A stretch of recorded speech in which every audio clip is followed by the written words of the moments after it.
All right, guys, as you can see, it is cruise day again. I am currently on board Azamara Quest, my very first Azamara.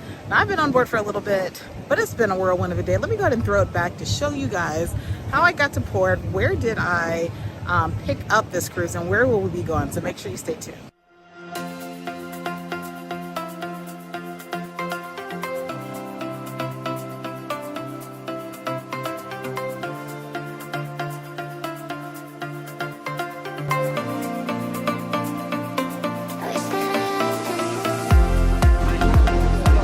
I've made it here to Barbados. All right, so I do have a transfer through Azamara. I just thought that was easiest and safest to get where I need to go. How are you? Last name Major Holland. Yes, please. Oh, thank you.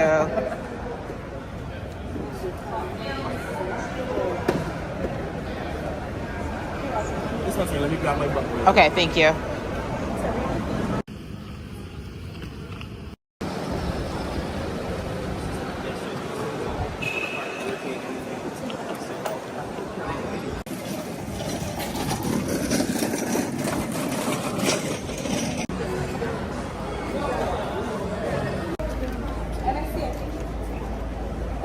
All right, as you guys can see, it is cruise day, and I'm currently here in Barbados, Bridgetown, Barbados, about to board Azamara Cruises, my very, very first time on Azamara.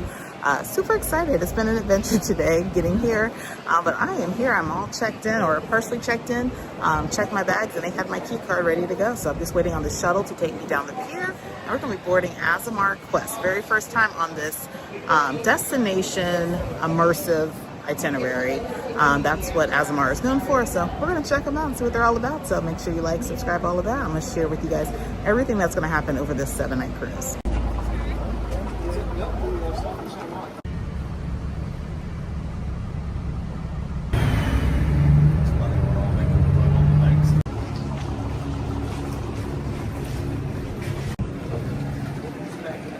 Hello. Yes. Thank you. Mr. Atkinson. Okay.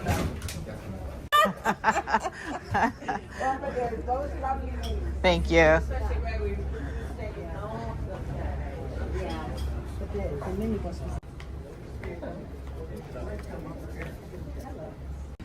All right, made it on board, checked in. It's kind of a whirlwind. I'm gonna go ahead and get specialty dining reservations done. This is really cute and classy. And then I have to grab something to eat. Food's only available till 4, and it's 3:10.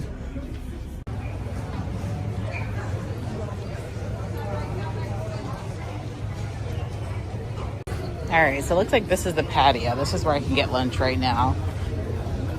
The other spot is closed, so let's see what they have, if I can get a seat.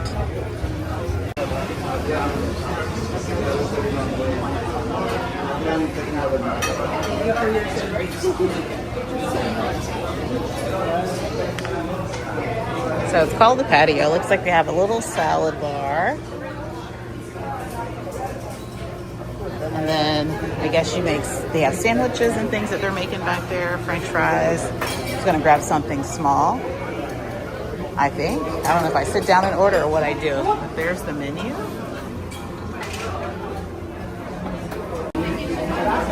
All right, so I just got on board, guys. It's been a whirlwind, but I'm here at the patio. It is, forgot there was a time change here in Barbados, so it is 3:30 here, and I'm starved because I haven't eaten anything today. So the only thing open right now, they have a main dining room which has lunch, but lunchtime ended at 3. So this place called the patio, which is on the pool deck. This is what you can order from here. Now drinks are included, like wine, sodas, things like that are included. I'm just gonna get this water and a Coca-Cola for now, but we're gonna try out the patio, and then we're gonna get back to the cabin, and I'm gonna share with you what's happening on board this cruise, because I haven't really given a full intro or anything yet, but this is what I'm gonna eat, I guess. And I guess I should get that Azamara burger. Why not start the vacation off with their signature burger? That's what we're gonna do. So I just placed my order, and I didn't realize they had a whole backside to the menu. I don't know if you guys can see that. So they have nachos, buffalo wings, chicken strips, spring rolls, buffalo, cauliflower wings. I didn't even see all that. Probably would have gotten the buffalo wings to try those, but we're gonna just do the burger for now and see what that's about. All right, so as you guys saw, I got here in Barbados today, and pretty much I did not realize that I had a private driver getting me to this cruise ship. I booked their cruise shuttle, which was $40, and I had a private driver. He was amazing because he gave me some history of Barbados and kind of showed me around, and so dropped me off here. Once I got to the port, they had my key card, and then you don't actually do your online, you don't do your check-in until you get on board this ship. So very similar to Crystal Cruises, if you saw that vlog. So I did my check-in, and I dropped my bags off in the cabin because with these boutique cruises, sometimes dining is not like 24/7, and so the main dining room stops serving lunch at 3. The main buffet stops serving it at 3, but they have this area here called the patio that does have lunch. So that's where we are. That's all that has happened yet, and so this is probably the latest that I've ever gotten on a cruise ship. So yeah, I have no clue what to expect for this cruise. Honestly, I haven't done much research other than I am certified to book and help plan Azamara cruises. But for me, it's one of those things that you really don't know until you get on board and experience it for yourself. And so that's what I'm going to be doing here today, or the next 7 days. So this is a 7-night cruise, one way from Barbados to San Juan. We'll have port stops in St. Lucia, Tortola, St. Martin, St. Kitts, Nevis, and Dominica. So very, very port intensive, and that is what Azamara is known for being very, very port intensive. So as you can see, I am solo for this cruise. It is my last solo cruise for 2025, but really excited to be on board. You guys know I absolutely love ports, and I love being off and exploring. So it's kind of nice to find a cruise line that's a smaller boutique. Like I said, the capacity is 700. And just being able to explore as many ports as possible, but also have a really nice ship. So I'll be showing you guys around, explain to you exactly how you cruise Azamara, who Azamara might be for, and all that. So make sure you stay tuned. But I'm gonna go ahead and eat this burger when it comes because I am starving. All right, so while I wait for my food, this is what they gave me when I dropped off my bag. They gave me my key card and then gave me information on how to connect to the Wi-Fi. Now, Wi-Fi is not included, and I don't know why I thought it was, but it is not included, so I did purchase a package. Now, if you are certain levels with Azamara, you will get some included minutes, as you can see there, and then you also get a discount off of your internet. So so I did have to purchase a package for internet that was not included, and that's just giving me instructions on how to connect. All right, so there is the Azamara burger, beef patty, caramelized onions, Swiss cheese, mushrooms. I did ask for the aioli on the side, onions, lettuce, tomato, and then steak fries. Looks really good. All right, there's a look on the inside. Looks good. Looks like a whole wheat bun. I don't think I've ever had that on a burger, but time to eat. So y'all know I'm gonna keep it real with you. This is good. It just needs salt and pepper. I don't think it has any seasoning. Like no salt and pepper at all. So I'm gonna put some salt and pepper on it, and then it'll be good. But it's a good waste of a burger if you don't season it. It's not seasoned at all. But it tastes good. Like the toppings, the aioli, and the bun, it just needs to have some salt and pepper. Yeah, the fries don't have salt either. I hope this isn't a cruise line that doesn't use salt. Because, I don't know, y'all. Not a good first impression. Not off the bat. But it's lunch, so we'll see. It tastes good, but I need a little salt.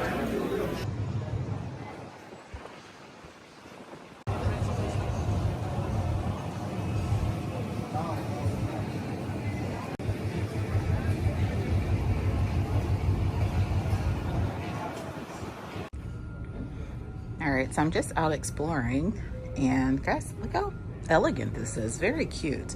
So that was the card room, and then here is the living room. Let's see if we can peek in here. I think this is just like a little lounge space.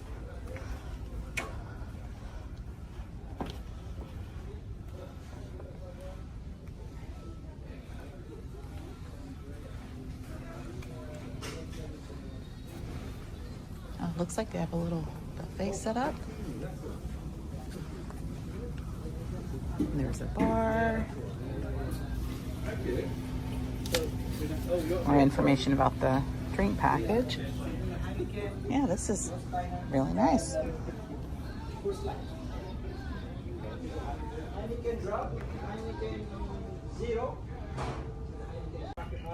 Okay, so here are all of the complimentary drinks. The liquors that you can have right there. So you have to ask yourself whether you want to upgrade. I'm okay with the Jose Cuervo, so I'm good there. And then cocktails that you can order, which of course you know I'm good with the margarita. Caribbean Sunset sounds good too. And then here are the complimentary non-alcoholic drinks and beer and soda. So these are all included. You don't have to have a drink package. It's included in your cost, but you can upgrade to the premium where you can get other drinks here.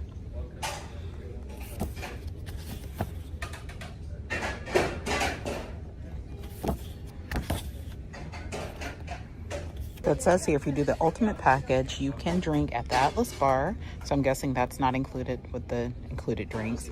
You can get wine by the glass, and you can get the signature cocktails at each bar if you get the ultimate package. Let me see how much that costs. Actually, I didn't have to ask because on the back of this paper, it has it all there. What's complimentary, and then what's an additional. So $31.95. It was actually cheaper on board. I mean, before, I think it was like $25 for the premium before.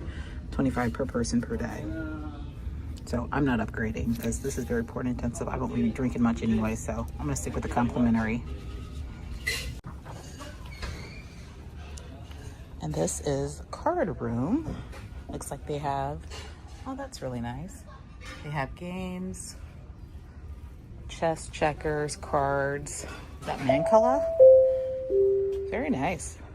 Love the ocean views, puzzles, and a couple of computers there. Cruise director, apologies for this short interruption. I promise you I don't make many announcements. So they just made an announcement that there's a first-timer meeting in the Cabaret Lounge. So I'm gonna head there because I have no clue what's going on.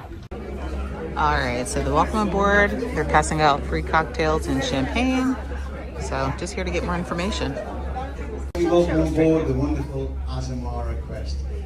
Thanks for joining us. I'm guessing you're all first time with Azamara, is that correct? Yeah. Yes, fantastic. Who's going to be with us for 7 days? 7 days over there. Great. Who's with us for 14 days? Wow, fantastic as well. The people with 7 days want to stay for 14. We can sort that out as well, can't we? So, ladies and gentlemen, I'm the cruise director, Darren. Everyone say hi, Darren. Hi, Darren. Fantastic. And I'm from a little town in the north of England called Newcastle upon Tyne. I'll have peach. Informal tricks. You learn that the ship's wonderful, great Azamara, and you don't look back. So why do people keep coming back to us? Because we dock where other ships can't, don't we? We do. So we have a great party. So most cruise lines have some sort of deck party where they hand out some rum punch and the party band plays some songs, but we go all in. The whole deck 9 and 10 is transformed. As you can see, there's these pictures. It really is a magical occasion. We normally start the buffet at 6 o'clock. We call it a buffet, but look, it's wow, it's a feast. The food is incredible, isn't it? Absolutely, it's an extravagant. All right, so just made it back to the cabin. I really enjoyed the first time Azamara Cruiser presentation. That's always nice to go to if you are new to a cruise line. I don't tend to go to those anymore because pretty much all the cruise lines that I've been cruising, I've cruised on or very, very familiar with, but it was very helpful to kind of get that information. But I also learned that our St. Kitts Day is canceled. They were replacing it with Martinique. If you guys recall, I was back in Martinique in January. So I'll get back there and see what else I could do. Last time I visited the gardens there in Martinique. So I'll have to find a different excursion, but I had double excursions planned for St. Kitts where I was going to go ATVing in the morning and then snorkeling in the afternoon. So a little sad for that because I was really looking forward to getting to snorkel this cruise because that's something that I haven't done at all this year with all these cruises. So this is my 21st cruise for the year and I have not snorkeled at all. So back in the cabin, let me give you guys a quick cabin tour. All right, so I have a balcony here on Azamara Quest. And I will say that this cabin is a little bit smaller than, maybe slightly smaller than your traditional cabin, but still nice and comfortable it looks. So again, as you enter, as always, you're gonna have your muster information right there. They do their muster drill, I think they said at 5:30. Closet space there with robes and laundry bag. Now there is self-service laundry, which is complimentary on board. And I, ironically, am right across from the laundry room again. So that kind of works out. This cabinet looks like an extra blanket there. laundry bag, some drawer space, and then there's also a hair dryer. And then here is the restroom. Let's see what this is looking like. Whoa. All right, first time in here, y'all. Now this beats Virgin Voyages. And there's a shower curtain. Now I have heard that some of the balconies have been replaced with glass, possibly. They have two different levels of balconies, and I think this is probably the basic balcony. But you have some Elemis products there. Yeah, this is definitely the smallest, the smallest bathroom that I've had on a cruise ship. Let me slide this out the way so we can, if I can get it to slide. All right, I'll have to stand sideways, but we're gonna make it work. All right, so then as you enter here in the cabin, you have a full-length mirror there. And then looks like, let me see if this is 2 twin beds. Yes, so it's 2 twin beds pushed together. There, the bed feels very comfortable. Hopefully it is. On this side, you just have a nightstand. There is not any USB outlets or anything over here. You have your thermostat over here. And then over here, you have your beach towels, a little mini bar. Now, bottles of water and things are included, so I can drink those and not be charged for them. There is a safe. And then down this way is very, very tiny because everything on here is small, and that's really tiny cooler there for drinks, television there. I always want to see if they swivel. That does not. And then on this side again, you have another nightstand, but again, no port, so you're going to have to plan accordingly if you have CPAP or if you need a charge device, things like that. Small little couch or chair, table, lots of information that I gathered from around the ship. And then here is the vanity / my work desk, because I'll be working throughout this cruise, and all of the information that I need, the internet that I pre-package. Oh, they actually have, it's called the Voyager. Oh, that's really nice. So it looks like just like a little brochure that includes everything for each day, kind of what's happening, insider traveler tips, things like that. Pretty cool. So I haven't seen that on a cruise ship, so that's really nice to have. More insider information, shore excursions booklet, shore excursions order form, and then as you see, there are outlets. Now this is nice for this being an older ship, that it has the 2 US and then the European outlet, lights for the balcony, and then a telephone and a chair. Let's check out the balcony. And here is the balcony. You have 2 chairs and a table. Now, I don't know if that's stained or if that needs to be washed. It looks like it's probably stained, but you have 2 chairs. It's kind of a smaller balcony, but it works, serves its purpose. And we're overlooking Barbados. Now, one thing I will say, these balconies don't seem to be very private. As you can see through there. So keep that in mind when you're on your balcony. Not very, very private. You can kind of see through it, but all right. Let's see what else we can get into. All right, so yeah, so my room steward came in. He did say that that is a stain and he'll try to get it scrubbed up. He tried before, but he said he's gonna try again. So yeah, oh, beautiful little sunset happening. All right, we are here for muster. This is the whole ship. This is everyone. All in one little lounge. First, separate the 2 vertebral halves of the jackets. Place the life jacket over your head, allowing it to lie against your chest.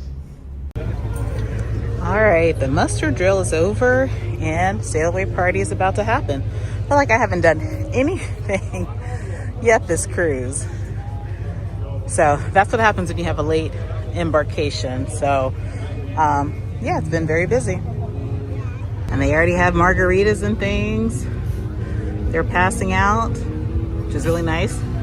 You see over there, the bar is pretty busy, but they have, looks like they included cocktails that they're walking around with. So that's really nice. And that is one spectacular sunset. Spectacular. Wow.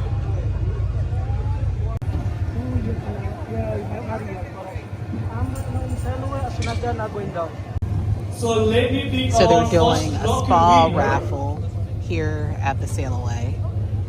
So I didn't catch the raffle earlier, so they're giving away $175 treat Who is bag. in deck 6? 6022. No, no one. 6022. Christopher. So you guys see how there's not many people. I don't think we're at full capacity this cruise either.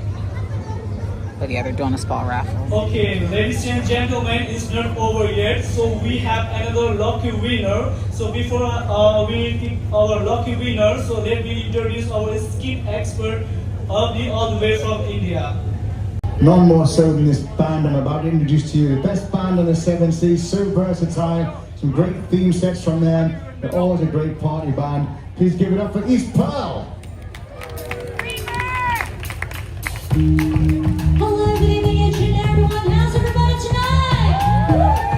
Let's enjoy this cruise. Once again, you're the East Program, and yes, welcome aboard Azamara Quest. All right, here we go. We're going. Well, sometimes down around downtown, and I look across the border. Won't you come by? Something to come out there. Won't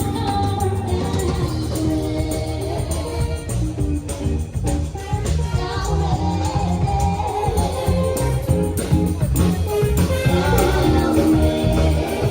So they have hors d'oeuvres.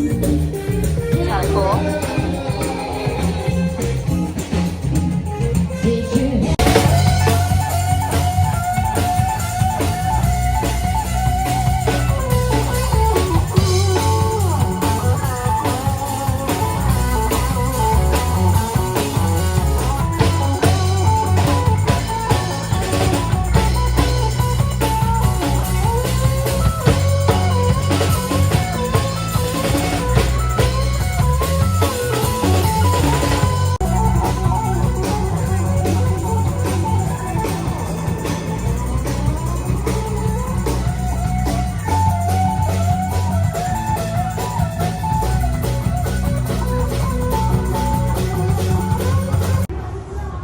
So Windows Cafe is the buffet. I don't think it's open yet though. I'll take a look. Oh, maybe it is.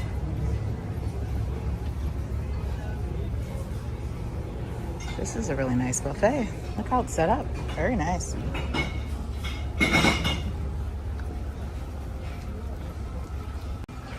Oh yeah, it's definitely the buffet.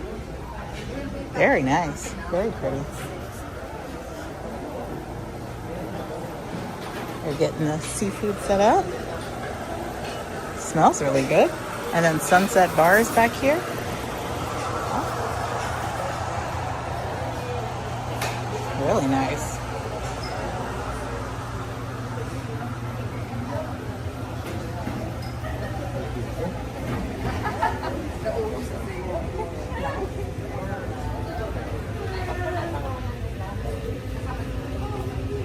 Guess this is where you're gonna come for the wake views.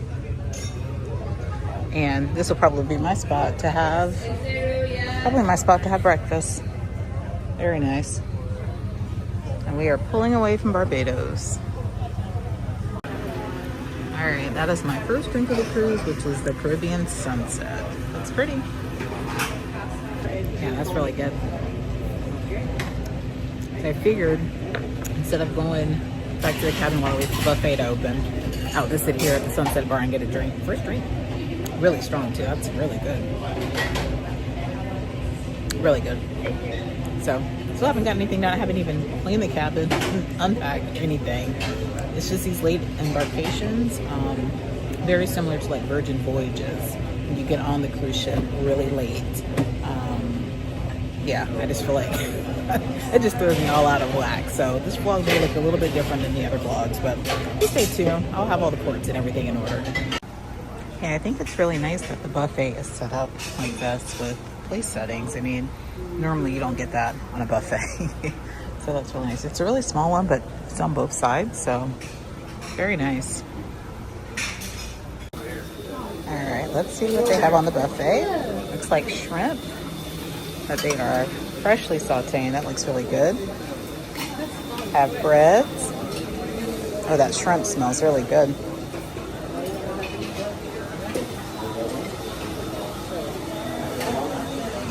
Start down on this end. Oh, sorry. Oh, look, sushi. Very nice. Then a salad bar. Hello. Just keep it up. Potatoes, grilled vegetables, chicken, scallops, mussels, frito misto. Lovely desserts here. Very nice. Oh, they also have gelato and sorbet here on the buffet.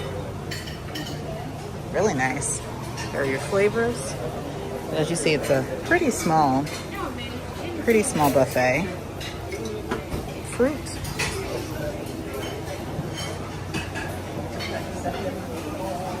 All right, let me grab a plate.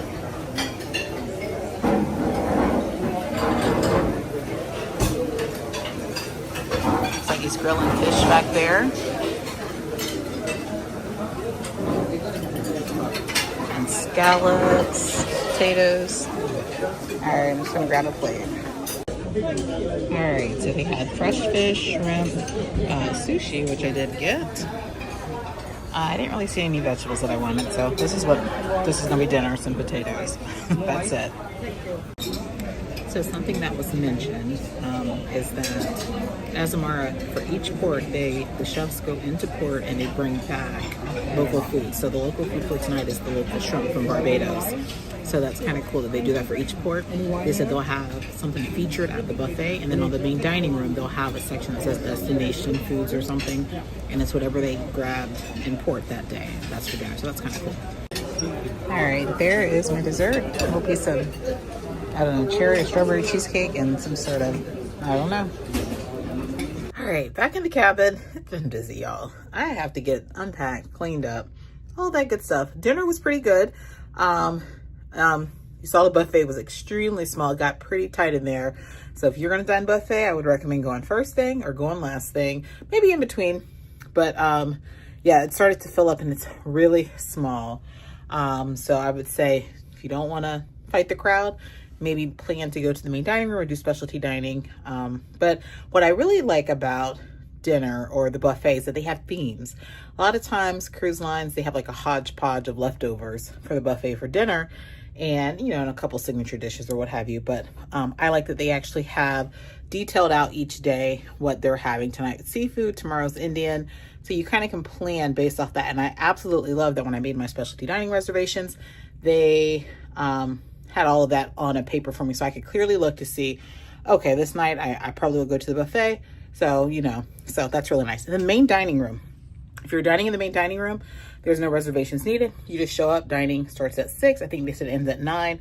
So just show up whenever you're ready. They did say that usually that 6:30 to 7:30 time is the busiest. So you could have a little bit of wait, but they said usually within 10 minutes you'll be seated. So I'm gonna go ahead and unpack. There is a show at 9 o'clock. Now there's no app for Azamara. Again, everything is in your, not the Voyager, they said the Insider. Everything is in the Insider telling you what's going on. I haven't even looked at this, so I don't even know what's going on tonight other than a show at 9. They have a show every night at 9, one show per night. So they said that they'll have a pianist usually around 8 o'clock in the living room, I think it's what it's called. And then people usually leave from there and head over to the show around 8:30, shows at 9. And then after that, they'll have the local band or the onboard band performing, I think in the Den at 10 o'clock. So this is not going to be the type of cruise ship where you're going to have all of those extra onboard activities like bingo and karaoke and this and that. This cruise line is all about the destination. So if you are somebody that, you know, looks forward to those things, I don't think they're happening on Azamara, but I will confirm as we go through the week. I'll let you guys know what's happening daily. But from my understanding, those things don't really happen because the focus is on the destination, because technically you're out in port, you know, all day, long days. They're bringing people from the ports on board the ship. So there's really not a whole lot of time for that. So You have to ask yourself, is this going to be the type of cruise for you? We'll see. But let me go to get unpacked and cleaned up, and then we're going to head to the show. After 12 years, the secret.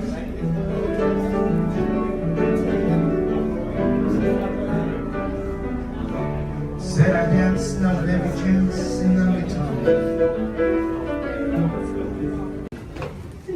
Ooh, and we are rocking really bad. Really bad.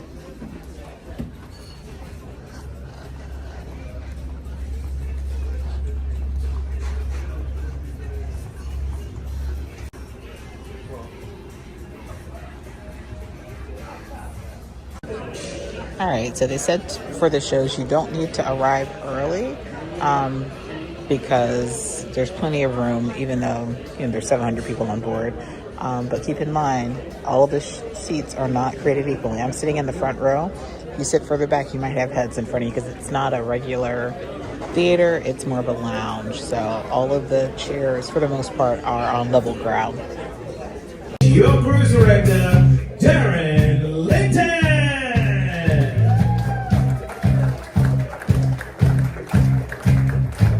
Ain't got no trouble in my life. No foolish dreams to make me cry. I'm never frightened or worried. I know I'll always get by. I heat up, I cool down. When something gets in my way, I'm grounded. Don't let life get me down. Gonna take this life the way that I found it. I got the music in me. I got the music in me. I got the music in me. I got the music in me. I got the music in me. I got the music in me.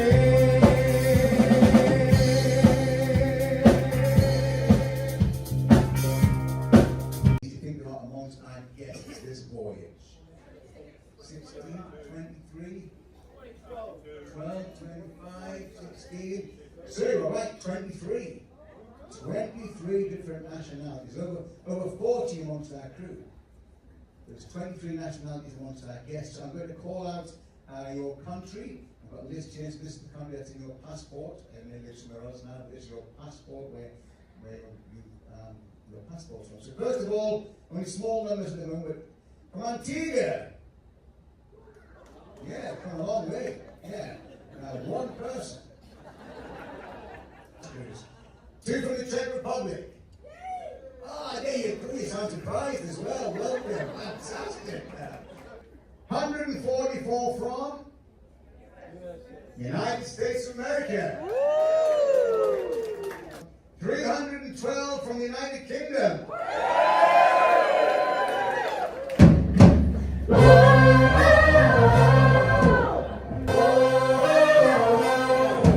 Ladies and gents, this is the moment you've waited for.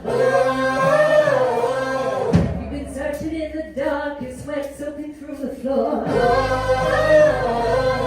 And buried in your bones, there's an ache that you can't ignore. Taking your breath, stealing your mind, and all that you feel is left behind.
Get back into the cabin, guys. The show was phenomenal. I would recommend trying to get up close seats. Ooh, guys, we are rocking. We are really, let me go sit down.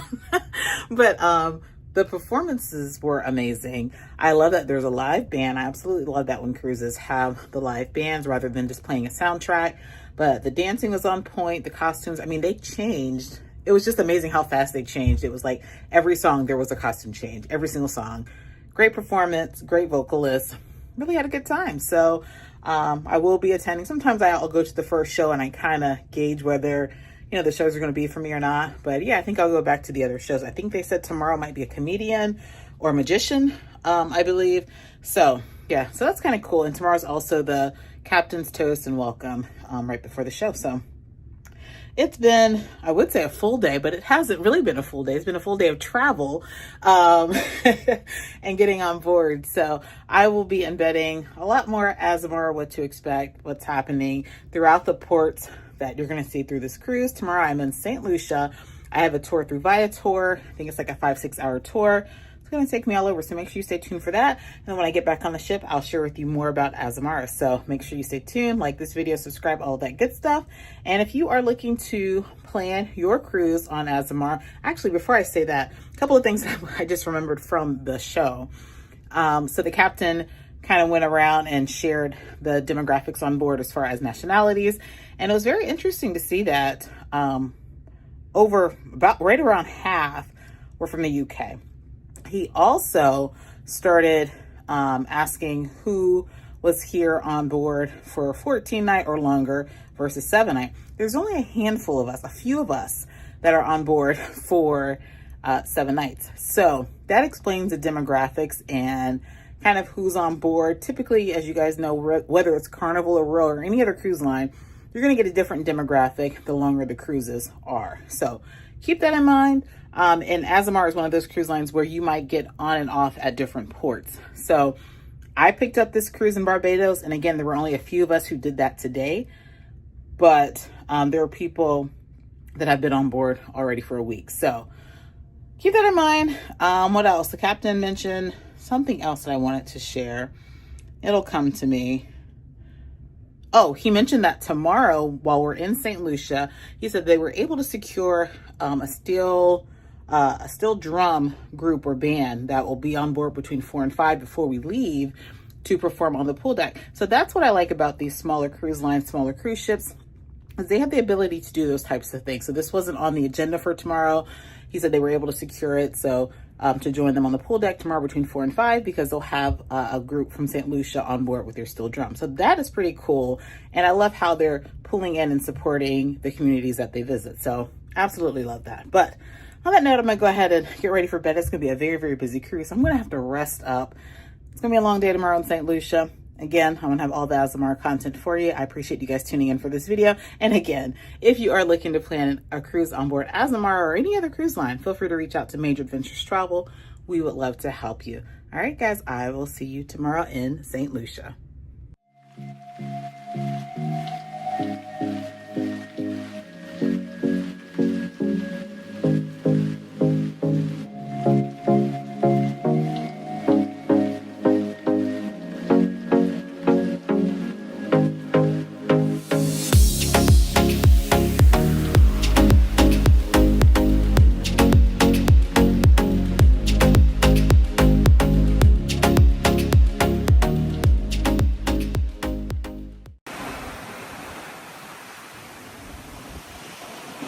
All right, good morning. As you see, we just pulled up to St. Lucia and it is pouring rain. I can't remember the last time I pulled up to a port and it was pouring like this. So we'll see what today's excursion is going to bring. Let's check it out. It was beautiful as we were pulling in, but now it's raining.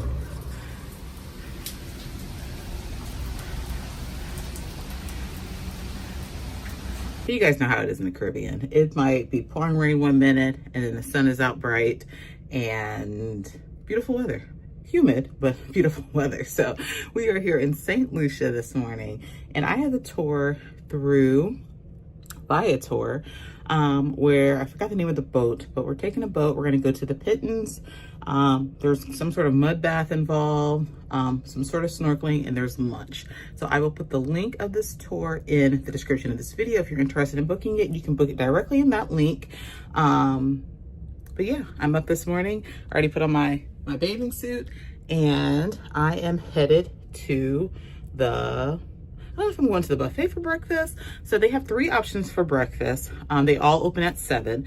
I believe it's 7 to 9:30. So they have the buffet, which is called Windows Cafe. And then they have another cafe, Mosaic Cafe, I think on deck 5, and the main dining room. So the main dining room actually doesn't start till 8. So might go check out Mosaic Cafe and see what they have to offer first.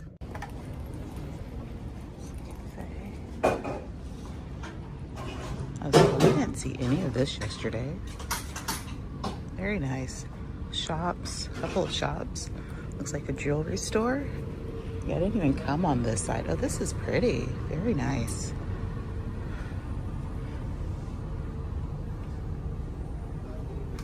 Yeah, I totally didn't even come over here yesterday. So this is deck 5, midship. And this is where the den is. So you have the den, shore excursion stuff. So I was kind of over here, but I just didn't cut through here. Very nice. Very, very nice. And then Mosaic Cafe. Looks like just coffee. I will come over here at some point to get coffee, but I'm gonna get some real food right now. All right, here at the buffet, it's not busy yet, so let's see what they have. Waffles and pancakes. Good morning. Pastries. Let's see, cereal, some cold fish and herring and things. Nuts and oatmeal. Then your British dinner or breakfast, tomatoes, beans, potatoes, rice, eggs, quiche, omelet station. It's like a yogurt bar, gluten-free, overnight oats, some fruit bowls. That looks really nice. Some fresh fruit. All right. Yeah, very nice breakfast spread. And then more pastries over here. Today's special bread is coconut bun. Very nice. And then part of the destination immersion is that they bring food from the local area. So this is what they're having for breakfast. And they have one for breakfast, lunch, and dinner. Let me give it a try. All right, so here's my breakfast. Got an almond croissant, some fruit, the fish cake. I don't know how to pronounce it. But it's from the Caribbean, sausage, bacon, an omelet made to order, and some coffee. Nice breakfast.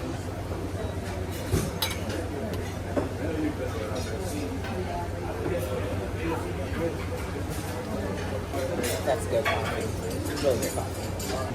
All right, let me give this fish cake a try now. I went to Google. They said it's pronounced a prof. I don't know if that's accurate or not, but let me know in the comments if I didn't say it right. But I'm gonna give it a try.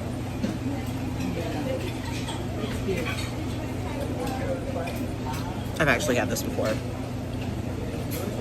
It's really good.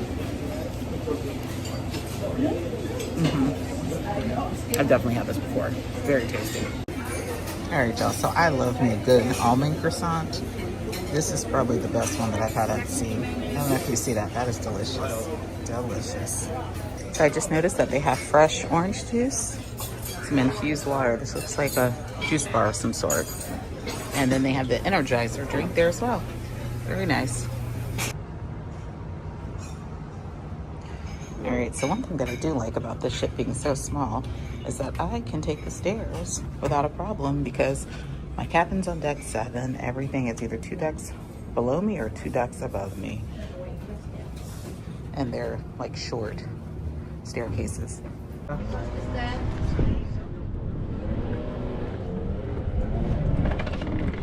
Good morning. Good morning. Good morning. Enjoy your day. Thank you, you too. Enjoy your day. Good morning. Thank you. Good morning. Good morning. Thank you. So that's pretty awesome. They have the officer standing to greet you as you get off. I have no clue where I'm going. This is my very first time here in St. Lucia by cruise ship. Now I was here before on land, quickly before I took MSC Virtuoso out of Martinique. It took me to Guadeloupe and different places, which was earlier this year. So first time in St. Lucia port, so I'm gonna walk you guys around the port and I'm gonna get to my excursion. I have to meet at the pier. Again, this tour is through Viator. The link is in the description of this video.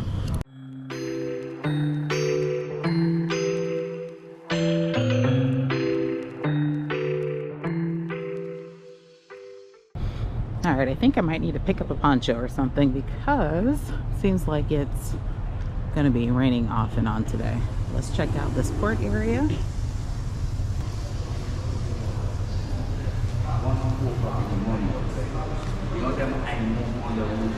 So it looks like they have some duty-free shops in here. A lot of them aren't open yet.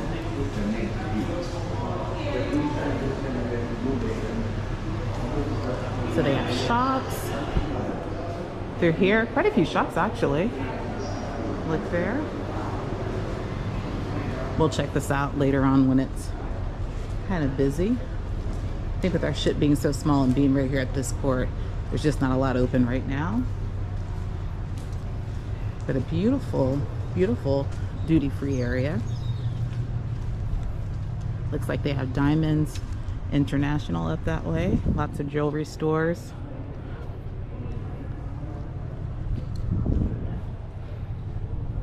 They have Effie, Just Cruising, St. Lucia, Colombian Emeralds, Caribbean Kids. So quite a few shops here. And this little stage area, I'm wondering if they put on some performances during the day when the port's busy. Looks like we're the only ship in port, at least as of now. So, and it's still kind of early. It's 8:50. And we are in port until 6. And looks like more of the same on this side. There is an ATM if you need to get some cash. So a little bit more over here on this side. Let's see. Hello. Okay, so you can come off. I picked it up in Barbados, but I think it came from the UK somewhere. Because a lot of people have been on board like 14 days or so. I just got on yesterday. Oh, okay. Yeah.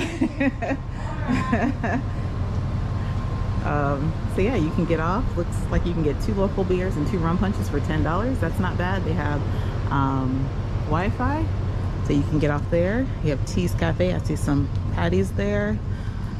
More restrooms. Oh yeah, then a few more shops on this side. All right, and as you exit out, looks like they have a taxi stand here. You can rent a car. Oh yeah, there's a taxi. Good morning, how are you? Good. I already have a tour. I think I have to meet them up over this way. A boat tour. Thank you. So yeah, it looks like you can book some tours there. They have taxis, all of that right there. All right, in my tour, they said they were meeting on the other side of this unfinished building. So let's see if we can find it. Okay, yeah, I go this way.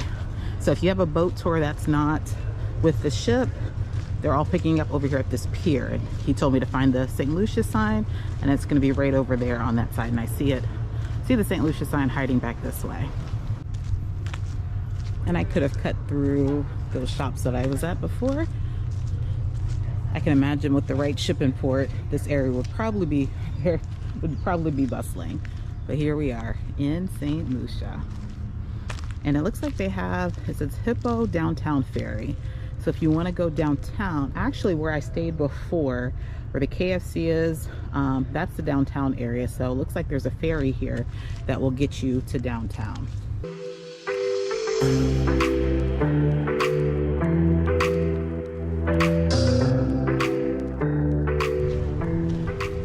All right, so yep, my tour is picking up here, and the boat that I'm getting on is called Trixie. Trick, T-R-I-C-K-C-S-E-A. All right, so she said I have to go here through security. Yeah, it looks like ferry here. Hello. Yeah, so I just pick it up right here. It looks like maybe I'm the only one from the pier. Now they did have others that were staying at port or staying at a resort. So I might be the only one from the ship on this tour. All right, here comes my boat. It says Trixie. That's the one I'm getting on. All right, and looks like they're just picking up me. There's no one else here. All right, let's get on the boat. Morning.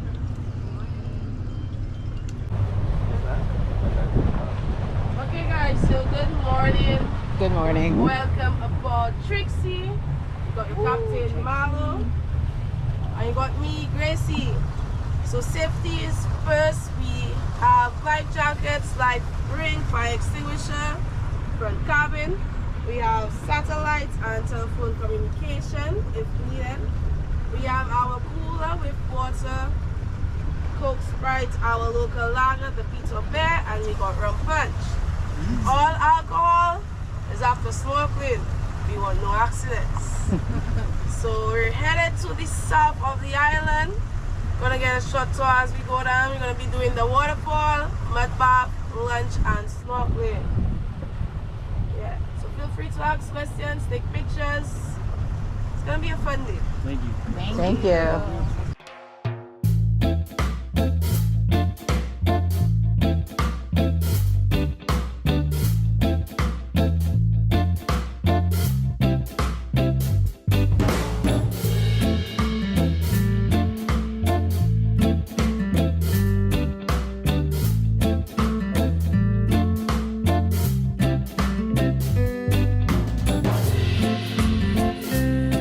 Now we're in the outer bay.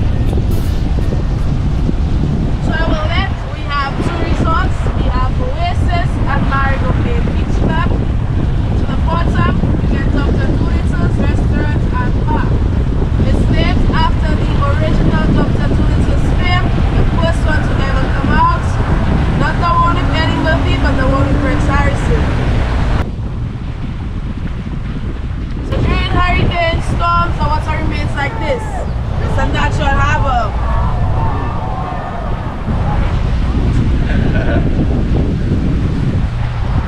So to the right side, the blue roof you see is the police station, and then you get Hurricane Hole. To the top is apartments, to the bottom you get a cafe and a shopping area.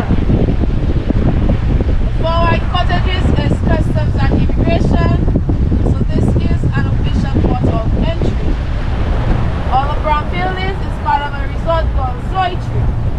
Only downfall, there is no direct access to the beach. You have to take a ferry across.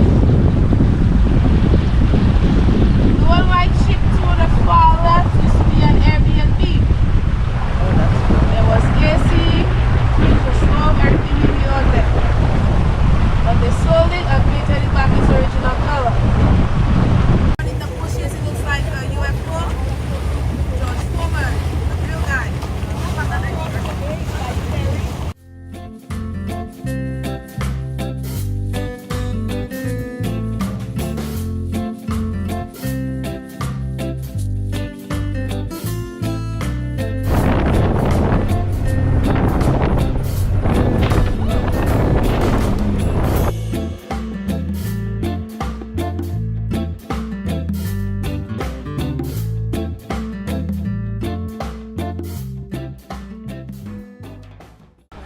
All right, guys, we are at Sugar Beach, Sugarloaf.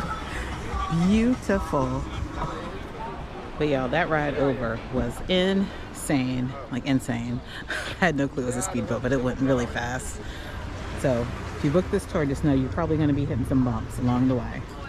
But we're here for about 45 minutes for snorkeling, and we have access to the beach and the chairs and everything, so really nice.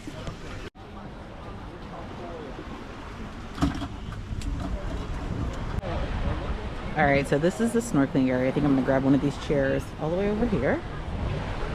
And this is a resort, so you can come stay here. It's really nice, so nice. They have a few shops right here. Very nice. Sugar Beach, not Sugarloaf, Sugar Beach. Thinking Sugarloaf like in Brazil.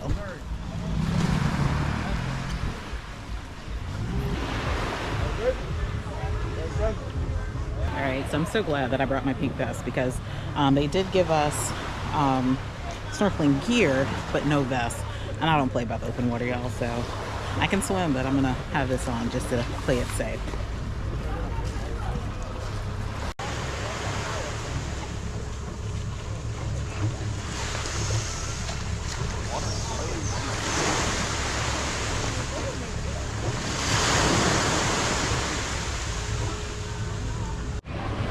Alright, so this beach is pretty rocky. I left my shoes on the boat, so I would probably say wear your water shoes just in case. The water's actually nice. I was expecting it to be cold, but it's pretty nice. But yeah, definitely wear water shoes.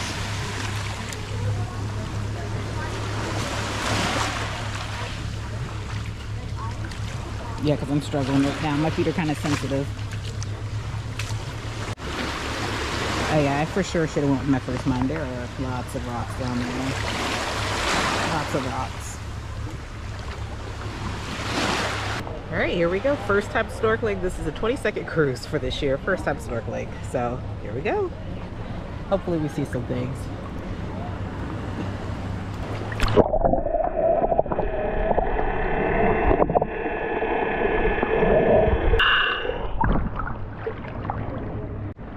All right, nothing yet.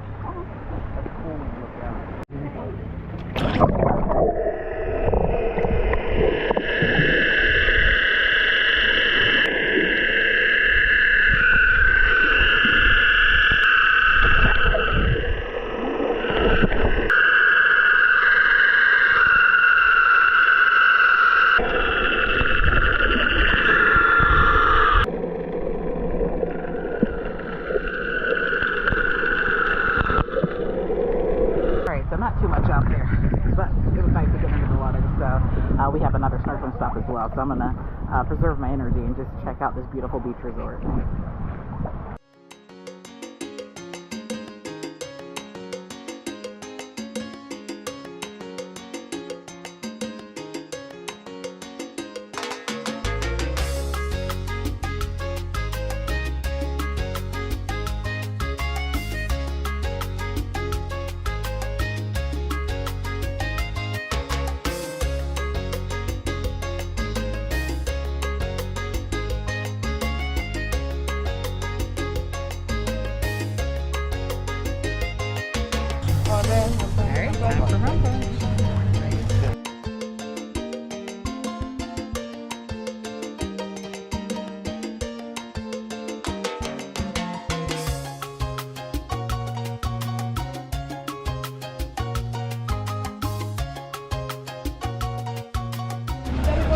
All right, we are now here in Ferry. We're picking up the bus to go to the waterfall and to the mud bath.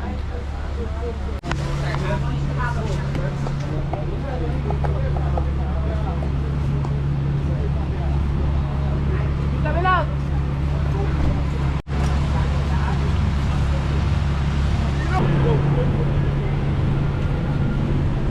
Hello. Oi.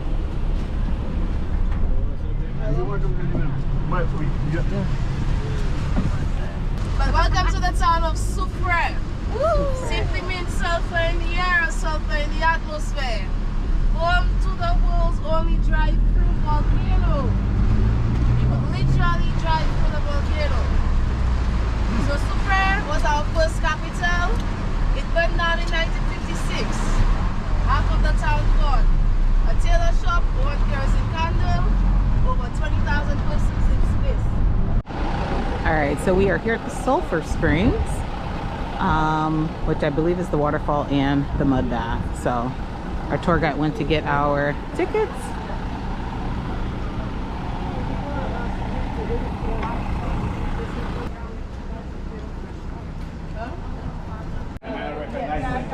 Like right now. So apparently there's some whales here. I didn't read up on that. So that'll be interesting. Are you blogging? I am. Okay. Don't cross our border. And it definitely smells like sulfur. All right, my VIPs, to the side of the road, guys. Last eruption was 17. I'm listening. You're late for class. I'm late Detention. All right. Last eruption was in 1766. The top blew off. It was a steam eruption. There's nothing inside, and it caved in. It left 16 boiling pots, and that's what we see here today. We're in the middle of a volcano. Good for eczemas, skin rash, sunburns, mosquito bites. The water is good for arthritis, joint pain, muscle aches, body aches. You just go soak up in there. And as you know, your skin absorbs the minerals, so it's good for you.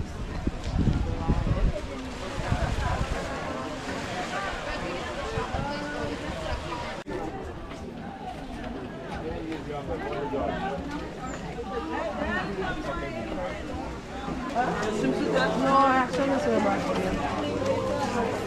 wow. Do not shower. If you shower, you rinse off the minerals. So don't shower. Okay, guys, hand me your phones. Choke on yourself there. You want to reach later, man? Huh? Pass on the Yeah, chapter one. Alright, hand me your phones, guys, for your photos. Alright, y'all. I do feel a little grossed out about this, but you only live once, right? But I feel gross already.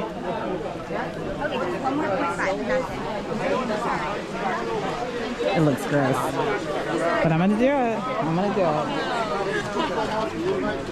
Alright, you get the white man, you tip your hands, don't waste it, I need some for my kids. You wipe down your white real good, don't be afraid to touch it, that's your property.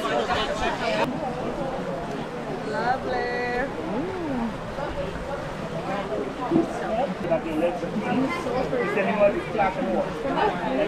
I'm not putting it on my face though. I'm not doing that.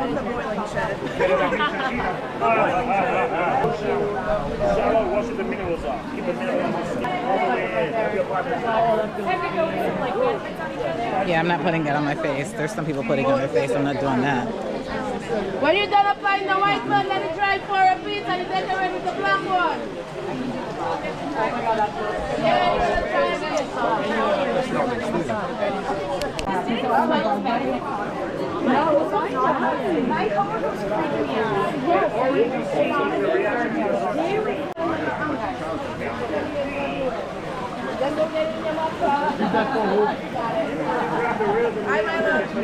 I'm good. Just try a bit. Okay. She said let it dry a little bit. I feel so gross. And I'm barefoot. Yeah. You guys could come here, yeah. There's some black mud here, there's some black mud up there. Don't throw my mud in the water, I'm gonna, you know you're gonna swim your way back up. So just decorate, feel free. I'll decorate.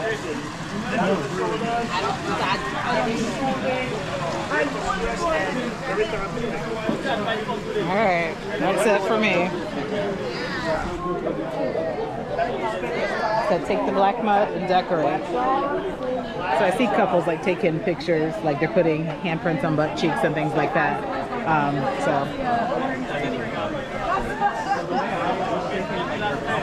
I don't feel like it's dry. Come on, decorate you. Okay. I'm gonna give you some hats. Okay. I'm no professional, but I try my best. Cute. Yeah. All right. Perfect. Thank you. You're gonna look eerie, man. I'm gonna give it all over.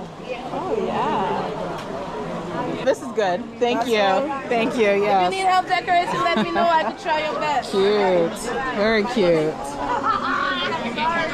All right, if you come out here, be careful. It is slippery. They say go into any pool. Very slippery though. You can't go in with shoes. Why do you go with?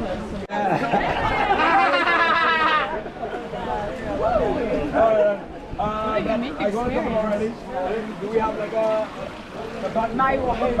anything on the back? All right, here we go. All right, it says 5 steps down, 4 feet. All right. Oh my gosh. Oh, you know what? I'm gonna go on this one over here. There's no one out. That one is pretty much empty and it's cool. It's not very hot today. So 4 steps in. Actually, the other group is going.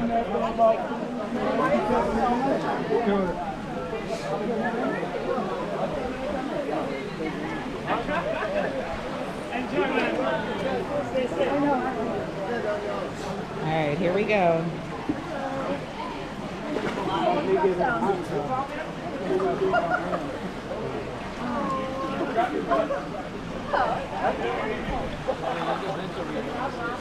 On. Oh, it's really hot.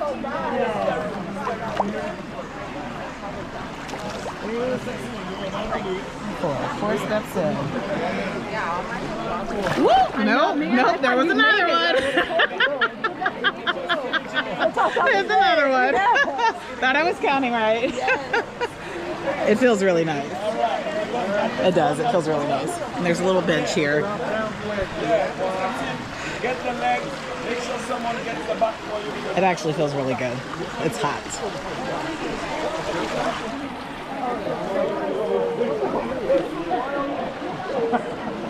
First time doing this, unique experience. Let me know in the comments if you've done this before. Let's see. Alright, and it does smell like sulfur, so if you don't like the smell of sulfur, it is a little strong. But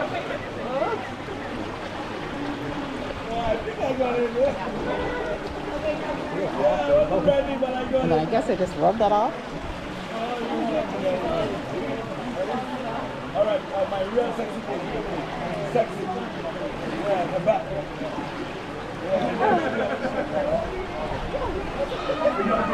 When we do Martinique, that's where you grab the bomb. You like to grab the bomb. Hold the bomb. It's never too early to grab the bomb. Alright, just rubbing it all off. So they say that the mud is good for eczema and skin conditions, and the water is good for joints, arthritis, muscle pain, which I always have. And then we're going to go to the waterfall to rinse this off in a minute.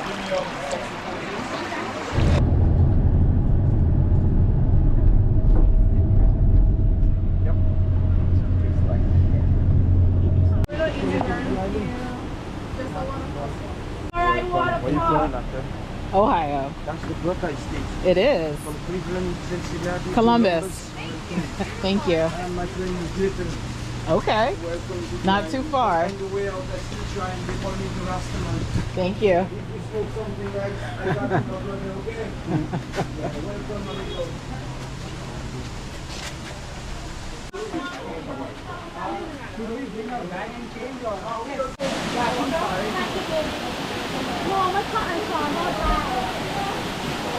How pretty this is.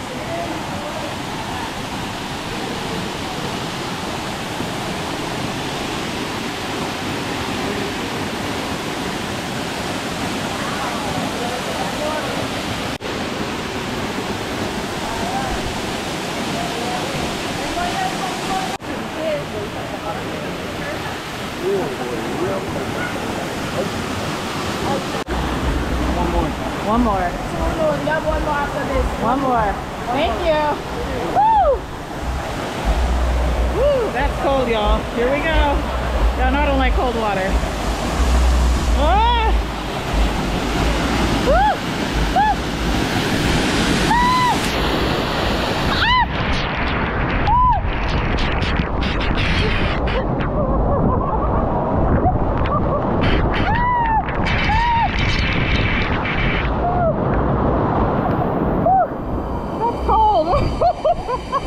Oh my gosh!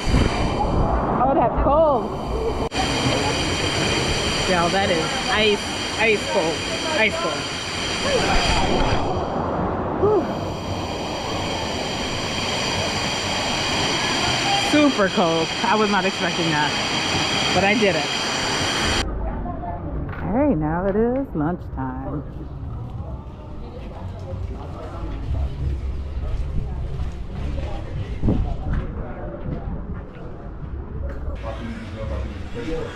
touristic original right.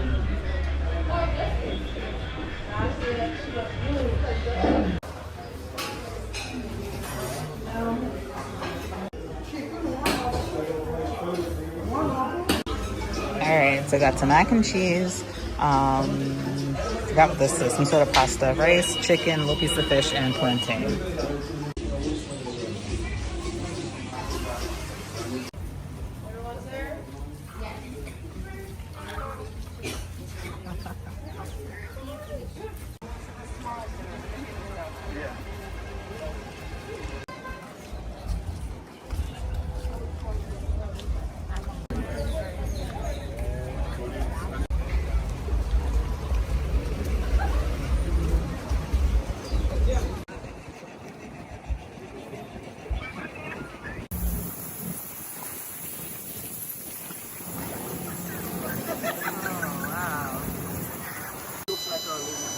Oh, you're right. You guys ready? Yeah. Okay. Yeah. Woo! That's it, baby. You guys ready? All right, I'm sending kisses to Ron. Mwah, mwah, mwah. Good luck.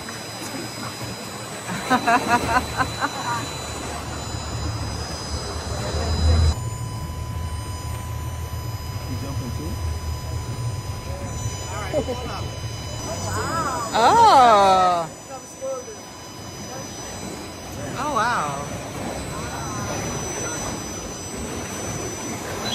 Woo!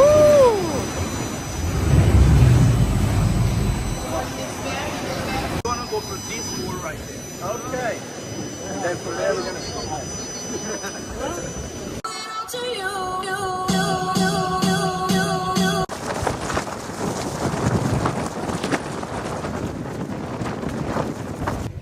All right, y'all, that was a perfect day. Perfect day. I will definitely be using Marlon's tours again. I'll put the information in this description of this video. Full day, awesome day, beautiful day. We got some rain, we got some what they call liquid sunshine, had something good to eat, got to snorkel. Couldn't ask for a better day. So now I'm headed back to the port. And let me just, so I didn't realize how sketchy this area looked until I got on the boat. And then as they were pulling back up, some of the passengers, because they're all staying at Sandals, or I think it's Secrets, and they were like, when they pulled up over here, they weren't sure what to really expect. And yeah, it does look kind of sketchy, but really this path here, that little pink building, that's where you're picking up the tour. That's just a little private dock there. So, and it's right here beside the ship. So it's not far at all. So don't fear if, you know, once you get here to that St. Lucia sign, see the ship? So the ship is right there. So it's just around the corner. It just doesn't look with the abandoned building or the building that's not complete. So, but yeah, it was a perfect day here in St. Lucia. Now I'm headed back to the ship.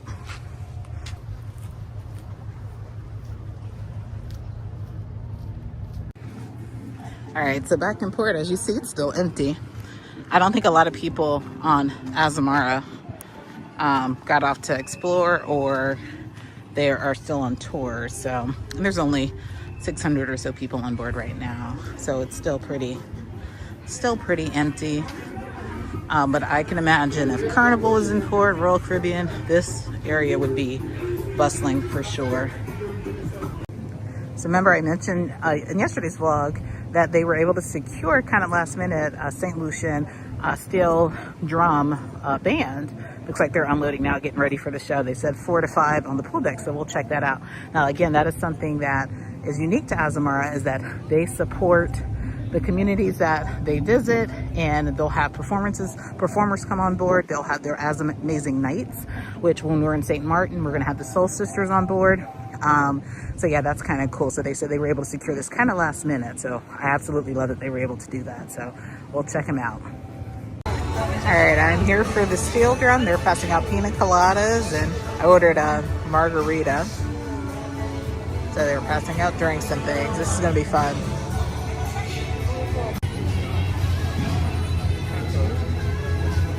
Good evening, everybody. I hope you're enjoying the sun. What a beautiful day. It's always nice when we can bring some local entertainment. I'm all about immersing ourselves in the destination at Azamara Cruises, and there's nothing more destination immersive than a steel pan band in the Caribbean. And what a steel band, steel orchestra we have for you this afternoon. These are renowned in these parts of the Caribbean, touring all over, multi-award winning, giving us a great sound, great personalities, and a lot of fun. Really perfect way to spend the afternoon on the pool deck. So without further ado, please put your hands together for Alpen Fusion Steel Orchestra. Woo!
It is dinner time and we are off to the steakhouse. I think it's called Aquilina. I'll let you guys know for sure. Oh, Prime Cut, I think. I'll let you guys know in a minute. I don't think I've made it over here. The drawing room. I don't know what this is. Oh, that's really cute. I don't think I've seen that yet. Like a library of some sort. There's Aquilina. I don't think I have Aquilina. There it is, Prime C. So it looks like they use the drawing room for the pre-dinner gathering for the chef's table. And here we are at Prime C.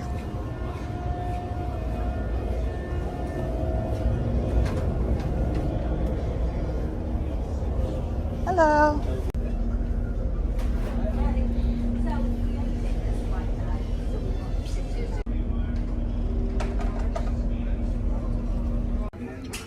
All right, here is the menu. Korean fried chicken sounds good. For starter, there are the steaks. Probably already know what I'm gonna get. Soups and salads. And other entrees.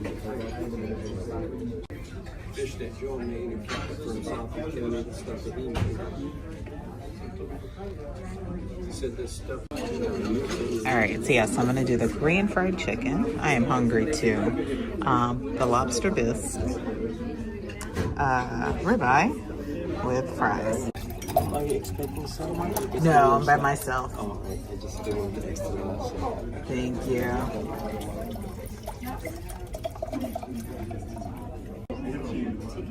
All right, there's the amuse bouche. It's salmon. Give that a try.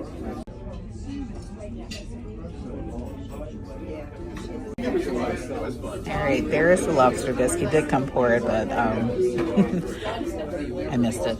But the chicken wasn't a huge fan of. It was Korean fried chicken, but it was like a barbecue sauce. So for me, fried chicken and barbecue sauce don't go together. So try this lobster bisque.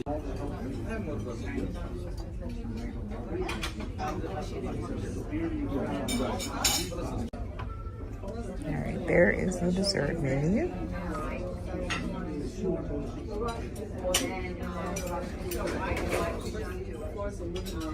Oh, that sounds interesting.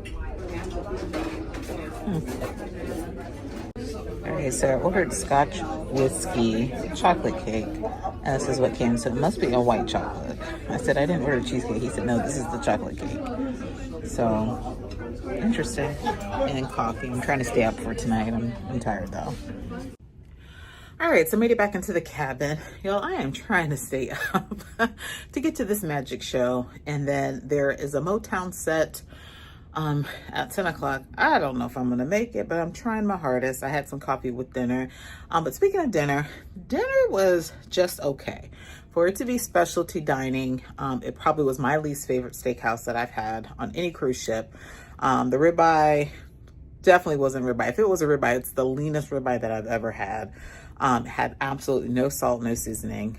The Brussels sprouts were good. The fries were good. And then for dessert, and the lobster bisque was missing a little bit of seasoning too. But then for dessert, I ordered a chocolate cake and they brought me over what looked like a cheesecake. And I had to say, hey, I ordered a chocolate cake. And he said, that is a chocolate cake. So I'm guessing it was white chocolate. I don't know. But that was a little disappointing because when I want chocolate, I want chocolate. But yeah, just okay. Now I have another dining reservation for another night. I might pass on that just to get to the buffet for one of their theme nights. We'll see kind of how I feel because the service was also slow. It was right around 2 hours for service. So yeah, it was reasonably priced. I think I paid like $25 for it. So not like a terrible price for specialty dining, but I don't know if I would do it again. So we'll see. But I am at the Italian Mediterranean restaurant in 2 days. So stay tuned for that. But we're going to go ahead and try to get to this show. There's also a captain's welcome tonight. So we're going to go check it out. I can't promise you Motown tonight, but we'll see what happens. So something interesting I just saw. Azamara has a photo academy. It says a series of 3 short courses tailored to help you improve your photography skills. Composition, food photography, and travel photography. $74.99. Ah, that's pretty interesting.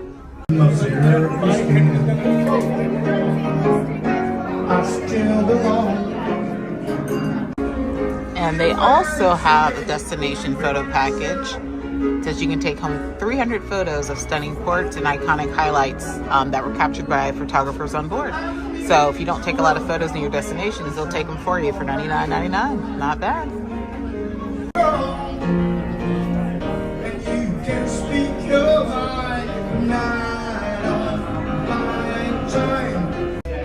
All right, captain's welcome aboard toast.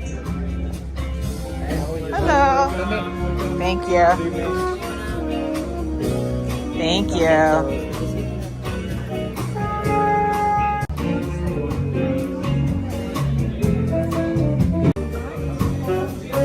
Well, I got my chocolate after all. They're passing out chocolate. And it's good chocolate. I might get another one. Everything always works out.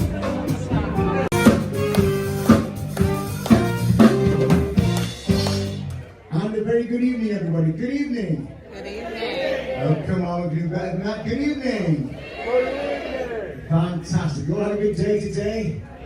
Beautiful St. Lucia's. I've never seen a pool deck so busy this afternoon for the steel band. You enjoy the steel band as well? Yes. Weren't they fantastic? So,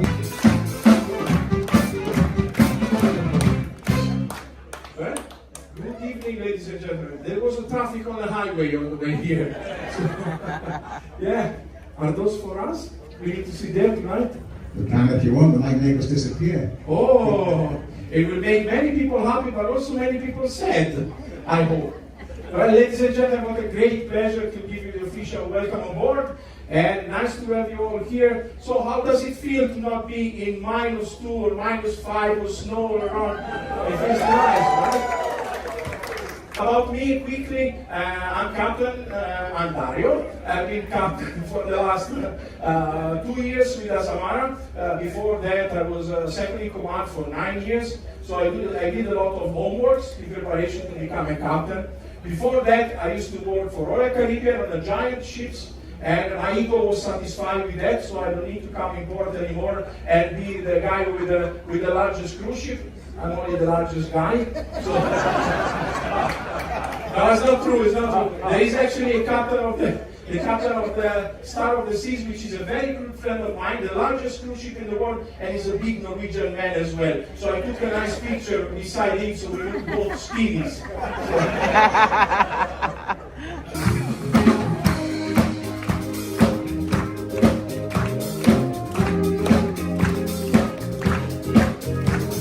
Please join me to raise your glass and celebrate to a beautiful vacation. And I want to say thank you very much for choosing us. Welcome aboard. And there you go. And salute and cheese. Ladies and gentlemen, one more time for the Master, Professor Captain Dario and the senior officers. Thank you guys. I'm going to start off with, I'm going to show you folks the rope. Let me show you the ropes. Let me explain something. This is the strangest piece of rope I've ever seen. Guys, he was awesome. I didn't film it, but he was really, really good. All right, y'all, I am tired. Didn't make it to Motown. The captain's welcome was longer than, probably the longest I've had. It was about 30 minutes or so to introduce all the officers. Yeah, I'm just tired. It's been a full day today. Magic show was phenomenal. I tend to not record those types of shows, that like comedy and things like that, only because if you want to come on board and you want to see it, I don't want to ruin it for you by, sharing it all. So, I'm going to bed, tired. It's an awesome day. But guys, these port intensive itineraries, again, they're not for everyone. They are busy. So, tomorrow is Dominica Day. Never been to Dominica, so make sure you stay tuned. Not even quite sure what I'm getting into. I think I do have a ship excursion, which is a short ship excursion.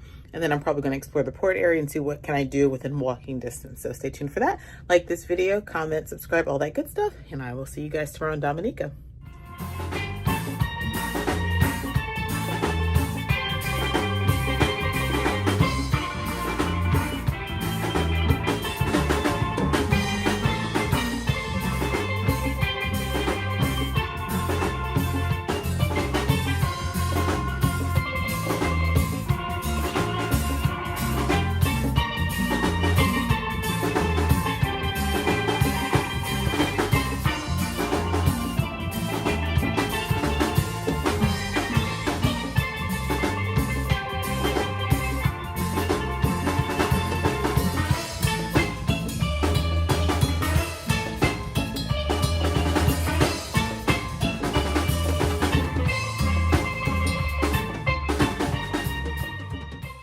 Good morning. We are currently here in Dominica, my very first time here. Super excited to get off and explore a little bit. I am currently in the Windows Cafe having breakfast. My tour is not until 10:15, so I think I'm gonna wait to get off because we're here all day. So I'm gonna get off. My tour is about 3 hours, and then I'm gonna explore a little bit more. So make sure you stay tuned. We are here in beautiful Dominica. And this is cassava pone. That is a Caribbean pastry. It's made out of cassava and has meat and different things in there. That is the destination immersion for breakfast today.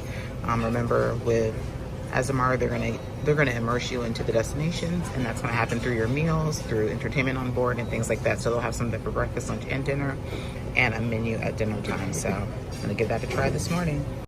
And now that we've kind of been just sitting out here for a minute, so I'm almost wondering if this is a tender port for us. It looks like there are 2 ships in port. It looks like Queen Mary 2, maybe a Holland America in front of it. But we've kind of just been sitting out here for a minute, so I don't see another pier. So I'm wondering if we're going to be tendering. I have no clue, so we'll find out shortly. Yeah, that is very, very tasty. It's kind of like a sambusa. Kind of, sort of, very flaky, very flavorful inside. I'm probably going to grab another one of those. That is really good.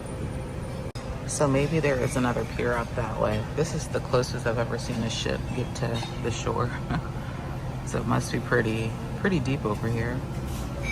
Like that's the highway right there. So I don't think I've ever seen a ship this close. So maybe there is a pier up there. We'll see. All right, so we were able to dock. It's just further down. So here is the pier. It's kind of in an industrial area, whereas the other ships, the Queen Mary, looks like they're probably more in the like downtown area.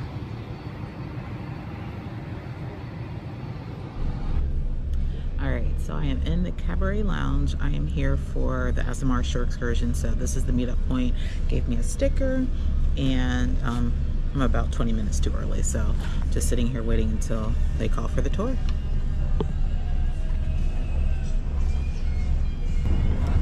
All right, so off here in Dominica. I guess we just walk toward our bus number 21.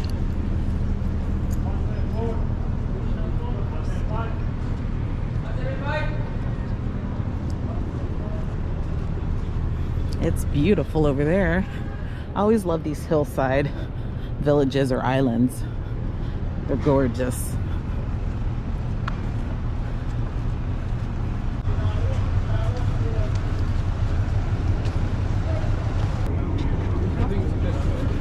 Morning. Good morning.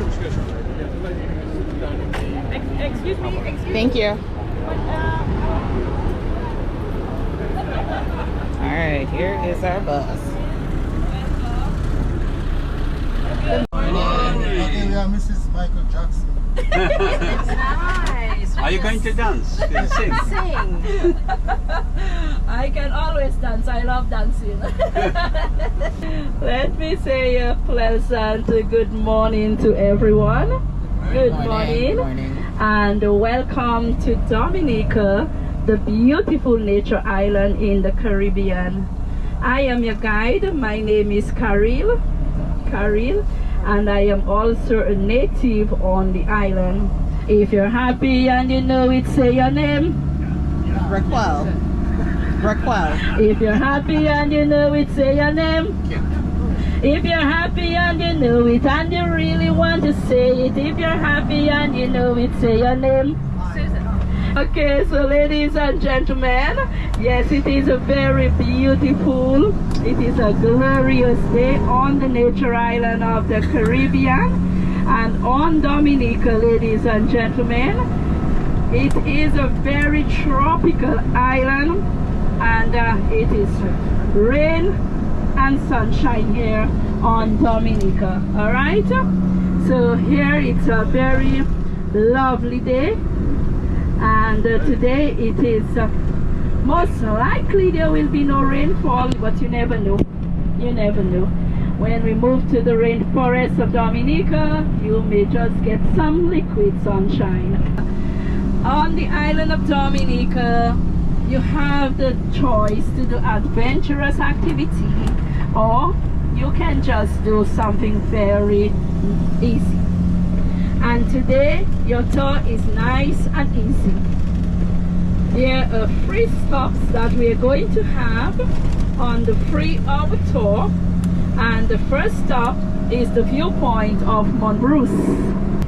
And Roseau, ladies and gentlemen, is the capital of Dominica. It is the center of businesses on the island. 90% of business commence in Roseau from Monday to Friday, from 8 a.m. to 4 p.m. and on a Saturday, business hours are from 8 a.m. to 1 p.m. The population of the capital of the island is about 16,000. There are streets that have been named after British prominent people. However, this area, ladies and gentlemen, was a well-documented settlement by my ancestors, the native Indians who first came to the island. Dominica was not discovered by Christopher Columbus. We do not like to say or to read, we knew that it is true. We say that it was sighted on November 3rd of 1493. So my ancestors, the native Indians, were the first people, and this area was their settlement before the arrival of Christopher Columbus. They call this land a Syri, meaning the flat piece of land. And when the French came in the 18th century, they called it Roseau because of the profusion of river reeds which grew on the Roseau River bank. So driving through the capital of Dominica will take us to our first stop, which is the viewpoint of Mont Bruce, and it is a photo stop. All right, we are here at stop 1 of 3, just for the scenic overlook.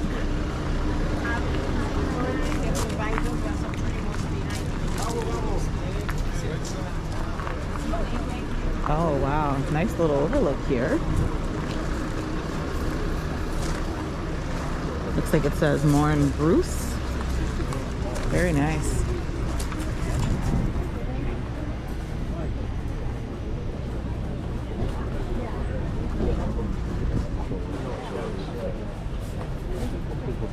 But it was. It's so difficult getting in touch. I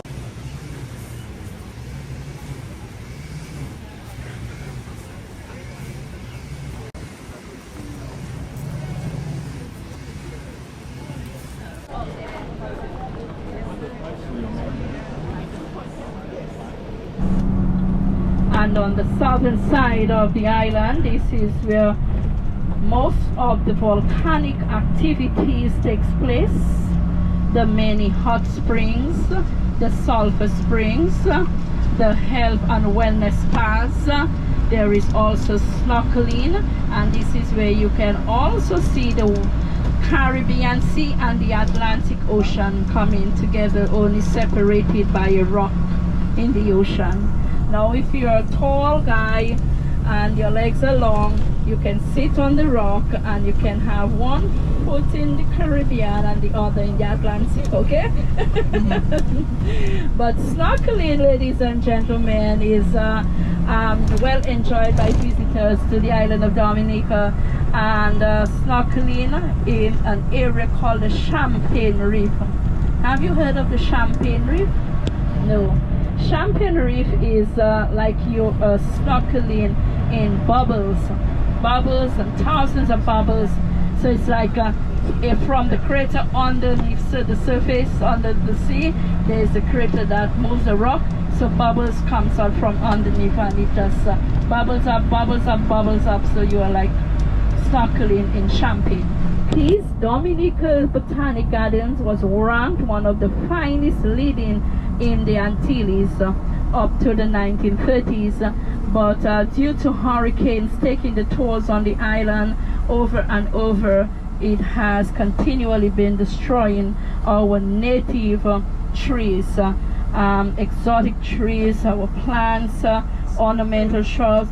But here, ladies and gentlemen, we have a variety of trees that is planted in the gardens, not from Dominica but from other parts of the tropical world.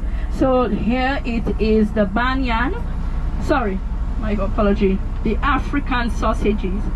It's called the African sausages. These fruits are not edible, but they look like peanuts, don't you see? Yeah. Instead of sausages, they look like peanuts, but these are the African sausages as they are known. It is a tree from West Africa. On the island, they drop on the ground. The animals do not feed on these. The birds do not eat them, but they can be used by the ladies. Sometimes when you talk to your spouse and he don't listen, you can use this to just a little reminder. Any questions, anyone? No, we don't. We've never tried it. Okay, so ladies and gentlemen, this tree is called the banyan tree. And the banyan tree is its origin from India.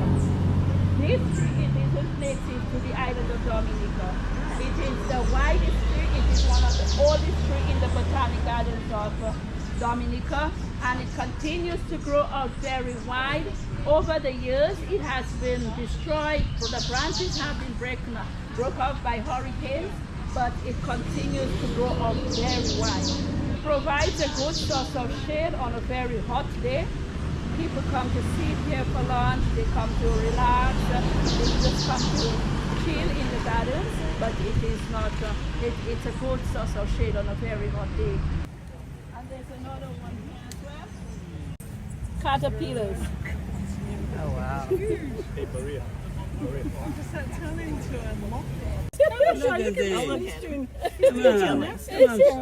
Show your face. Come on. Silly. All right, so when you're taking your photos, we move along. So next It's been here from 1979 when Hurricane David struck the island of Dominica 1 year after it gained independence. Dominica became an independent country in 1978.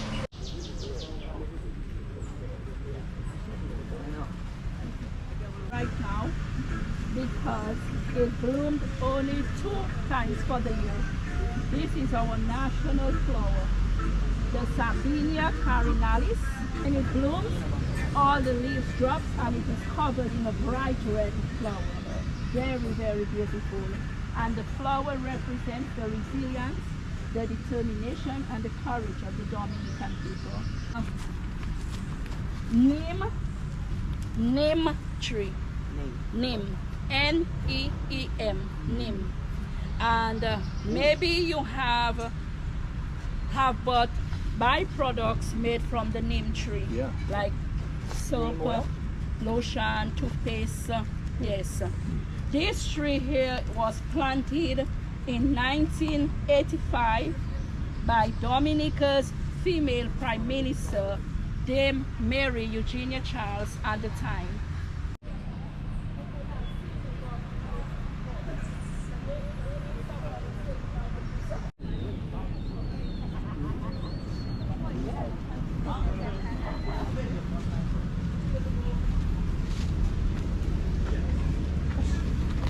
So be careful, everyone. Please watch your step.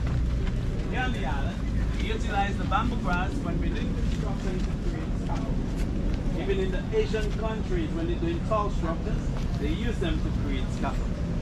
Up to 30 years old. Up to 30 years old. What's good? That's crazy. Sure, you'll see how tall the bamboo has got. In its entire lifetime, it will only flower once. I was here talking about the bamboo. Bamboo, this is the bamboo house in the Botanic Gardens. It has been here for over 100 years, a very long time. And it has been maintained by the people who cares on the grounds of the gardens. It grows at 2.5 centimeter a day, an inch a day on the island. It is the fastest growing grass on Dominica, and we use it here for many different reasons. As he said, all alongside the road you will see the bamboo growing. As we further up here, when we take our drive to the waterfall, you will see lots of bamboo. However, on the island, ladies and gentlemen, bamboo here do not grow near your homes because it is very invasive, so you have to be very careful with the bamboo. And again, as he said, if it is not controlled here, all inside here would be filled with the bamboo. But mahogany tree. And these are the fruits of the mahogany tree, which the birds feed on these and animals eat. The fruits of the mahogany tree. And the mahogany timber is very expensive. Whenever you buy a furniture made from mahogany, yes, mahogany is very expensive. Sometimes you get very noisy as well. Yes, Why don't they get I rid do of not know if it was anchored or... Why don't they get rid of it? Yeah, that's a good question, but it's like, it's there for the time. On the right, the Old Mill Cultural Center. This building dates back to the 16th century when sugarcane was once a demanding crop on the island. We no longer grow sugarcane on large plantations. We do grow it on the farms, but we do not use sugarcane for processing sugar. Many of the sugar mills have been demolished and some are not up to the rainforest of Dominica. Our roads here are winding roads. We drive around mountains and all across Dominica, this is our road, driving around the mountains. We do not have no speed limits in certain areas, so the drivers use their discretion for driving. But we do not have many road accidents. Very few, it's not often. So we will be climbing higher as we leave sea level to the rainforest of Dominica.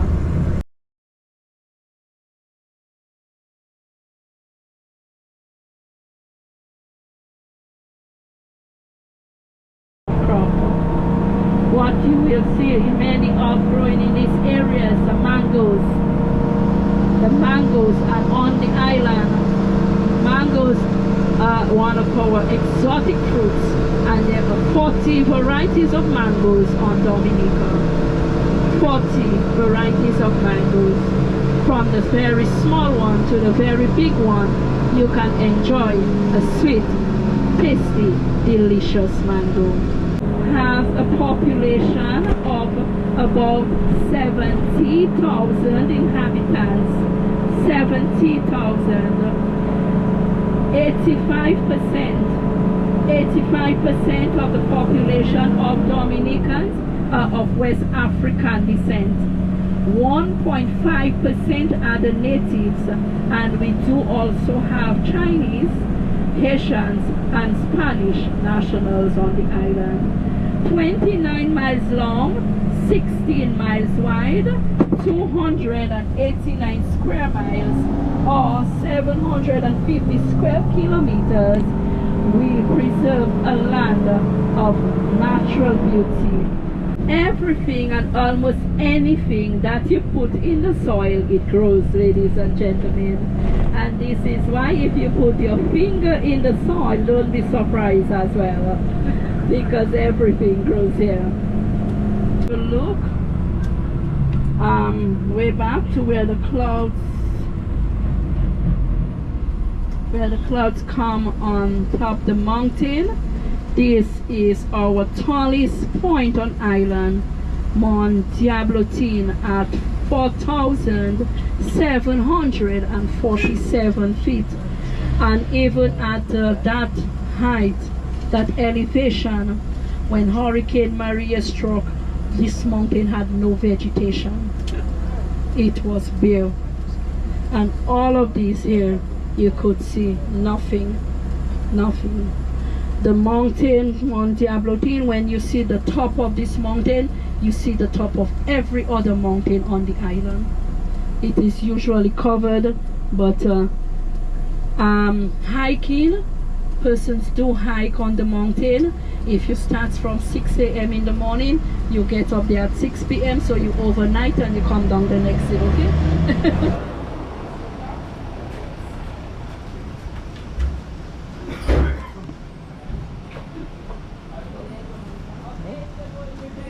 Alright, we are here at the waterfall. Hi there, how you Hello. doing? Good, how are you? It's a good tour. It is. Not too much walking. Yeah, it's nice. It's got a good balance. Yes.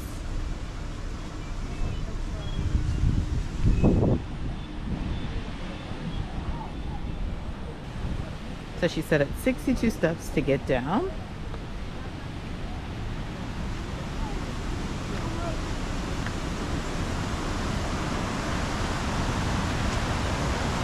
Alright, I can hear it from here. Just can't see it. I will take the steps down. Alright, it is kind of steep. There's a guardrail. So be careful if you're coming down.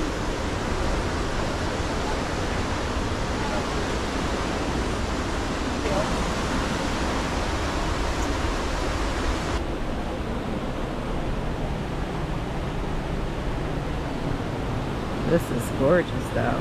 Very nice.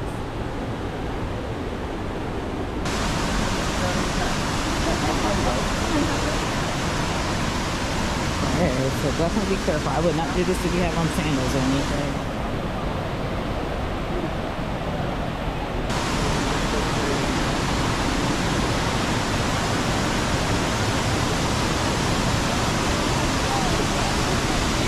Oh wow, that is very nice.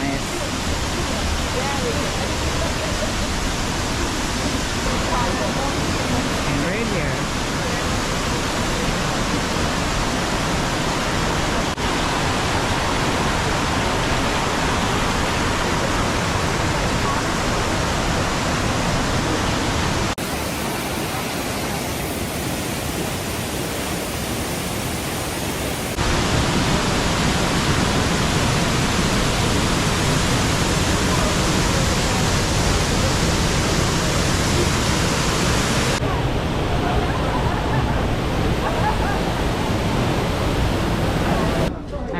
So here now to get some of the local rum punch, which they said is 99% rum, 1% punch. So I'm gonna give it a try. Throw that in the trash.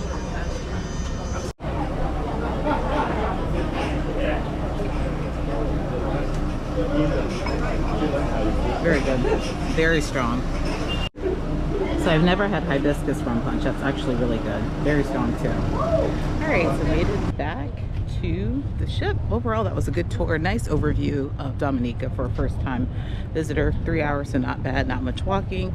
So perfect tour if you want to catch the waterfall, go through the rainforest, the botanical gardens, things like that. So I was going to explore more of the port area, but there's really not a whole lot over in this area. So I'm going to go ahead and get back to the ship and grab something to eat.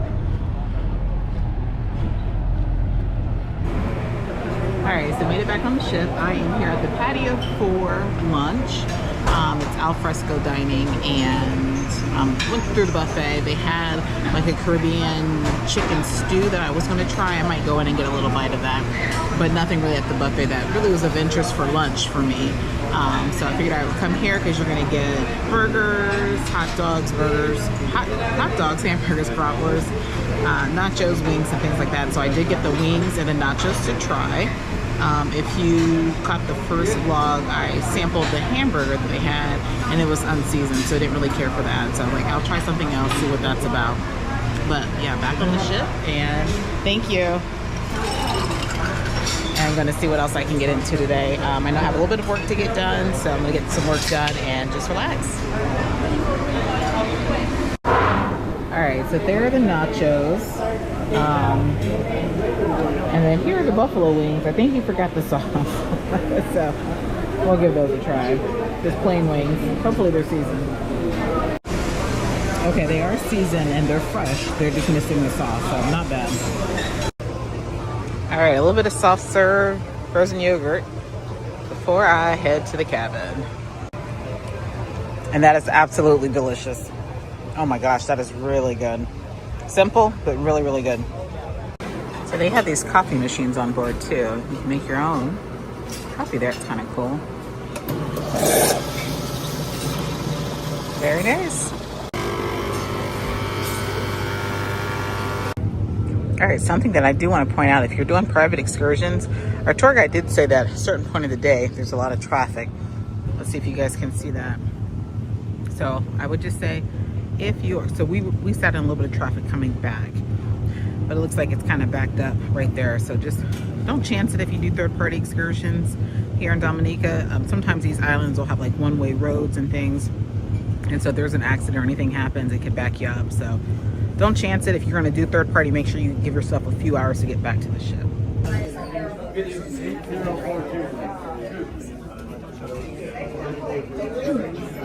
Yeah, but if This way.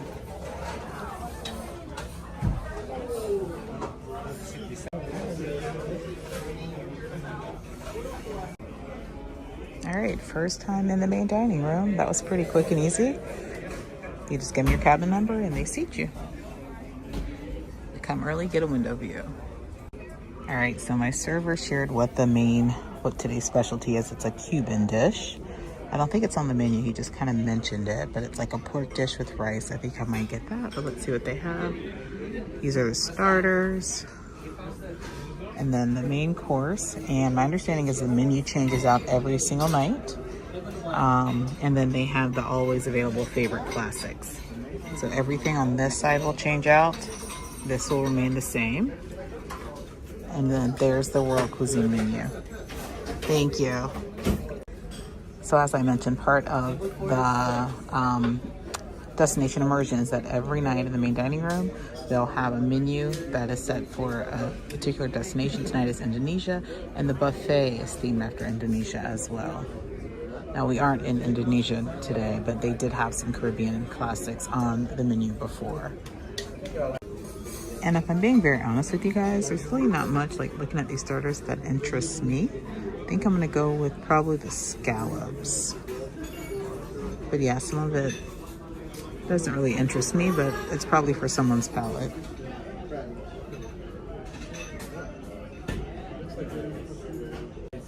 All right, so I got multi-grain bread and it's like some butter, olive oil, and some sort of herb oil. So make sure you pack a sweater. It is freezing in here, probably the coldest I've been on the ship. So yeah, and I got in right at 6. There wasn't really a line or anything. There were a lot of people outside of the bar. So yeah, but they said between 6:30 and 7:30 is the busiest time, so I'm guessing it's gonna fill up pretty quickly. No, I know. No. Well, even your house wine is I feel good princess rights. The scam. You know? Yeah. And the prices, we were shocked.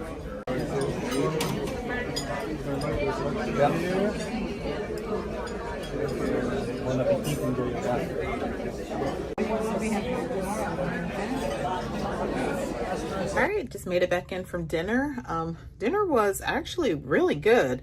I would almost say that the dining room was better than the steakhouse. It actually was.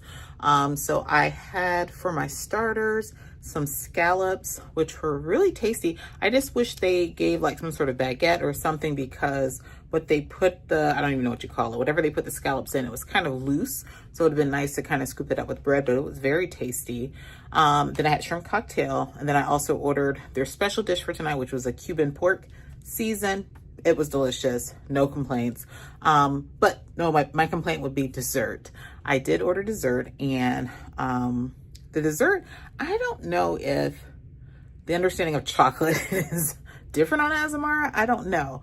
But I ordered a puff pastry, and the way it was described was that it had some sort of chocolate cream or chocolate something. It was fig. It wasn't chocolate, it was fig. I don't really do like fig Newtons and figs and things like that. So didn't really care for that. It would have been tasty if it was chocolate, but it was actually figs. So, but I'm back in the cabin. And I was debating going to the show tonight. The show tonight is actually hosted by the cruise director. So it's like he's singing all kinds of melodies. He's a great singer. He came out singing the first night of the cruise, and it was awesome. I just don't know if I want to sit through 45 minutes of singing tonight. So what's happening tonight is at 9:30, they are having a musical bingo with activity host Tavo, and it's a music bingo game show. Now this doesn't cost, it's just like a fun and games. They're gonna play music, and you have to see if you can get bingo. So that's kind of cool that they have that. So that is available. I might check that out, and that's pretty much it. So that, and then like I said, with the cruise director, and right now what's going on, they have Dancing to the Sounds of East Pearl happening in the living room, which I'll probably go check that out for a second. And then in the den, they have music happening right now. So yeah, we'll go check out the music that's happening right now, and then try to stay up for musical bingo. They actually have karaoke tonight. I didn't think they had karaoke on this cruise ship, but they do. They have karaoke at 10 p.m. and then 11 p.m. they have late night dancing. So no nightclub or anything, they just have dancing. So won't be up for karaoke or late night, but we'll try to get to the bingo and to some entertainment right now. right, I wound up going back to the buffet because I saw someone with sticky toffee pudding, and that looked really good. Of course, I'm gonna try a chocolate chip cookie as well. All right, y'all, I thought Disney had a good sticky toffee pudding. This beats it for sure. That is so rich. It's very sweet. It's supposed to be sweet, but that is really, really good.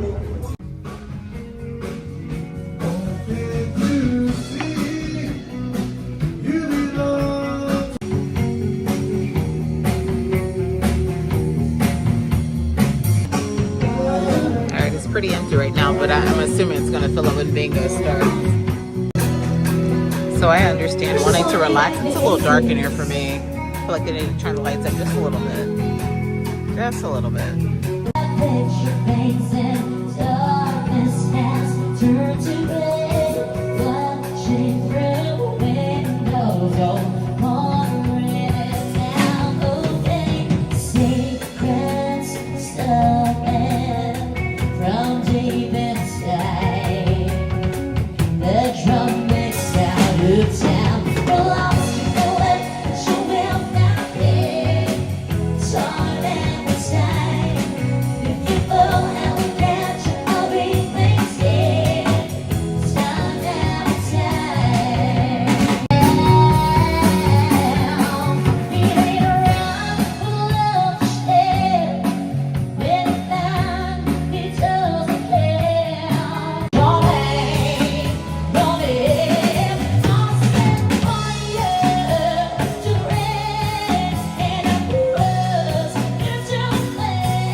Y'all, finish my second one. I'm done. You guys hear Freddie Jackson in the background? I love it.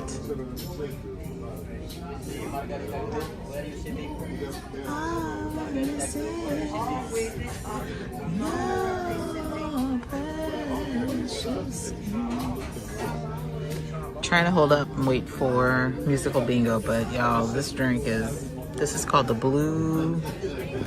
It's called the Blue. I don't know. Blue Wave. That's really good. Might be a new favorite drink of mine, but I'm gonna try to stay up another 25 minutes. We'll see. If they keep playing Freddie Jackson, I will.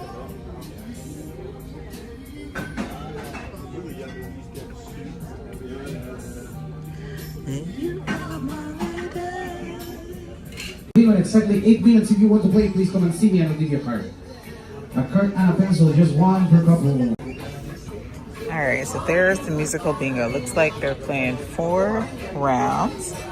Grammy, Song of the Year, songs from the movies, hits of the 60s, dance and party songs. So I don't think I've ever seen this on a cruise ship. Very interesting. Now, I have one of you asking me, do I have to see the screen? No, you don't have to, but it helps.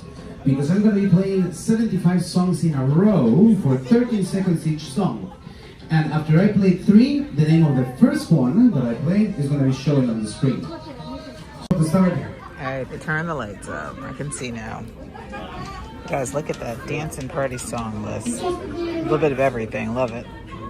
Alright, let's start this. Good evening, everybody. Good evening. Good evening. Let's start one more time, everybody in the back over here and over there. Good evening. Good evening. Welcome everybody to another evening on board the Azamara Quest. Let me introduce myself. I'm your activity manager. My name is Tavo, T-A-V-O. I'm from Cabo San Lucas in Mexico. This is Grammy Songs of the Year.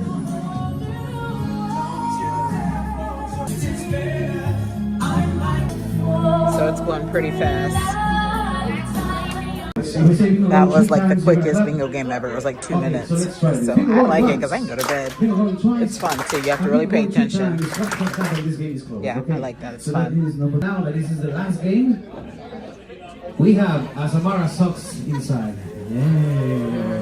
Yeah, we have played. Are you ready? Say yeah. Yeah. Musical bingo. Just dance.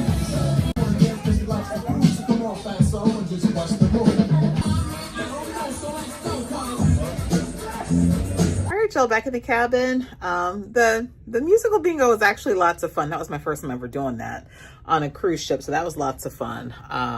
Glad I stayed up for that. So I'm off to bed. There's karaoke about to happen, but I'm not staying up for that. So tomorrow is Martinique Day, and I have nothing planned. So if you've been following, you know that my St. Kitts Day was canceled because of inclement weather, or there being some huge swells, so it wasn't safe for the ship to dock. So they are redirecting us to Martinique. If you followed, I was in Martinique in January of this year and wasn't a huge fan of it. I spent 2 days there after a cruise, and it just wasn't, I mean, it was all right, but I really didn't find anything that was of interest to me. So I'm trying to figure out what I'm gonna do tomorrow. I hate to be in port and not do something, but I also couldn't find, because this kind of happened somewhat last minute. It was hard trying to find a third-party tour that had availability or that was reasonably priced. And it seems like a lot of the third-party tours aren't filling up, because I reached out to 2 to get booked, and they said that they couldn't accommodate because they didn't have enough people. So I don't know if we're the only ship in port and it kind of caught them off guard, or what's going on with that. So yeah, I don't have anything booked. The tours through Azamara were too expensive for my taste for what they were offering.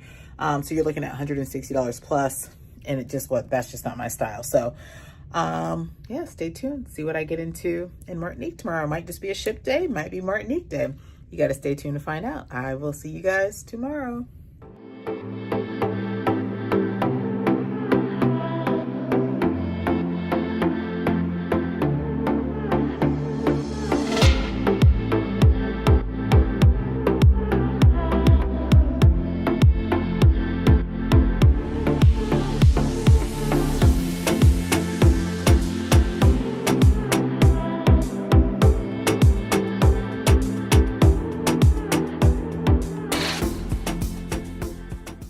All right, guys, so we are here in beautiful Martinique. And again, I don't know what I'm doing today.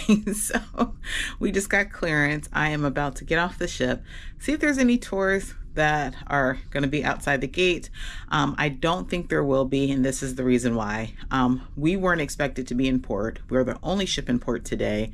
And again, I reached out to multiple suppliers to see about trying to get on a tour. They either commented that they weren't available or that they didn't have enough people interested. And with this being an Azamara cruise, it seems like most of the people are booking ship excursions or just kind of off exploring on their own. So that might be the challenge. So I'm just going to get off. It looks like I'm at a different pier than I was before. So let's go ahead and get off the ship and see if we can catch a tour, maybe catch a bus or something to the beach. We're going to go ahead and head out. All right, I am in Windows Cafe this morning and got an omelet made to order that looks really good. Cappuccino and some fixings. And we're arriving here in Martinique. I'm trying to figure out what I'm going to do today. All right, so I am off the ship, and this is definitely a different pier, because I didn't recall walking down this pier. So as you see, and I'll get you guys the name of this marina, this dock here, but it is beautiful right here. But as you see, there's a little bit of a hike to get down there, and I don't see like any trams or bikes or anything, so keep that in mind. But here's a beautiful shot of the ship. All right, let's go ahead and walk down this pier and see what we can get into. It looks like I might be the first one off the ship this morning. So yeah, we just got clearance like maybe 15 minutes ago. Yeah, looks like maybe I'm the first one off. And it says Grand Port Maritime. I don't know if that's the name of the port. Grand Port. I'll have to look it up. All right, and so we are actually in port today until 9:30. So we have a long time in port. We also have our white night tonight. So that is a special thing that Azamara will do. So we're gonna remain in dock for a while. So over 12 hours or so. So yeah, that's why I wanted to get off and do something, even if it's just for a few hours. Even not having a planned tour, I figured, you know, this would be just something to get off and do. But I don't know, we'll see what's up this way. But it sounds like these people that are walking ahead of me have a shore excursion through the ship, I just didn't want to pay. They were looking at like $160 plus for the tours, and a couple of the tours were going to take me back to the Botanical Gardens and the waterfall that I did last time, so I didn't want to do the same thing in that high cost because I know I didn't pay that last time. So so yeah, we're here all day today.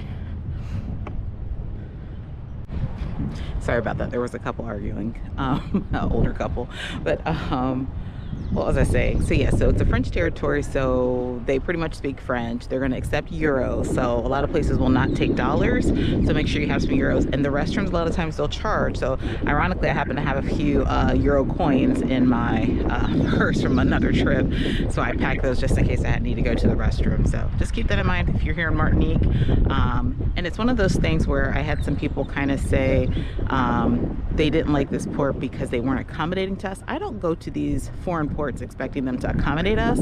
I think the lack of planning is probably on my part, as far as not having the translation app, you know, not understanding that they're not going to speak English, they're not here to accommodate me. We are in their country, their area, so you know, keep that in mind when you visit these places and they don't speak English or they do things a little bit differently than we do. We are in their land, we're here to visit, so plan accordingly, that way you have a good time and not stress so much. So yeah, but all right, I don't see any tour guides, but maybe we'll just walk a little bit.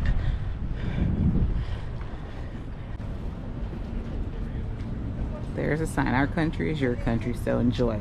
It's our country, but it's their country, so make sure you adapt to how they do things here.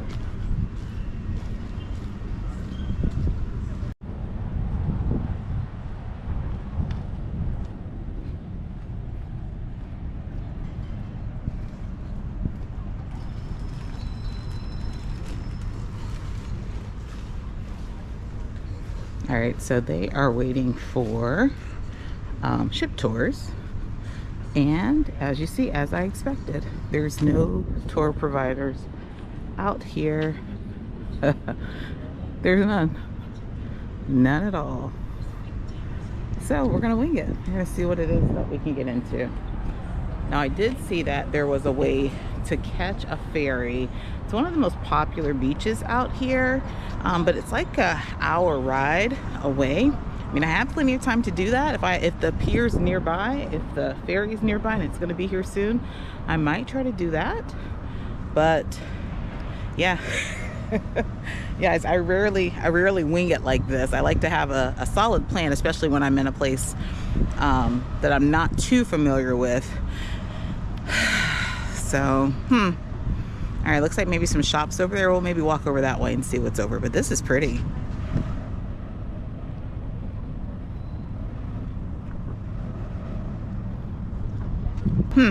What to do? Yeah, so I see some ferries up this way. I don't know if these ferries go to the beach. We might just walk up here and ask. All right, so there's a sign there that says wait to official buses. So if you're gonna catch a city bus, it's that way. Looks like this way is gonna take me to downtown and to the beaches and toilets. So we're gonna just walk this way and see what we can get into. All right, me gotta put my hat on. It is sunny and it is hot already. All right, there are some shops right here by the port, some local shops if you wanna pick up souvenirs, some clothing and things right here.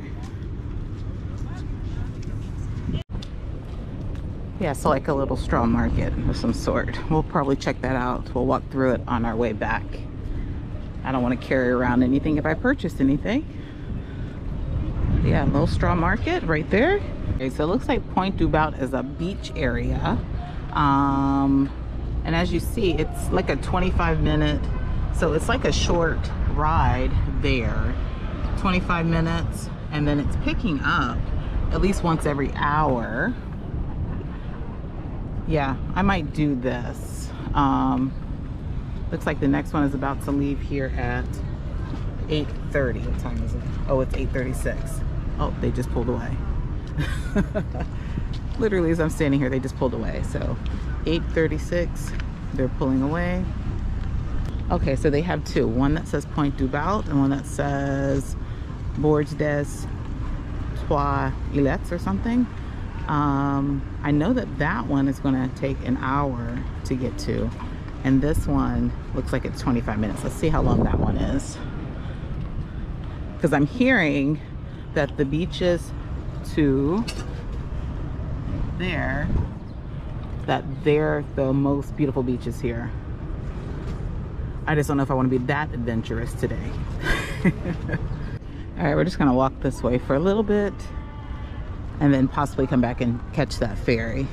But yeah, there's a fort up this way. Yeah, actually my hotel was right over here, because I did walk this pier last time. I just didn't come down on this side. So there is a fort up this way if you want to go explore the fort. So yeah, I was definitely at that McDonald's. My hotel's around this corner. So if you stay at Simon and you happen to dock at the other pier, it's probably like a 5-minute taxi ride, so it's not far. All right, so looks like if you keep walking straight, you're actually going to run into a beach. De la French, guys, pardon my French. Then you have the fort there. So yeah, the beach just looks like right here. It's actually before you get to it. And then the terminal that I was at, that's the terminal that I was at. It's that way as well. So all kind of in close proximity to one another. There's a ship still in view. So that is also something, sorry, you guys probably can't see me. That is also something I recommend if you are, especially if you're solo by yourself and you want to get off and explore, always try to keep the ship in view. It makes you feel a little bit safer just knowing that you can see the ship, you didn't wander too far off. And also just check the area to make sure that it's, you know, relatively safe area and that there's not going to be any issues. Oh, actually, here's the hotel I stayed at, Fort Savon. I do not recommend. It was clean. But this is a very, very busy street, as you can see. And on the weekends, I think when I was here, I stayed on a Saturday, they have like festivals and things going on. You see the tent set up? So I think it's like almost every weekend they have something going on, and it was so loud until like 4 a.m. That it was hard to sleep. So yeah, I stayed at Fort Savon, and the cruise terminal is straight down this way.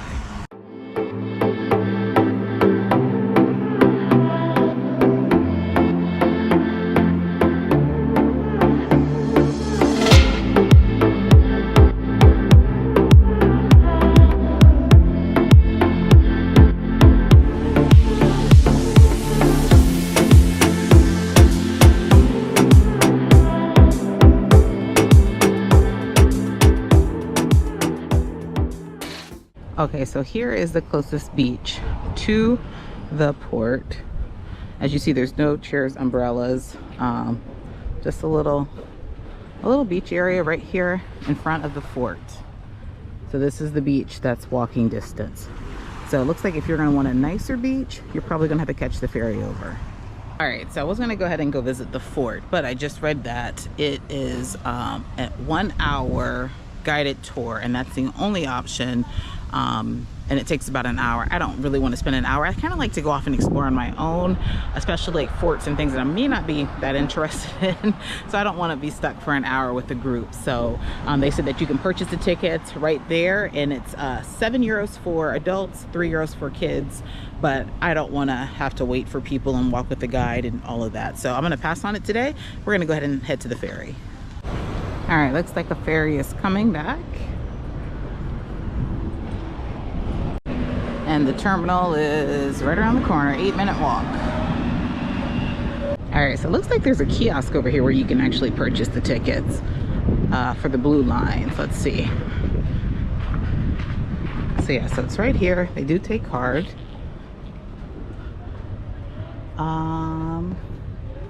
Let's see if I can get this in English.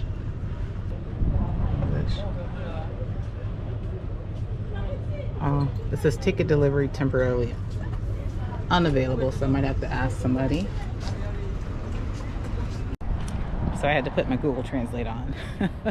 So the one that I'm getting on is actually this kiosk here that I had to buy it from.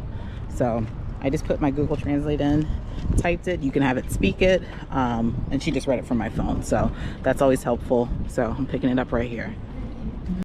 All right. So got my ticket. And thankfully the lady there spoke English, so it wasn't as stressful, but I have it round trip €7, so that's not bad at all. Yes, thank you. All right, so it's picking up at 9:20. So easy, but have the Google Translate ready just in case, because that can be a little nerve-wracking.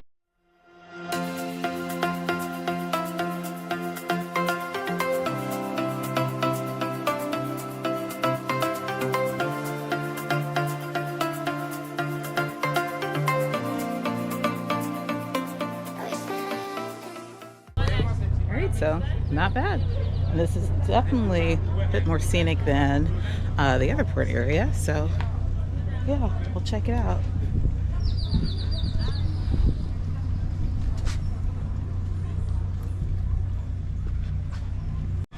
All right, so looks like this marina has some restaurants and shops and different things here. Maybe you can even pick up a boat tour, but as soon as you get off, there is a restroom, and as you see, they are charging to use the restroom, so keep that in mind. That's why I said make sure you have some euros with you, because you're going to be paying for the restroom. So we're just going to walk to the beach, but yeah, there's some shops and different things down that way, a couple restaurants. Looks like ice cream and pizza, and then here's where you get your ticket if you did one way. I did the round trip, so it was just the €7. Yeah, it looks like you can maybe even purchase excursions right here. There's an excursions office. So it would have been nice to have this on the other side, right? Near the cruise ship. But yeah, they have all kinds of tours right here. Snorkeling, scuba diving. It looks like dolphins and turtles. All right, and it looks like the beach is probably this way. Look at me just wandering aimlessly. But I saw people with like beach bags. Look, they were walking this way. Yeah, possibly. We're gonna walk. We're gonna see. I'll try to catch up with these people. Oh, yep, I see the beach from here. So just a short walk. And it's a direct path. I won't divert much further. Direct path back to the ferry. Jet ski, snorkeling stuff, all of that over here. Trying to see if there's a spot to go, but the water is a lot nicer over here. Oh, I see a beach spot over there. Let's walk down this way first. Okay, I see a beach spot over there. Now, from what I saw on ChatGPT, this is the smaller beach, but if you walk the opposite direction 10 to 15 minutes, there's a larger beach. I'm not gonna try to get to that one today, but I can imagine that it's probably a lot more crowded when there's multiple ships in port. That beach will probably get crowded, but right now it looks pretty empty. So we're gonna walk this way just to check it out, and then we're gonna head to that side.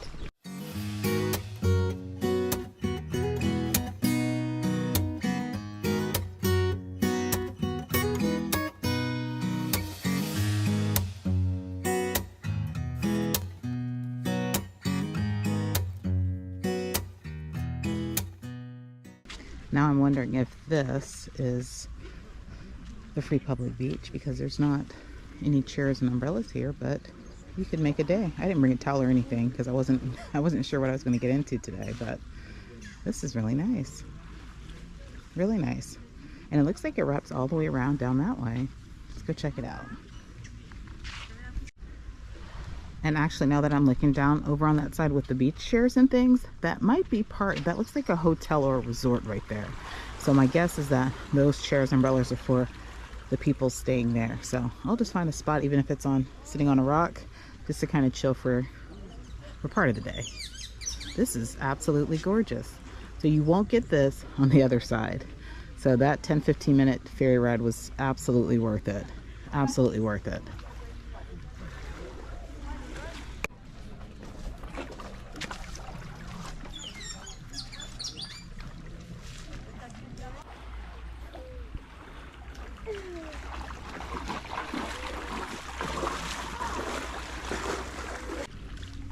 And here is another little beach area. So it just kind of wraps around. So you get your own little private area. Look, another one right here. Okay, so I did forget my towel, but I'm going to get in this water. I will air dry before I get back to the I will air dry before I get back to the ship, so I'll be perfectly fine. All right, I think I found me a little quiet private spot right here by the rocks. There's some steps there. I need to sit down for a few minutes. Hopefully there's no critters over here, but this is where I'm going to be for a little bit.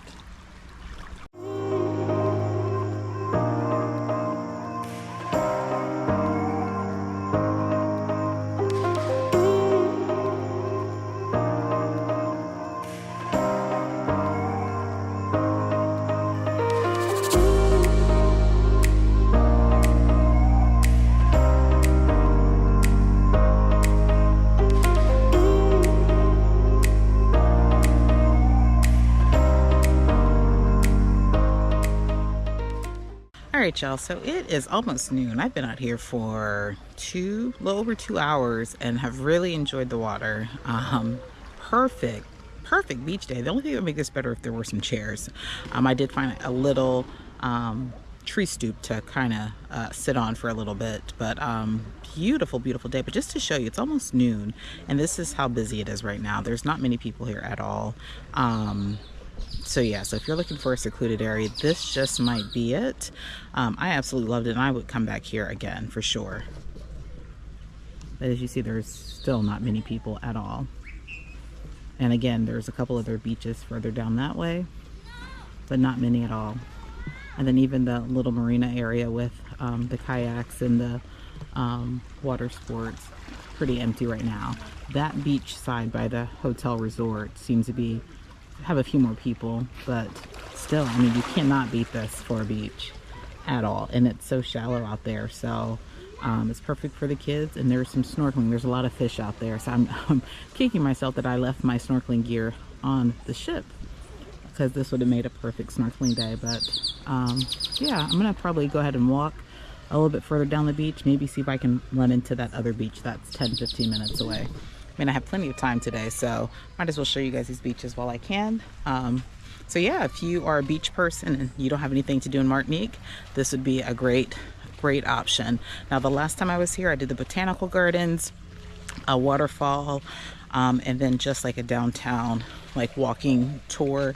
I did go to the market, was able to try some different foods and things, but it was a challenge because again, the people there didn't speak English, which totally don't expect them to.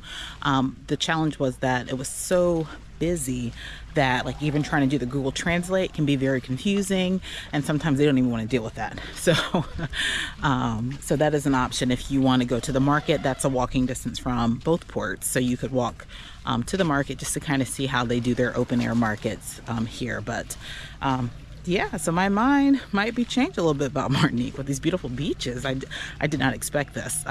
And again, there is another beach. I'll put the name of it right here. It is an hour away. So I've heard that it's even nicer than this. So if you want to get out there and you have time, maybe try to catch the ferry out to that point. All right, so that hotel is a private hotel, private beach area. So I'm just walking back up this path. Like I said, it's 2 minutes down. It's a pretty busy path, as you see. So don't be nervous walking down. I'm just gonna go straight and see if I can get to the other beach, or maybe stop and get something to eat or drink. Okay, so here is the name of the other beach. So this is about where I am. Up here, that's about where I am. So I'd have to go all the way down here to get to that beach. We'll see. We'll see. Might not make it there. I don't want to be venturing off too far. And it looks like the ferry's just pulling away, so I'll try to probably catch the next ferry, which will be here in 45 minutes. So that's what I'll try to do. I don't want to be out here too long. But it is, guys, this is beautiful. Beautiful area. All right, we are gonna walk to the other beach. So it says when you leave the ferry and you're facing the town, you're gonna turn left. So hoping I'm going in the right direction. It said about 10 minutes, so it's gonna go this way. And if about 5 minutes in I sense there's not a beach this way, I'm turning around.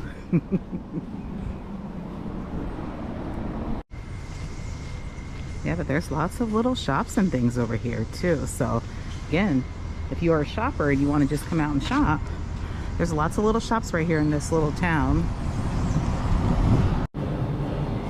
Yeah, whole shopping plaza here. Bienvenue Village Creole. Right here. So 5-minute walk from the ferry. All these shops right here. Okay, I made it to this intersection in the road and I don't see any signs that say beach. So I'm not gonna walk that far. I kind of know my limits, so we're gonna go ahead and head back towards the ferry. I'm not gonna walk down that street. Not by myself. Maybe we'll walk through the shops while we're over here.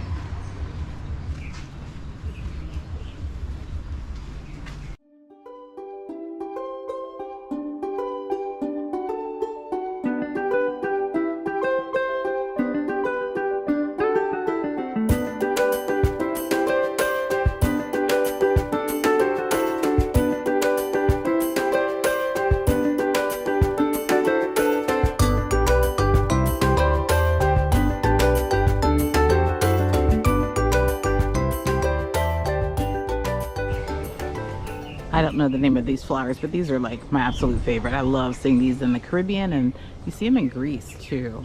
Just beautiful. Look at that color. Beautiful. All right, so the ferry will be here in about 15 minutes. Make sure you keep your ticket, keep it dry, so they can just scan that and you're good to go. So beautiful day here. I would certainly come here again if I wanted to spend the day at the beach. Just plan accordingly. There's no restrooms by the beach, so you're gonna have to come back up to where the pier is and pay to use the restroom if you need to. But there's shops and restaurants, so if you purchase, of course, usually they'll let you use the restroom, so you could do that. But yeah, I'm just gonna stand here and wait for the ferry and enjoy these beautiful views. It's been a perfect impromptu day here in Martinique. So yeah, get out, try to explore. Even when plans change, try to find something to do. It beats just sitting on the ship, at least for me. I could have taken this as a sea day today because like I said, we're back to back to back ports. We still have 3 more to go. So yesterday we were in Dominica, so if you missed that, be sure to check that out. The day prior we were in St. Lucia, so 3 more to go. So I still have plenty of time to get back on the ship, have lunch, relax, enjoy part of this as a sea day. But yeah, get out, explore, be safe doing it, and yeah, headed back to the ship.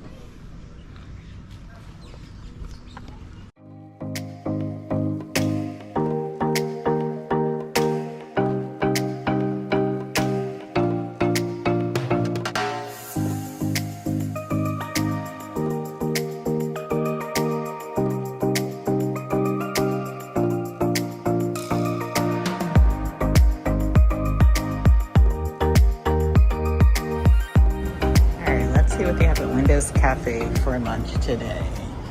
Let's see.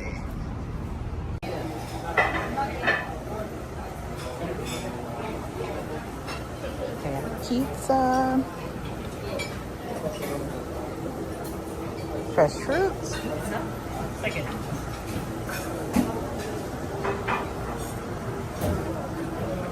Looks like some Indian food, potatoes, pasta, meatloaf, Mandarin chicken, hot wings. Oh, I got all kinds of spicy island chicken.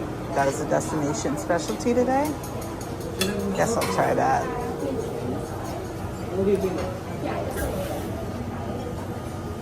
And then salad bar. Drumstick. Thank you. Just one, yes. Thank you. They also have a sandwich station. They'll make the sandwiches for you fresh right there. So cold cuts and salad bar. Hello.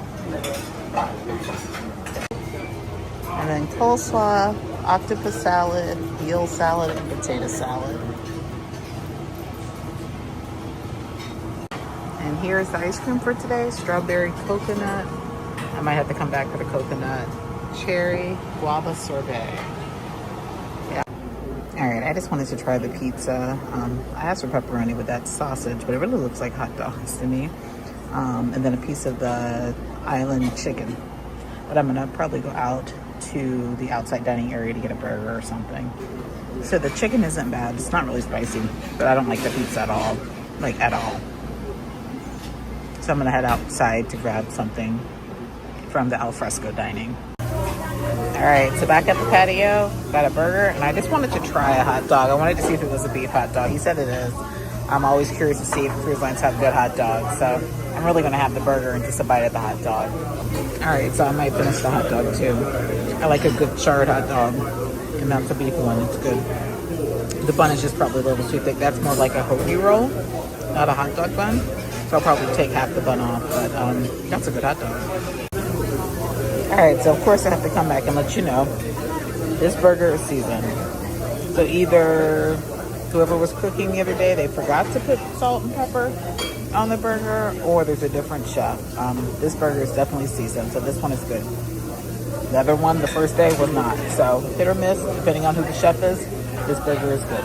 All right, it is late night. I've spent part of the afternoon getting some work done and just relaxing, but it is white night. This is an event that everyone looks forward to on Azamara, and I've heard that they do white night best. We're gonna go check it out and find out.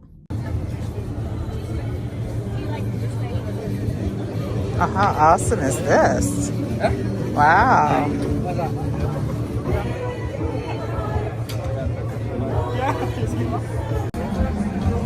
Yeah, this is pretty awesome.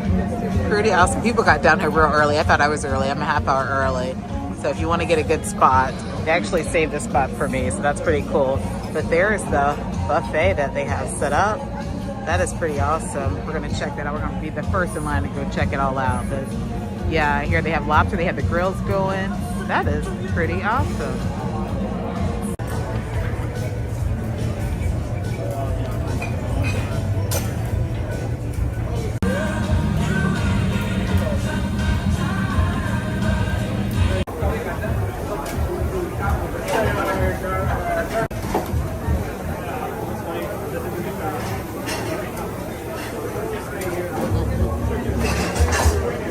Yeah, this is probably one of the nicest spreads that I have seen.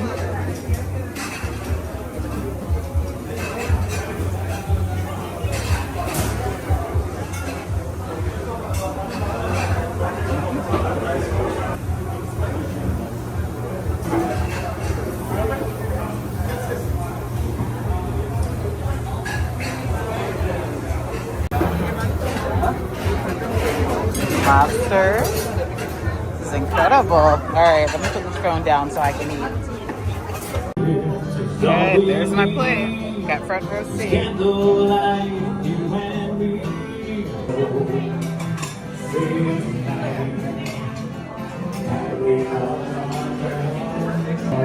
Crepe Suzette.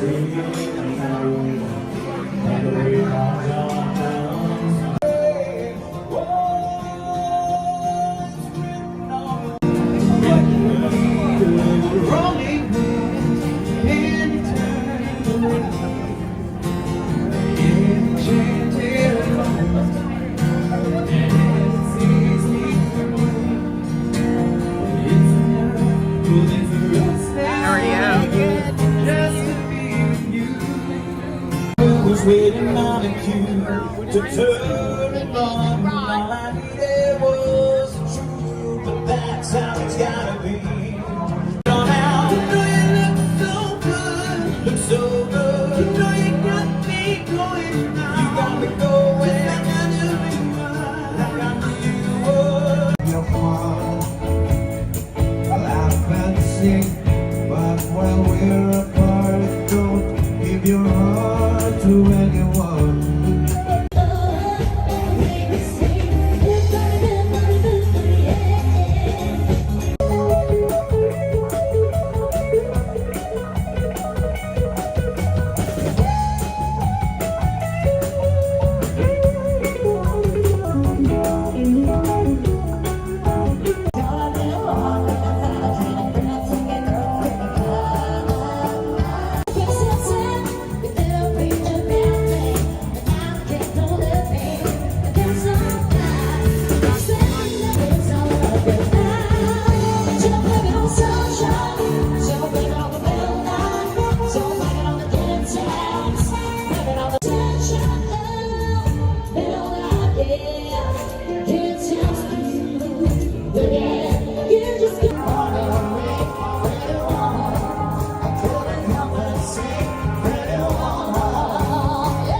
white night party tonight.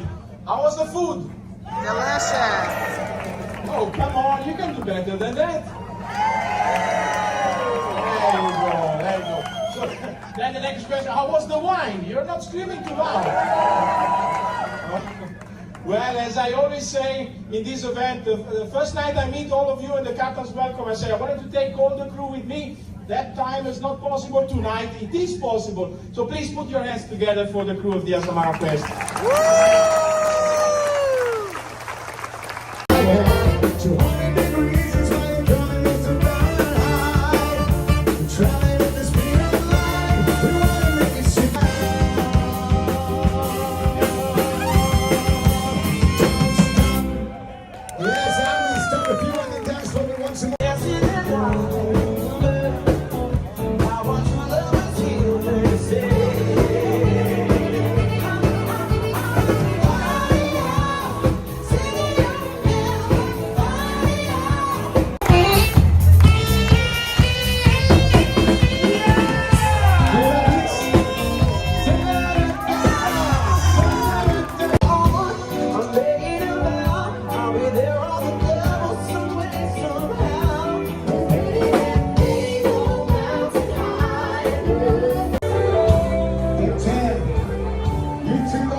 Alright guys, so I made it back in the cabin.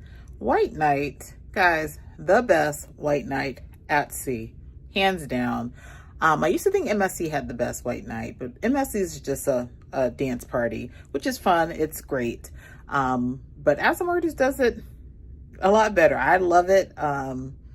Yeah, I had an amazing time. I was by myself, had a great time, danced, listened to the music. The performers were amazing. The food was delicious. I've never seen an open charcoal grill on a cruise ship.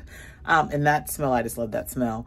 Yeah, it was perfect. So that is like, again, one of the signature things for Azamara is that they had this white night party, and yes, they definitely do it best at sea, hands down. So had a wonderful evening. There are a couple other things happening tonight.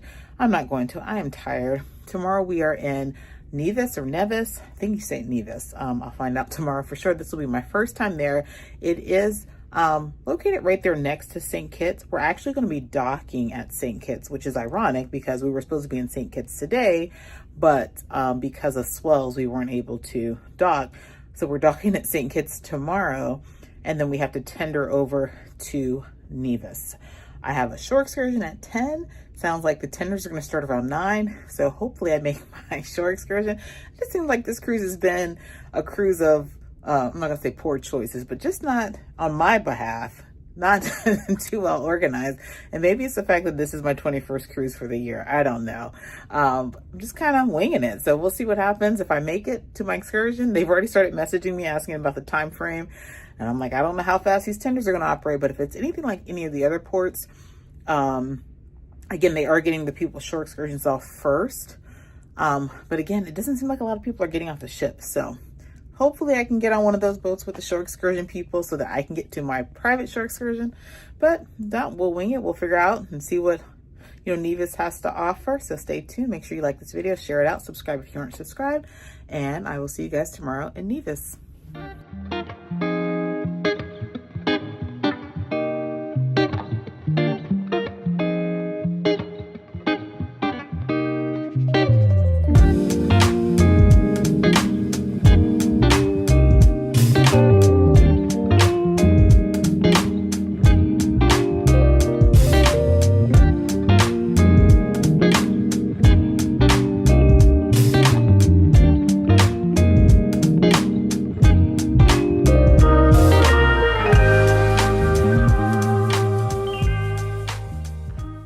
You get that feeling.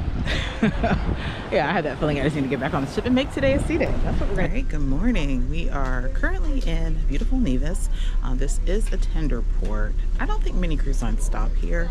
I don't think I've ever booked a client that was going to Nevis, but Azamara does, and so it's a tender port. So I'm here in the den waiting to get a tender ticket so I can get ashore. Now keep in mind, if you are doing a third-party shore excursion, be careful the time that you book your third-party shore excursion, because you want to make sure that you have plenty of time to tender over. So my tour is at 10. They're going to start tendering at 8:45. So I decided to get up early, that way I can get over. I'd rather be on that side and wait than be on the ship and wait. So plan accordingly.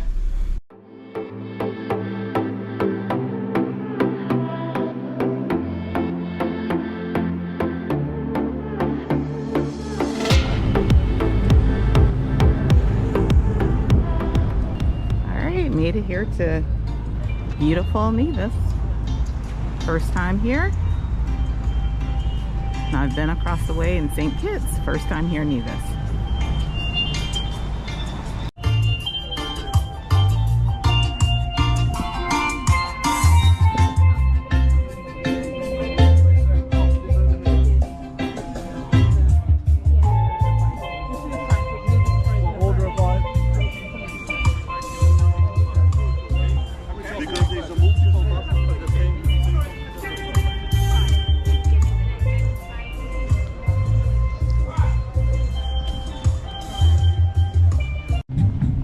There's a large group from our ship going golfing, so there must be some golf courses here. They arranged a private transfer. It looks like here's where you're going to pick up some tours and things. I am waiting for my tour guide to send me exactly where to pick up. So now I did book this shore excursion through Viator. I will put the information in the description. If you followed me when I went to St. Kitts, January? I think January, I took a tour. This is the same company, but they're in Nevis. So I will put the information. I had a great time. That was the tour where there was a monkey on the bus, if you remember. So this is the same company, just a different provider or different tour guide, because they're located here in Nevis. So unfortunately, looks like my day in Nevis might be this short.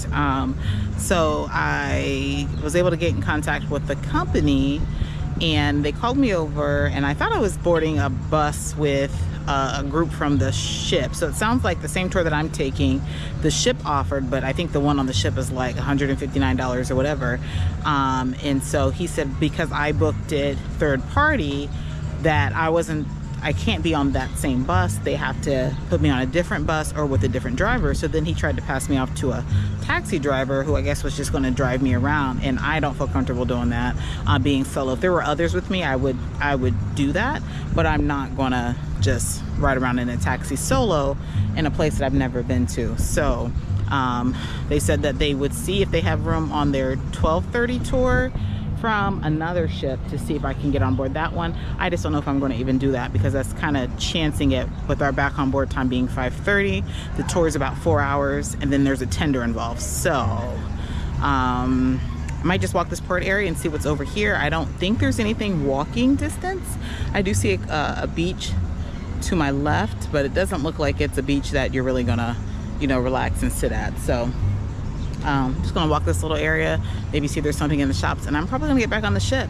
Guys, this is one of those things where I think because of the type of cruise that this is and the clientele on board, a lot of people aren't booking the third-party shore excursions. They're going strictly with the ship. One, because they can afford it, most of them can. Two, they feel like it's safer doing it that way. And me, like I said, there's a mixed demographic on board, but mostly, a bit older, retired. And so I get it. So it's kind of not worked out in my favor for this cruise with me booking these third-party shore excursions. So I might have to strategize differently on future cruises where I'm a minority on board, because it's just, yeah, this isn't the first port this has happened. So lesson learned.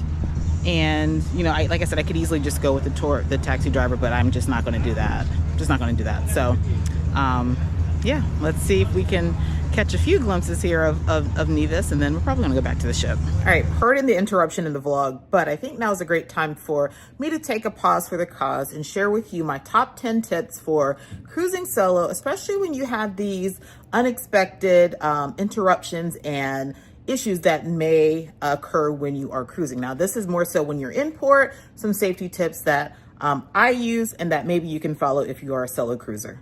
Number 1, be sure to allow someone back home to know your full itinerary, ship, sail date, destinations, port times, any tours that you're taking. Give them all of that information. That way they have it. If they need to track you or find you, they kind of have an idea of where you're going to be.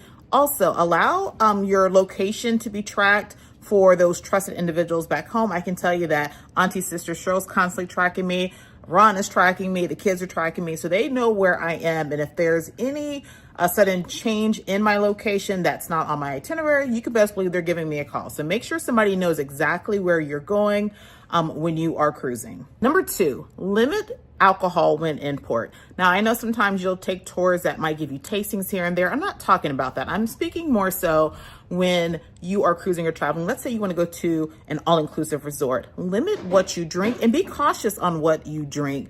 You don't want to get intoxicated. You're out there by yourself and then something happens. So watch what you drink and how much you are drinking. Number 3, hide your cruise ship card. You don't want the locals or people there knowing that you are a tourist. You want to try to blend in as much as you can. So avoid wearing like Royal Caribbean t-shirt, avoid wearing your lanyard. I mean, they might still pick up that you're a tourist, but that just gives them a clear indicator that you are absolutely a tourist, you're a visitor. And if they wanted to do something or what have you, you're going to be an easier target. So remove key cards. I mean, you need to keep them on your person, but don't have them visible when you get off the ship. All right, number 4, use anti-theft bags when you're traveling. It's just one extra layer of security to make sure no one's going to try to pickpocket you or steal things that belong to you, your credit card, identification, things like that. If you ever see me with the crossbody bag, which I wear pretty much all the time when I travel, it's through Travel On. I'll put the link in the description of this video. Very secure bags. I absolutely love them. Also, leave your valuables on the ship. I know as a solo cruiser, as a content creator, a lot of times I want to pull my camera out. I want to set up a tripod, selfie stick. Avoid doing that unless you're like in a touristy area where there's a lot of tourists. Closer to the port, you'll probably notice a lot of times if you ever see me filming when I'm out in port, a lot of times I'm doing it discreetly from my phone. You won't know because I mean, I don't tend to have a big camera and all of that. So I do it more discreetly, but avoid, setting up tripods, putting out your devices, and even being on your phone when you're just kind of walking out and about. That's just going to give someone a reason to snatch your phone and keep running. So be careful. Number 5, attend solo meetups on board. Sometimes you can connect with other solo cruisers, other solo travelers who just might want to get off and explore the port, or maybe they have a ship excursion or shore excursion idea to do together. That way, you kind of have a partner there on the ship. You've already notified people back home what you're doing, but now you have somebody on the ship. Just kind of, the buddy system, just having somebody with you will help keep you safe while in port. So yeah, I don't tend to attend the solo meetups, but if you like to meet people and you want to connect with others, that's a great chance to find a buddy to explore the ports. Number 6, be sure to vet out any tour provider that you use while in port. Now, I know sometimes you get to port, you just select any of the tour providers that are there at port. I mean, for the most part, it's going to be safe. But if you are just someone that wants to be extra cautious, I would say first off, plan an excursion through the ship because that's going to give you a return to ship guarantee. You're going to be with people from the ship, so it's going to be a safer environment. But if you're like me and you don't mind venturing off or you don't mind using a third-party shore excursion, make sure you vet them out. I would say look at reviews. Make sure it's a reputable company. Now, and also book it through a reputable company such as Shore Excursions Group, Shore Excursioneer, Viator. Book it that way because you have a little bit of assurance there, but also check the reviews just to make sure that they are legit and that there hadn't been any recent issues. Number 7, if you are going to venture off on your own, be sure to download Google Maps for the destination that you're visiting. So if you're going to be visiting Nevis for the day, download Google Maps for that. That way you have it if you happen to get offline. Sometimes you visit other destinations. You may not have good cellular reception or Wi-Fi, and let's say you're trying to figure out how to get back to the ship and you ventured off on your own, it could be a challenge if you don't have Wi-Fi. So to play it safe, download it before you even leave home. That way you have it as a backup if you lose reception. Number 8, avoid flashing cash, credit cards, and always walk with a purpose. What I mean by walk with a purpose is if you are lost, have no clue what's going on, you're trying to figure things out, don't look confused, because you looking confused will set you up for, you know, all kinds of situations. So if you feel like you need to kind of catch yourself and figure out what it is that you're doing, I say stop off into a shop, a store, coffee shop, what have you, and figure it out there. Don't just kind of stand on the street seeming confused, not knowing what you're going to do.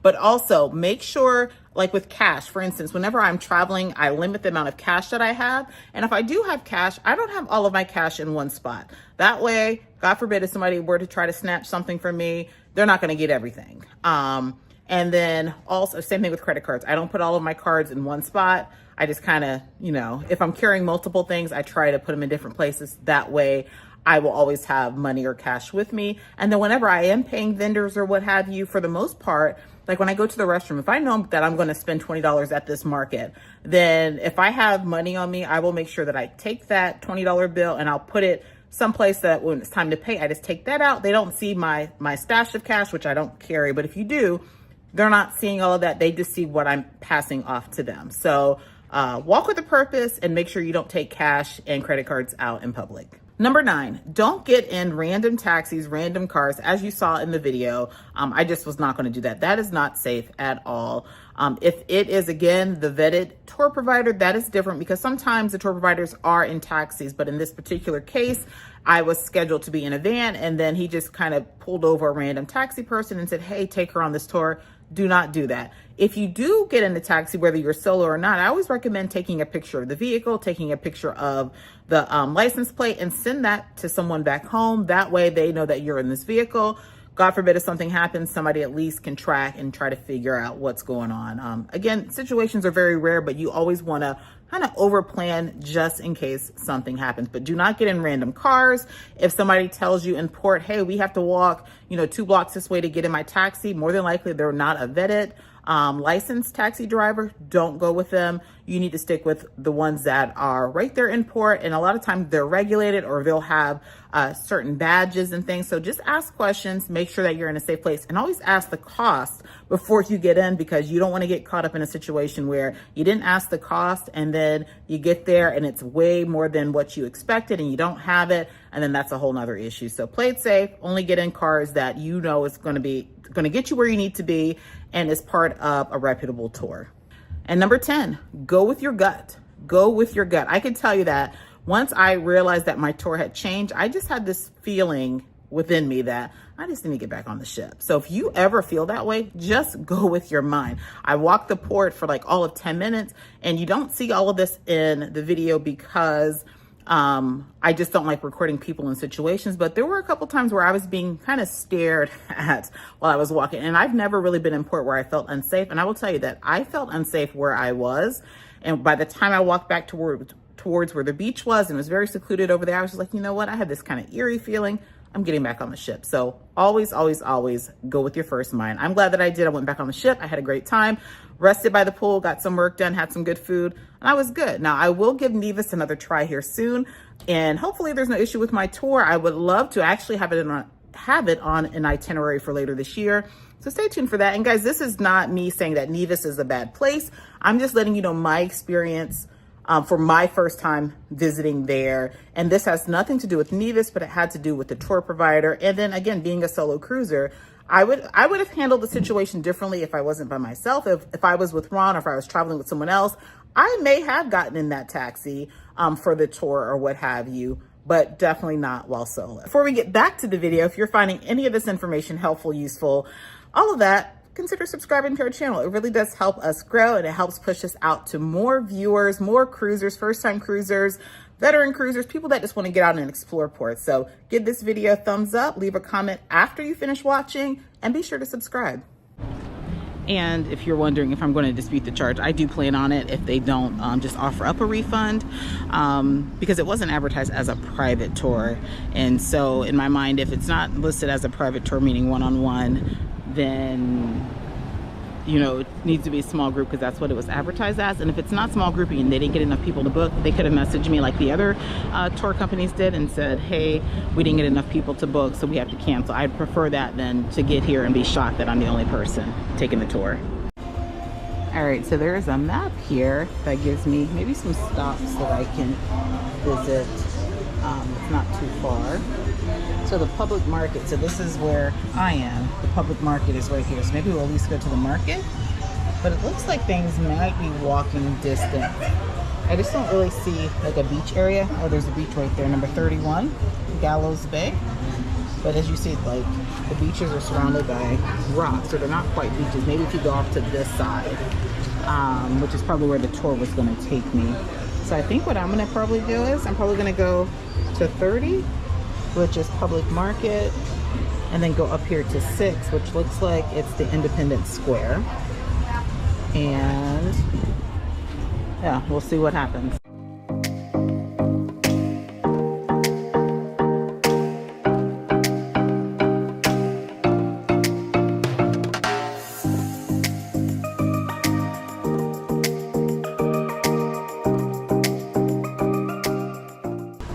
So here we are, Market Street. Oh, that must be the market right there. Actually, that's the market there. I see them setting out produce and things. All right, we're just gonna walk up further.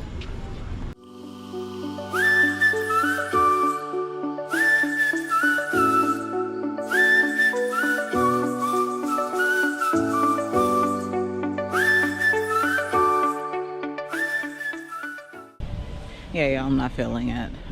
But head back to the ship. I walked 1 block and yeah. All right, here goes the little bay that is near where the ship's dock. So again, there's no beach over here. I think you're gonna probably have to go to the other side of the island to get to a beach. So I mean, there is technically a beach there because there's sand, but doesn't look like a beach that I would personally, especially if there's no one there. Like I wouldn't just sit there and I wouldn't go in the water because of that shrub behind, but just doesn't seem safe.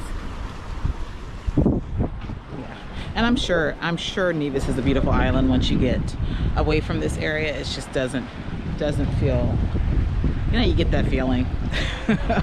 Yeah, I had that feeling. I just need to get back on the ship and make today a sea day. That's what we're gonna do. We're gonna make today a sea day because I haven't had any sea days and I am a little tired. So we still have 2 more ports to go. We have Tortola and St. Maarten, and those are both third-party shore excursions. So maybe I need to see, you know, what the plan is for those and make sure I'm not the only one for those tours so I can plan accordingly. So we're headed back to the ship.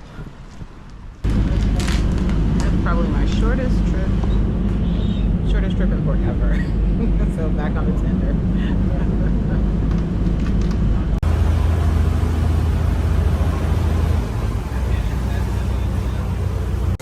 All right, so I've been resting, doing some work, and this is lunch. It looks really good. This is like their destination dish, Thai chicken, and then there's goat. Actually, the goat is the destination.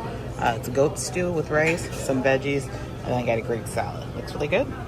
All right, so I've just been working, editing. I had a couple webinars to participate in, so maybe it was a good thing that it didn't work out in port, but lunch was delicious. You guys saw my plate. Everything on that plate was tasty, but it is about 3 o'clock, and I just learned that the living room has sandwiches and pastries, so I'm gonna go grab a small bite there.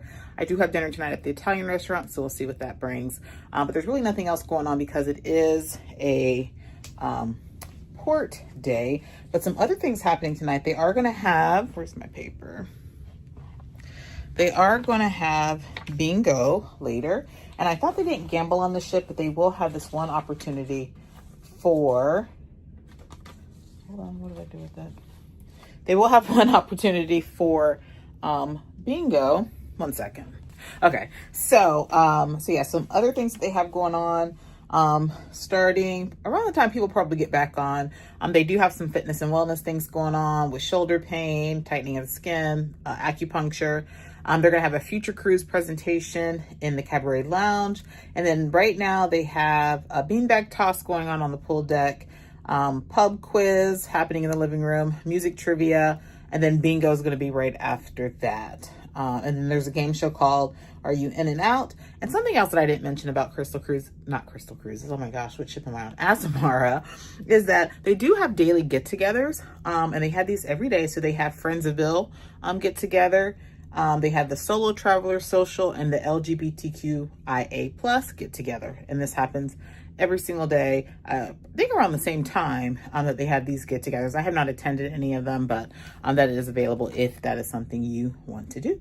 But I'm gonna go ahead and check out what they have at the living room for snacks. Now keep in mind, with this being a small ship, they don't serve food 24/7. So if you're somebody that likes a snack and has small bites, you need to take advantage when they do have these types of things. So this isn't tea time, but it's kind of around tea time. So we're gonna go see what they have. So here's what they have today. Tuna sandwich, mayo scallion, and then some scones. All right, so not quite your typical tea time, but I did order coffee and I grabbed a couple of scones and some cream and jam. So that strawberry jam is really, really good, but the scones themselves are like just hard rolls. That's it. So probably won't even eat that one.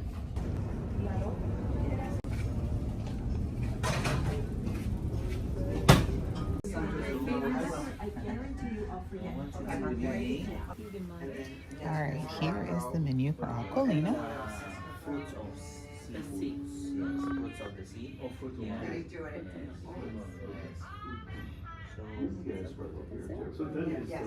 So this is Italian. I think this was about $25 as well.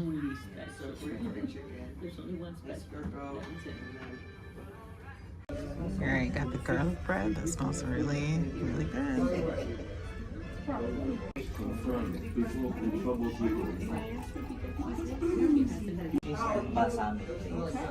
Please enjoy. But I think we look. But you know what? My mother never knew about facials and all this stuff. And you know what? She had a good. Thank you. I know. Hey, for that, thank God. And it was just so good. That has to be a.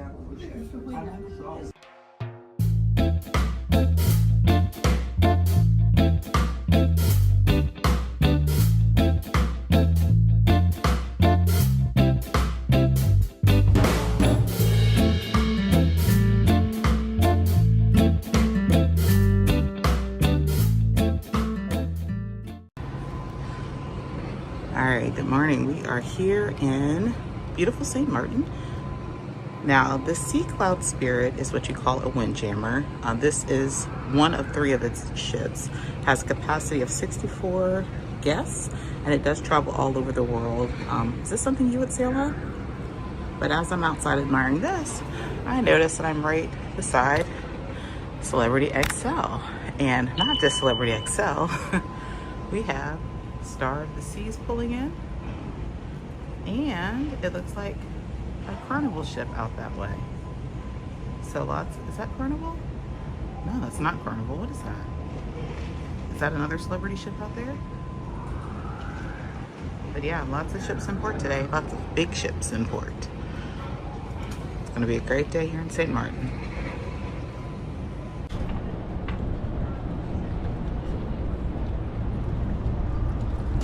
Good morning. Good morning. Oh, there's Sky Princess and Dock 2. So Sky Princess, Celebrity XL, Star of the Seas, Sea Cloud, and Azamara. All right here in port. All right, so if you missed my first St. Martin vlog, check that out from January. I was on board MSC Virtuosa, but here we are at the port area. It is a really nice port area. They have lots of shops, some bars, restaurants, so nice spots to just hang out if you don't want to go far. And their are shops further down if you want to walk to the downtown area, and there are some shuttles or taxis that'll get you there. I think a couple of dollars to get you down there to the downtown area, which is just, I don't know, not even a mile or two. So you can walk it or you can catch one of the shuttles. But yeah, it's a beautiful port area if you just want to get off and shop and hang around. There's the water taxi booth straight ahead. That's where you're gonna go across the water. If you want to go to downtown area, you can catch the water taxi across. All right, so something I didn't realize last time I was here is that they actually have hop on, hop off here in St. Maarten. That might be something inexpensive to do if you just want to kind of get around and explore on your own. I honestly didn't even realize they had that. So hop on, hop off are good options if you really don't have a plan but you want to get away from the port. You can just ride the whole route around to take a look at the island, or you can, you know, hop off and hop back on whenever you're ready. And we are in port today until 10 p.m. So I have time to do some things. This tour is going to be about 5 hours long. It is going to take us to Maho Beach, which I have not done yet, which is where the planes are going to go overhead. There's some shopping, there's a rum distillery, and then we're going to Orient Beach for a beach stop. So I might have time to do something else once I get back into port. But my meeting instructions tells me to go to the EDC, and that's where I'm meeting up for my tour. And I'm pretty sure I highlighted it last time. This is the only port that I've gone to where I've seen an accessible stand where you can get rentals in port. So it's right here near kind of where you're headed toward the EDC and where the taxi rentals are. All right, so here's where we're gonna pick up taxis. Now the EDC is further down. It's kind of a gated area. That's where you're gonna go if you have third-party shore excursions. So about a 5-10 minute walk from the ship, not far. And if you just want to go to Maho Beach, there is a stand here that will take you directly to Maho Beach. As you see, there's a sign there, there are taxis that'll get you there. Today it is going to be pretty busy out there. Now I haven't been out there yet. I'm hoping our tour gets there first because yeah. And it says, yeah, shared ride service, and it leaves the beach. The last one leaves at 3 p.m. All right, so yeah, here's the EDC. I don't even know what EDC stands for, but it's back here, right behind where it says Island Souvenirs. It's gonna be back this way, and they said they'd be under a white tent. So all your tour providers are gonna be out here, third party. So they have a whole red carpet and some lace. I don't know if this is presidential tours or not, but that's pretty cool.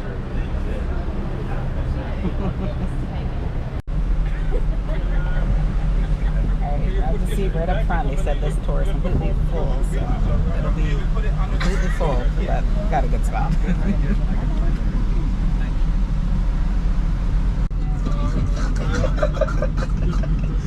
All right. Good morning, good morning, good morning, everyone. Good morning. Good morning. Let's try that one more time. Good morning, good morning, good morning, everybody. Good morning. All right, that sounds good. I'll give you all a 10. All right, my name is Jamal, and this is my good buddy Eddie. If you check the reviews, you probably have seen about us a lot. And we will be your tour guide slash driver slash bartenders today. The plan for today is that we're going to go completely around the island, checking all of the popular stops, picture stops, beach stops, and food stops, and rum stops. So we got a long day. You guys got a long day with your good buddies, Eddie and Jamal. Eddie the Teddy and Jamal that got it all. That's what they call us.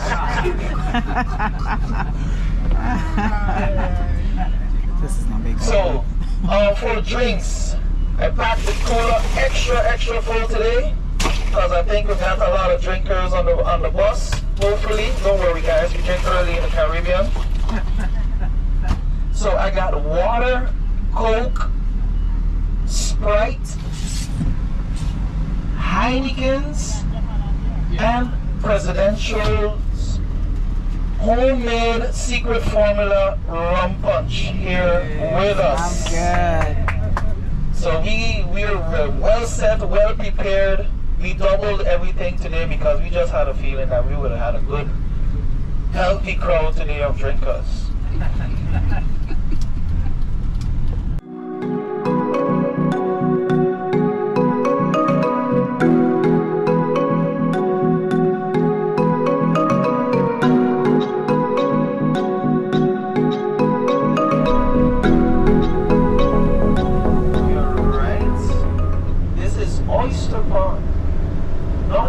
Oyster Pond because from a bird's eye view it's shaped like an oyster.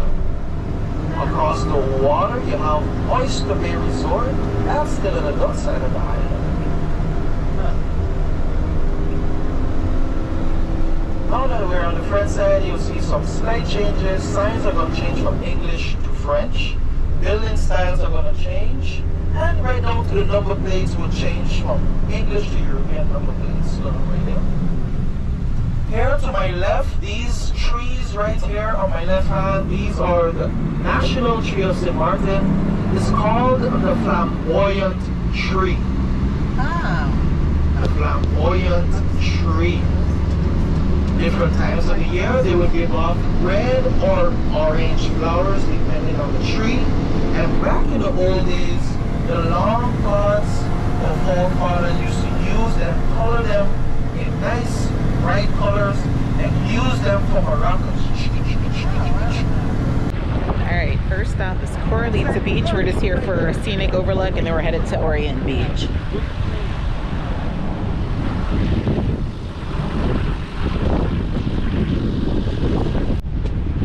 Oh, it's very windy. I almost feel like I'm gonna blow away.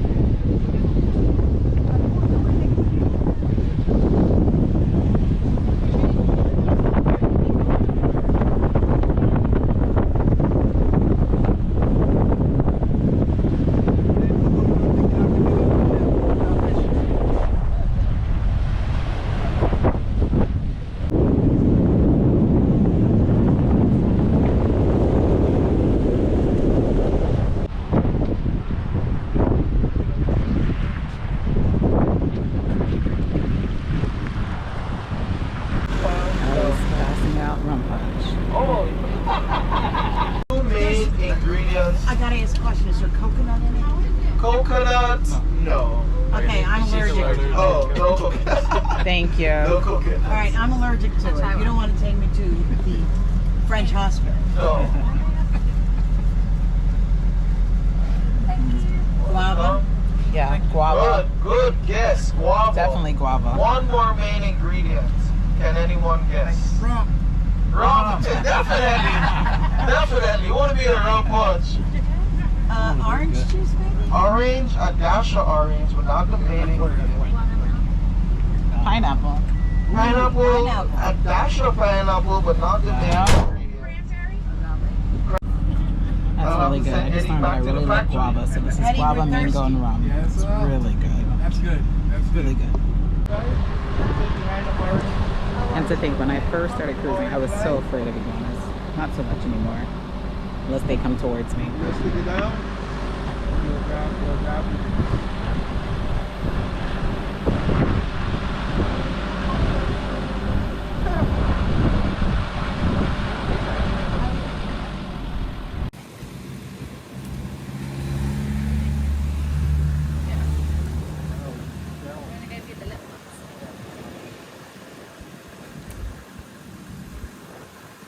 Spend about 10-15 minutes there to stretch our legs and walk around, take some pictures until we continue our journey to Orient Bay Beach. There we'll spend 1 hour on the beach. Alright, straight over here to your right side, if we look into the mist, we could see the island of St. Bart's. Now St. Bart's is the smallest island of them all, which only 8 square miles, but is the richest island, that being because it's a celebrity island and highly invested by millionaires alike. It's a celebrity getaway, so to say. The only way you can reach to St. Bart's, you have to come to St. Martin and go to St. Bart's. Every year we see lots of celebrities. Example, last year we saw Drake and Shaq and them all, they're always here. St. Bart's is a French territory island. Anyone could go St. Bart's, but definitely when you reach there, you'll pay the celebrity prices for food and clothes and lodgings. Right here, Moses Rock. Can anyone guess why would this rock be called Moses Rock? Any guesses? Because it parts the sea. Good guess. Because it parts the sea. The reason it's called Moses Rock is because different times of the month the tide will go down and a road would open from the beach over to Moses Rock, and you could walk over without getting your feet wet. That's the reason it's called Moses Rock. Now, Orient Bay Beach is one of many popular beaches here on the island of St. Maarten. Can anyone give me a wild guess why they think that is?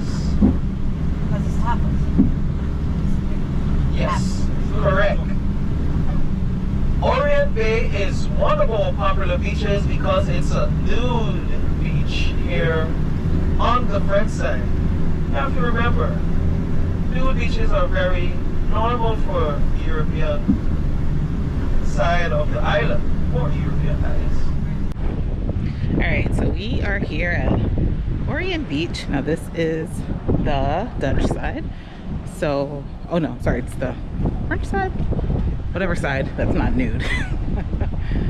So we are here for an hour or so just to enjoy the beach, and then we're going to be heading downtown for lunch and I think some shopping. So, beautiful beach day.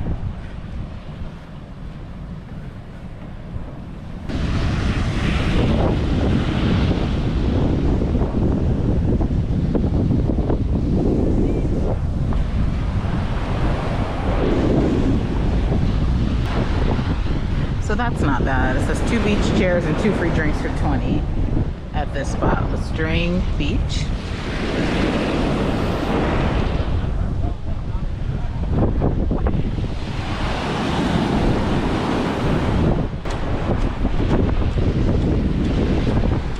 Alright, so I was kind of hoping to get in the water today, but it's just like the last time. It's too windy out there for me. Too wavy, so I'm gonna avoid the water today. I just kind of walk the beach, get some exercise. It's a beautiful day. I mean, the weather is perfect. The temperature right now is like right at 80 degrees, but it's so windy that it feels cool. So perfect weather.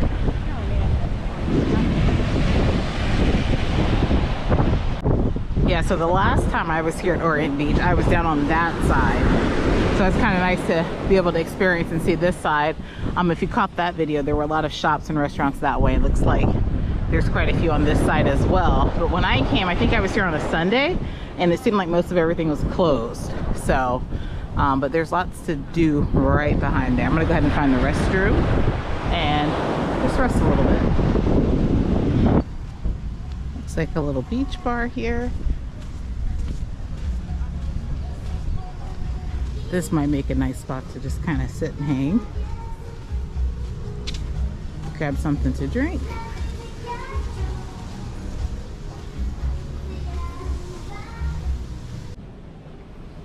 So I guess they strategically closed down the restrooms because they want you to spend money. So I saw the restrooms there. I was going to just use the restroom rather than pay for a drink to use the restroom. But I think I'm going to go back. There's a couple other little huts right here, but I think I'm going to go back over to this other beach bar, just grab a drink and use their restroom because it looked like it was clean on that side. But yeah, he said there were 3 restrooms to use, but apparently they locked them up. So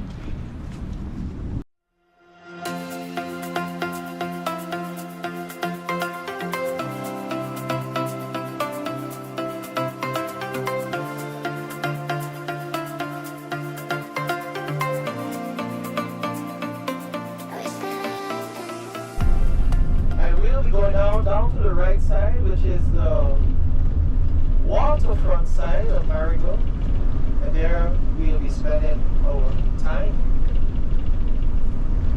Alright, so if you saw my vlog last time, I was in this exact spot. What I like about this tour is that they pre-ordered our food. I couldn't eat last time because they said it was going to take too long, but they actually pre-ordered and it's going to be ready. So we're here at Strictly Local. So So yeah, so this is perfect. So I can eat and then go over to the bakery. Last time I had some delicious pastries at Chef Fernand, I think it was. So I'm gonna have this red snapper, go over and get dessert, and maybe pick up a souvenir. Last time I was here, I picked up some seasoning, and it was really good. So I might go back to that kiosk and get some seasoning. But yeah, this is a beautiful day. So it looks like the hop on hop off will come to Marigot. So if you want to come out here, catch some amazing ocean views, shop, eat, you can just hop on the hop on hop off. I'll put the pricing in the video so you see it. But yeah, that's really nice. I didn't realize that. So that might be something that I do on a future visit. Take the hop on hop off, come to Marigot, get something to eat. Nice.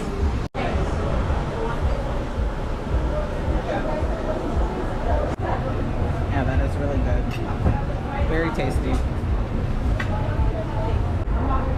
Gonna add a little hot sauce to it. Tastes good. So yeah, y'all, the fish didn't stand a chance. I definitely would say if you're getting y'all, check them out. This was absolutely delicious. I loved it. So it's right here. There's lots of restaurants and shops here, but yeah, I'll be back here for sure. That was really good. And it was only $20. So $20 for that huge plate. And it was fresh. It was really good. All right, going right across the way to the bakery. So literally right across. So good timing. We have about another 20 minutes or so here. So yeah, I'm gonna go ahead and just walk across here. There's a nice little photo stop there. I did stop there last time. But I remember how delicious. I think I got some cookies from here and a pastry last time. And I took the cookie back on the ship and saved it for later. That's what I'm gonna do again. But there is a nice photo stop there, and restrooms are down that way. And I think last time they charged to use the restroom. I think it might be €1 to use the restroom. So yeah, they have ice cream, pastries, brownies, sandwiches, all kinds of things. So you can come here and grab something quick to eat. So, all right, I got one of the homemade cookies, and then one of the white chocolate. Looks really good.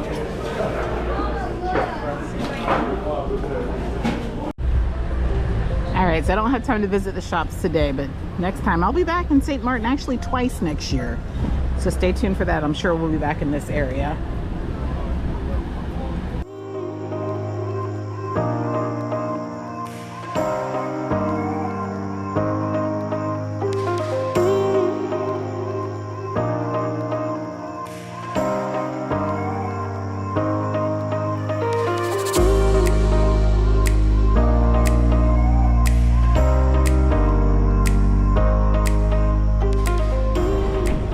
So we are here at Maho Beach. First time here, and y'all, I can already tell you it's overrated. I mean, it's tons of people out here. Now this is the spot people go to get that shot of plane coming above. Yeah, let me just show you these crowds. So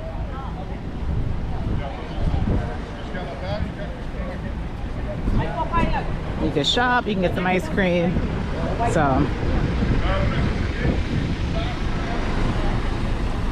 all right, hopefully we can catch a plane.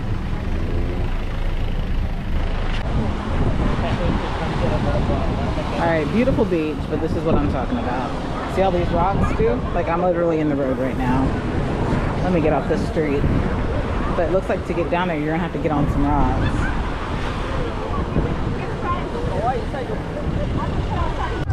But you know, I'm gonna find a spot to try to get a good shot. But yeah, I'm not about this crowds and yeah, I'm not about it. See if I can cross over somewhere. All right, here comes a little, this is like a little plane. Let's see. Oh, it is actually coming right towards me.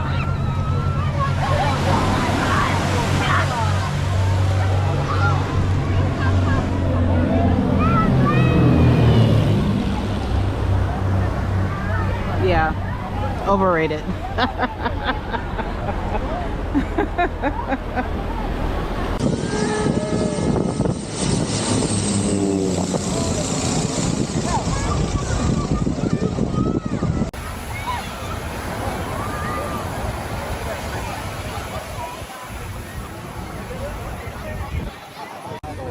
So I guess a trick would be to go wherever the photographers are. There are some photographers out here you can pay to get your shot. So I'm gonna kind of stand where they are because I'm assuming they know where the best spots are.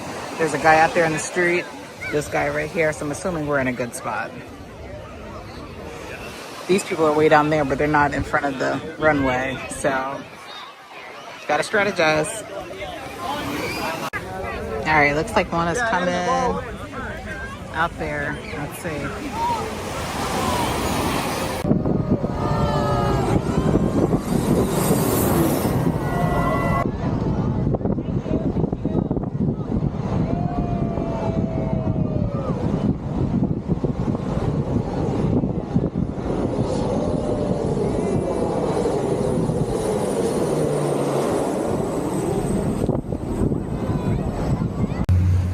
Yeah, so guys, it's very unsafe. You have to walk on the road or walk on rocks. So I said I'm gonna just suck it in and walk the path.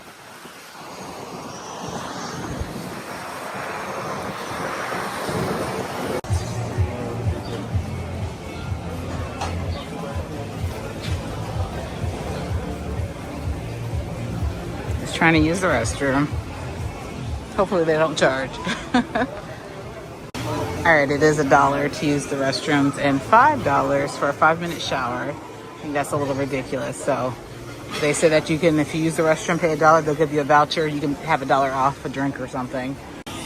And I guess that isn't quite a pool. I wouldn't get in that.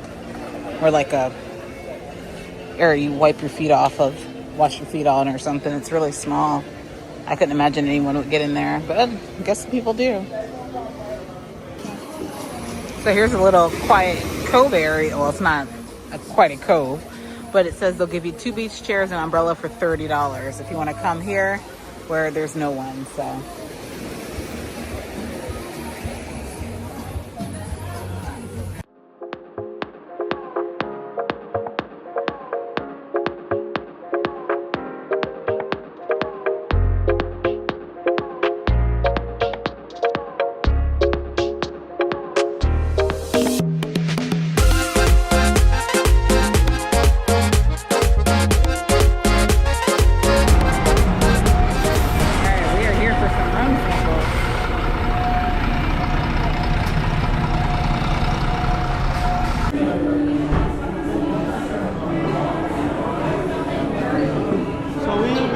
guys, we're gonna start right here. But anyone need to use the restroom, right here. Here today, welcome to Toppers. I'll be telling you about our special rums we have here. Here's first our banana vanilla cinnamon rum, which is 21% of alcohol. If you like to make pancakes, French toast, pasta, this is really nice. It's nice on ice. It's an occasional rum if you like. Anniversaries, weddings, birthdays, however, it's 21% of alcohol. You can take a sample. Tastes like banana. It does taste like banana. It's very, very nice. That banana's really good. White chocolate. All right, so the bottles are $20 each. I think I'm gonna get the, what was the one that had? The raspberry something. All right, here at a nice overlook. I was here last time as well.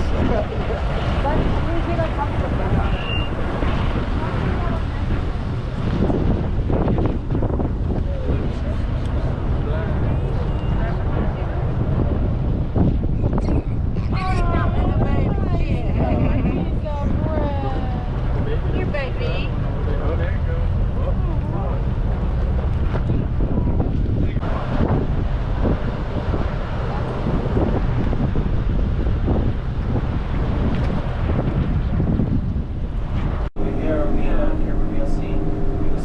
Here we got some pelicans overhead, flying over.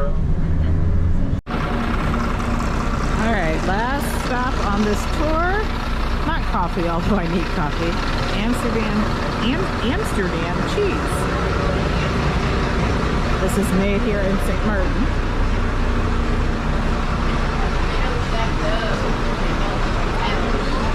Yes, you'd be safe from the Thank big you. car. Here we go. That's the old Amsterdam cheese. Oh, that's good. Kind of like a Parmesan Asiago, but soft. That's good.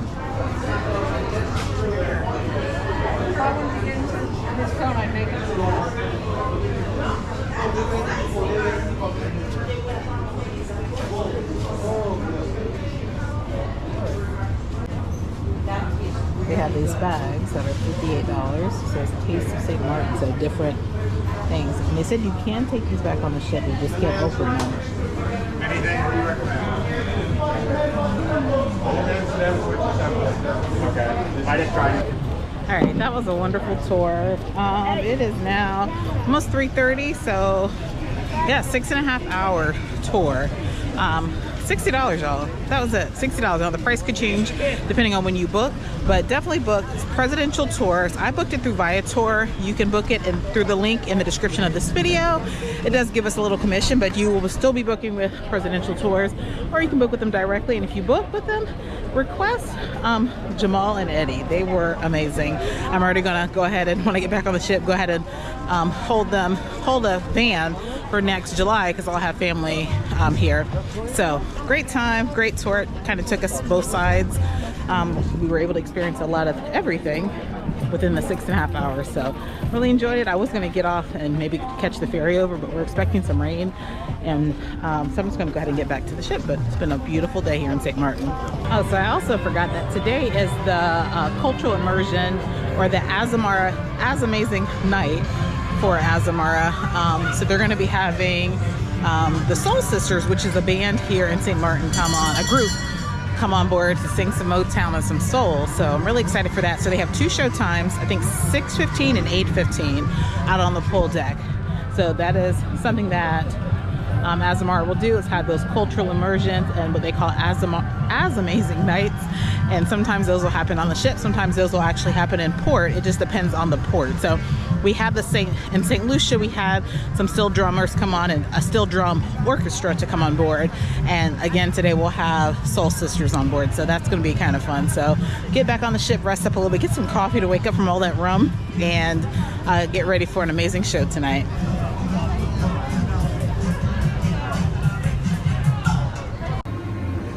All right, they have things set up for the show. I'm gonna get a front row seat. So yeah, they set up for every occasion, it looks like. That's pretty cool. Pretty cool. All right, getting ready for the Soul Sisters. And they have a calypso band, or a steel drum band, coming first. And there's another show tonight. I figured I'd go to the first show, that way I can work this evening. So they're coming around with specialty drinks. This is the Bushwhacker, and then they had Jump Up and Kiss Me or something. So they're just walking around with these drinks, passing them out.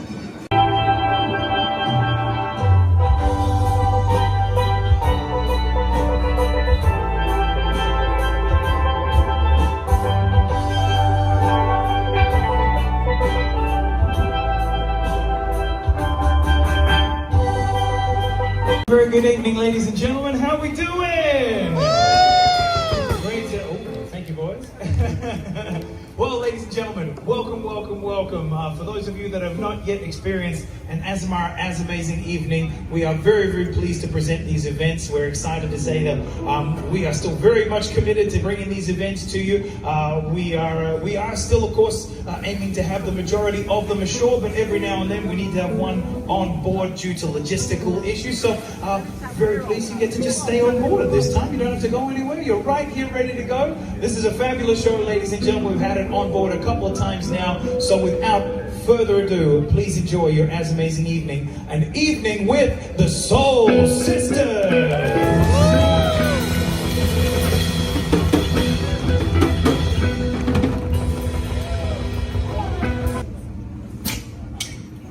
Hey, sister, go, sister, soul, sister, flow, sister. Hey, sister, go, sister, soul, sister, flow.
think the patio is open for dinner. This is what they have.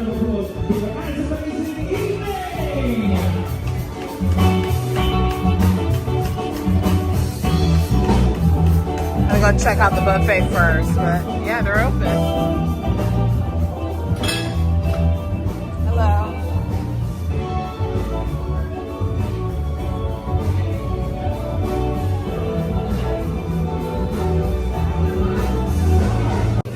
All right, I think I'm gonna do the buffet for dinner tonight.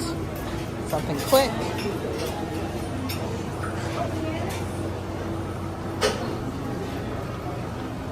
Caribbean beef.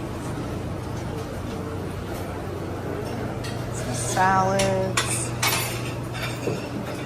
Pasta station.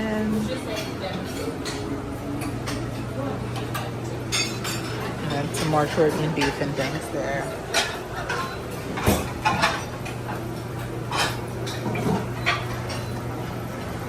And they do always have a gluten-free station with the breads and things there.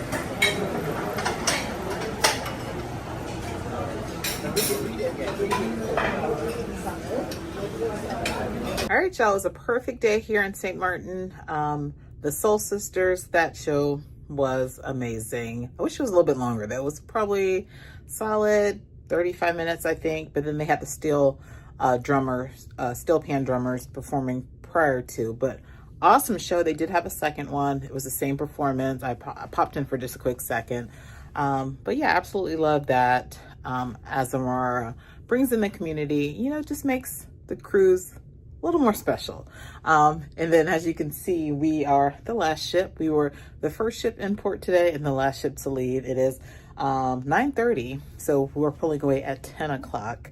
So yeah, that's something you can expect with Azamara, is having those long port days as well as some overnight stays. Some ports, they stay overnight, so that gives you a little bit more time to explore the ports. But tomorrow is the last day on cruise. We will be in Tortola. So I have an adventure with Shore Excursions Group where I'm going to be going to the baths there in Tortola. Last time I think I just went to the beach and kind of took like an island tour. This will be a little bit different, so it'll be something adventurous. And a lot of people talk about going to the baths, so we're gonna go check those out. So make sure you stay tuned tomorrow. I will see you guys in Tortola.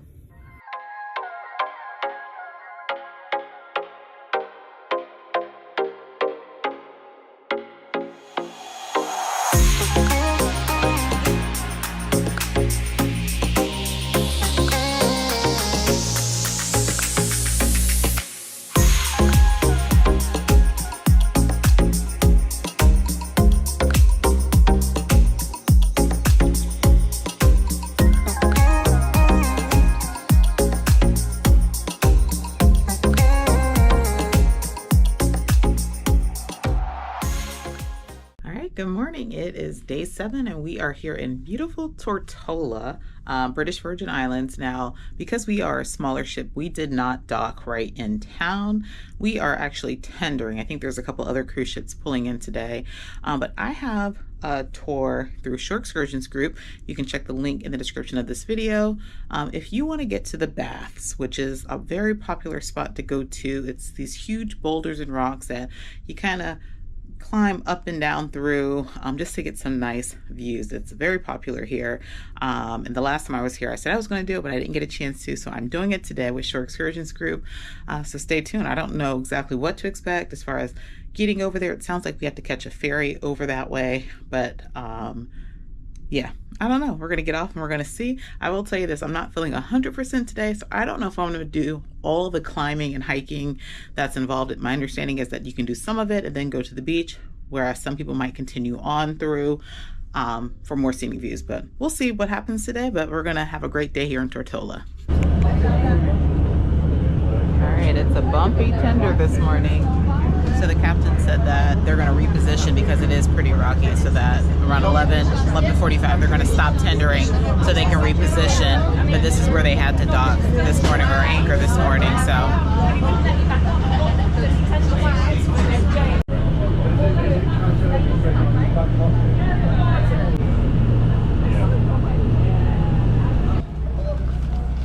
all right, so we made it here. First time having to get on a tender here in Tortola. I didn't even realize they did that, but yep, we are here. All right, and I think my tour is meeting back this way. Let me pull out my instructions real quick. Also, something to make note of, find out if you are tendering. I had no clue that we were actually tendering here. I don't think it was on the itinerary.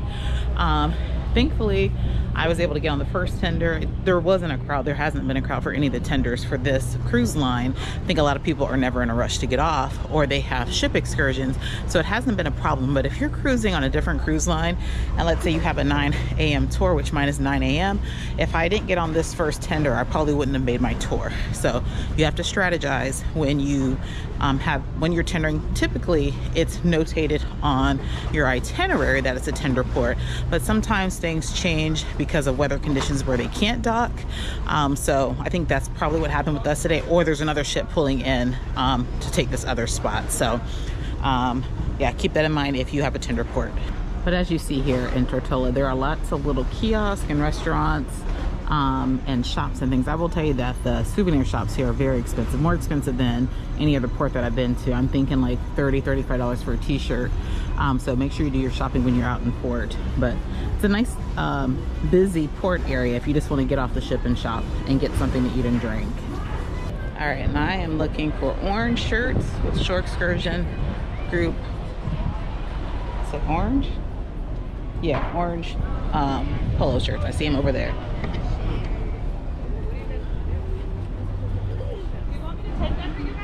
I would be so grateful. And that is Brilliance of the Seas. We will be on the sister ship next year with family. We'll be on Rhapsody.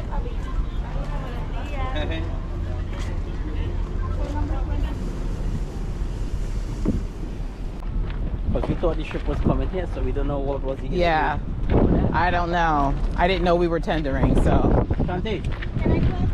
No. We got one person. This one is a manifest because we're going to be on a ferry. You're going to jot your name on that for me. And then you're going to sign a liability release form in the case I tell you not to do something dangerous. You go ahead and do so. You'll be held liable for that action. All right, we are here at the ferry.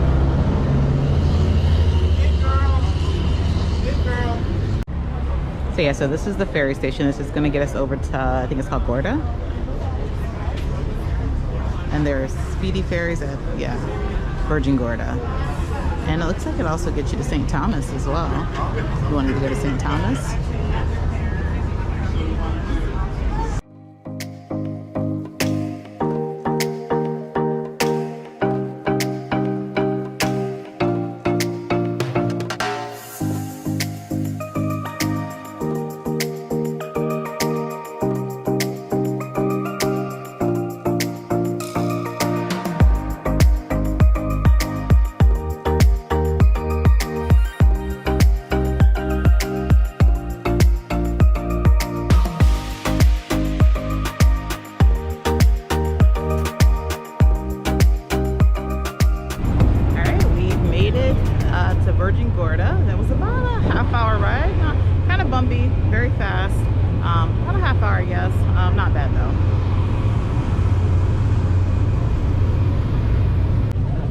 Alright, then it looks like we're gonna have to get on a taxi.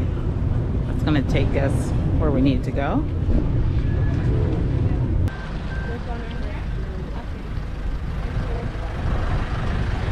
Once we get there, those that are taking the easy way, I'll show you that path, guys.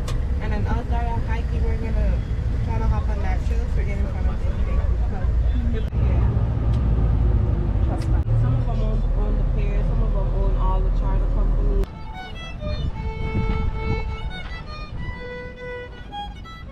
All right, so it was a 5-minute ride from where we caught the ferry or dropped off from the ferry, and we are here. So she said we can either take the easy route or the hiking route.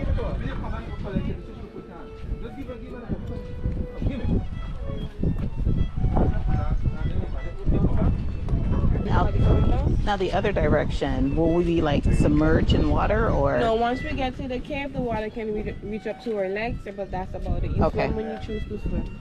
Okay. Anybody going the easy way? I am. All right, so you can go right ahead now. All right, so we beat the crowd, so that's a nice thing, booking these third-party excursions. Good morning. Here. Good morning. Good, how are you? Not too bad. I'm going to start my husband my watch. Is she ready now? Guys, come in. Let's see.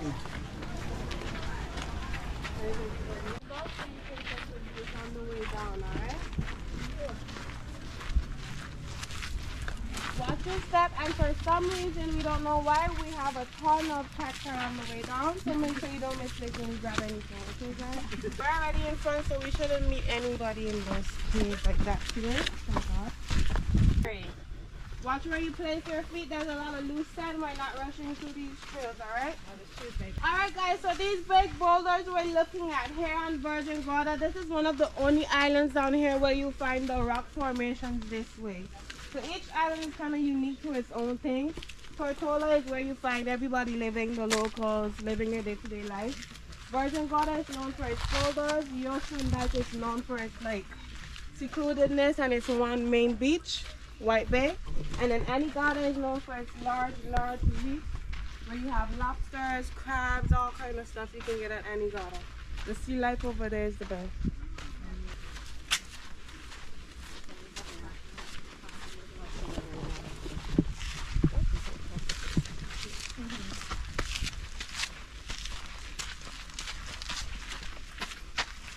We'll take a picture out there if you want me to get one with you guys in it. I can do that.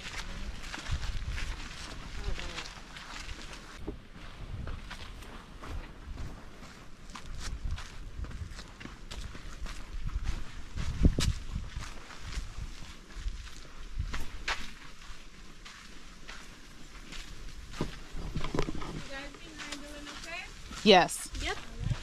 All right, so far, not so bad. So far, so good.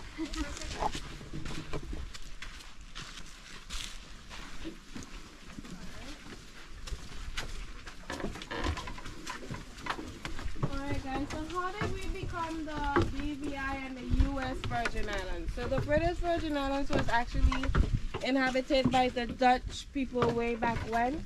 They were at war for some time with the Spaniards. They called the Queen. They asked the Queen for some help to get their islands back. She did it. She helped them. After she did that for them, she asked them, what are you guys willing to give me in return for helping you? They decided that they did not want to give her anything, so she decided she's taking all the islands to herself. So that is now why we're owned by the British and the King, not the Queen anymore. The King owns us, but that is where it came about. The U.S. Virgin Islands is owned by the U.S. because St. Thomas was used as a weapons base back in the wartime, so they would use those islands to like hold their weapons and stuff. So up to today, they're still owned by the U.S. St. John was owned by the Rockefellers. Anybody ever heard about them? Mm-hmm. So they decided they will give it back to the U.S. only if they will have half of the island be a national park. So that's why you have half of the island a national park today, and then half where you have the residents living. So that's the name.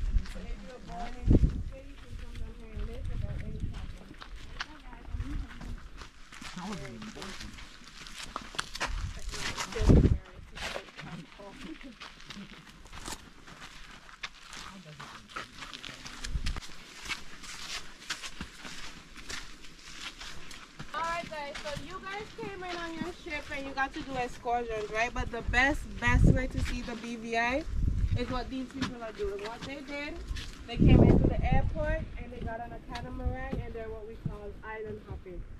So like every day they see about 3 different islands for a week.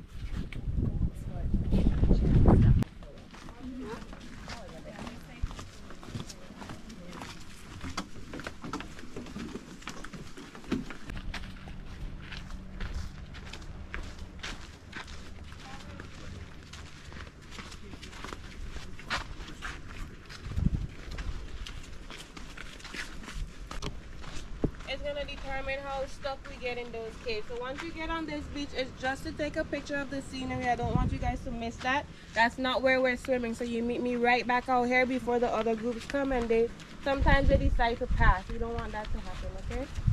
So meet me back right here once you get those pics and we hit those.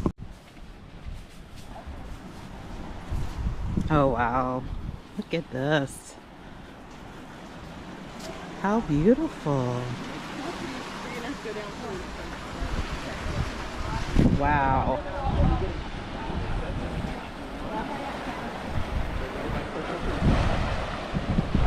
This is insane. So nice.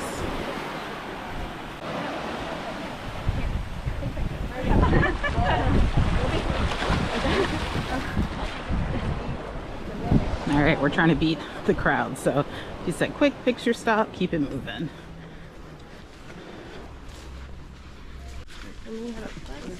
Make sure you guys are ready to hit the cage where we're gonna get our feet wet. So we either do water shoes or bare feet, okay guys? Yep. Water shoes, right? Bare feet. You guys ready now? That lady's going that way.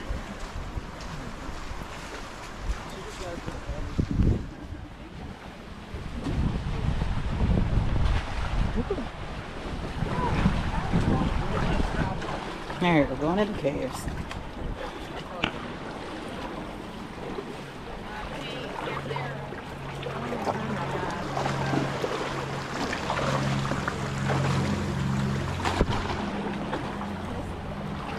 That crowd, everything was happening.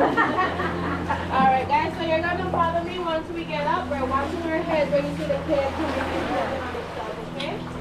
So watch your head and we're gonna follow you once we get up. Once you get here, stay close to that wall.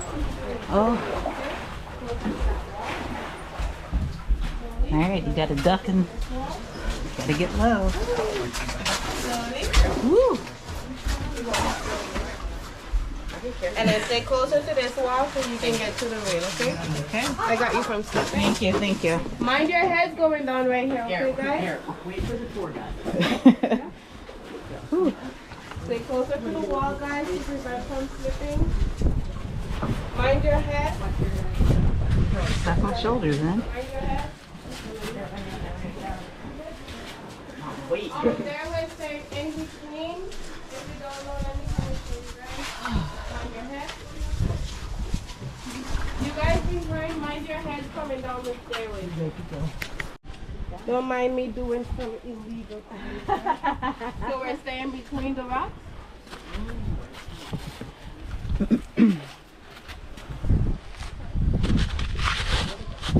Oh.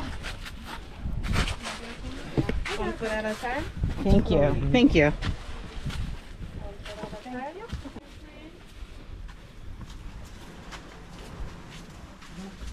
We're staying low this whole way through until we get up top.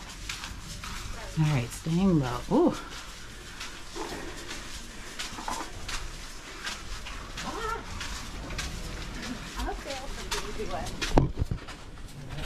Tight squeeze.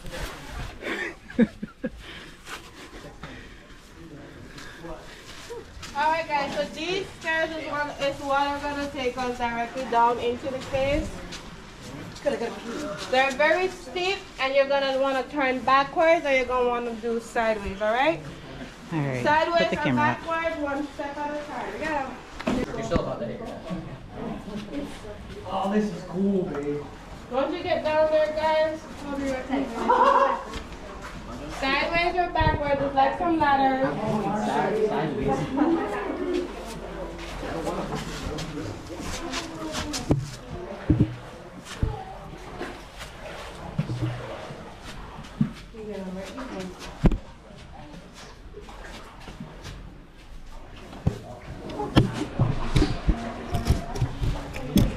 Taking my time. There we go. Take your time.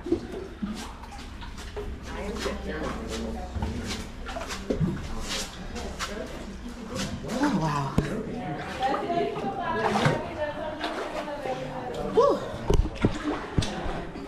Oh, I made it. I made it.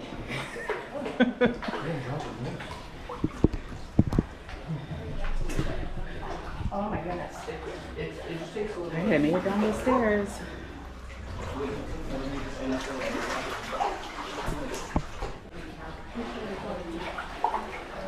Hey, we're ducking, guys. You're gonna have to be able to duck. Duck and suck. Duck and suck.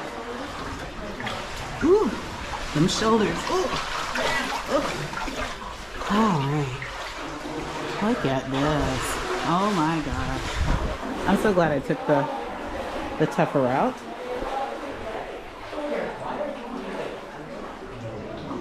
Guys, our tour, definitely recommend this. Shore Excursions group, I'll link it. We beat the crowd. There's hundreds of people behind us, but we're like the first to the caves. So it's wonderful.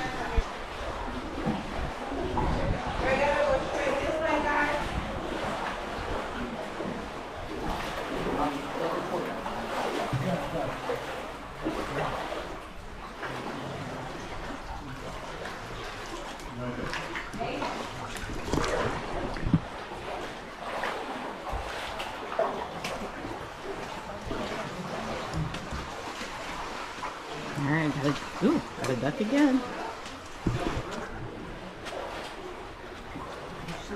Got a duck and wolf back again. Here we go. Here we go.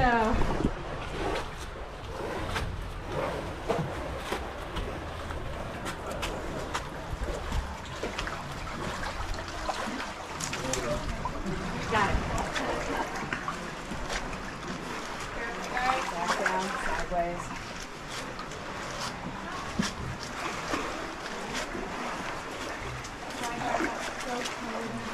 Yeah. I think I may even saw birds on it. I don't know what name these places. This usually makes for macaroni on the picture. Sideways? Yeah, perfect. That's what it is. Do you mind taking one?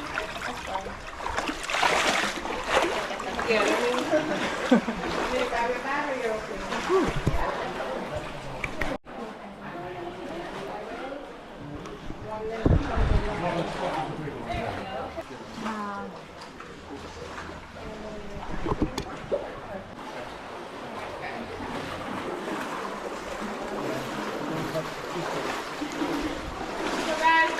This is the reason why we call the beach the bath, because here in the caves you find a lot of pools of water where you can come in and swim around that mimics a bath.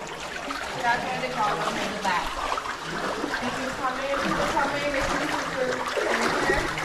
When I come to the bath, I don't come outside, I come to the top. I come in the cave and in the cave. I'm good with it. You are. Before you're done, I'm good with it. Get warm. Whoa.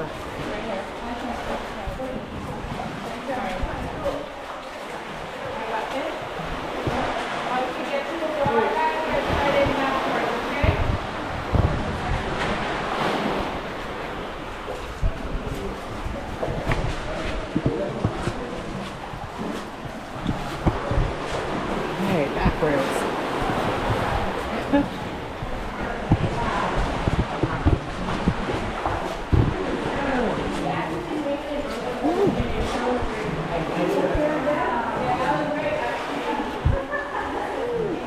All right, made it.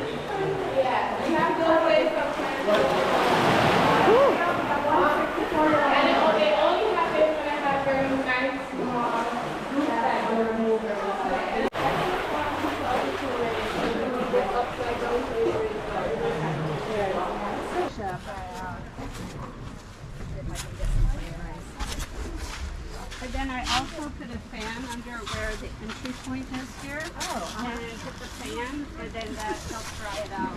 Okay. All right, this is the end. I made it. Oh, scraping though. Ooh. All right, that was awesome.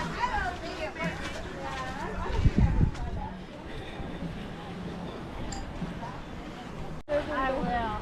How was it coming out? Was it bad? So y'all, it wasn't too terrible, but if you are heavy set, it might be a struggle. Only because there's some narrow passageways or what have you. So, whew, I scraped a couple times, but it wasn't too bad. It wasn't too bad. It was definitely worth the pictures, the view. You won't have to swim. You'll probably be like knee deep. But wear water shoes or something with good grip. If you wear flip-flops or sandals, she's gonna ask you to take them off. So plan accordingly, because this is gorgeous.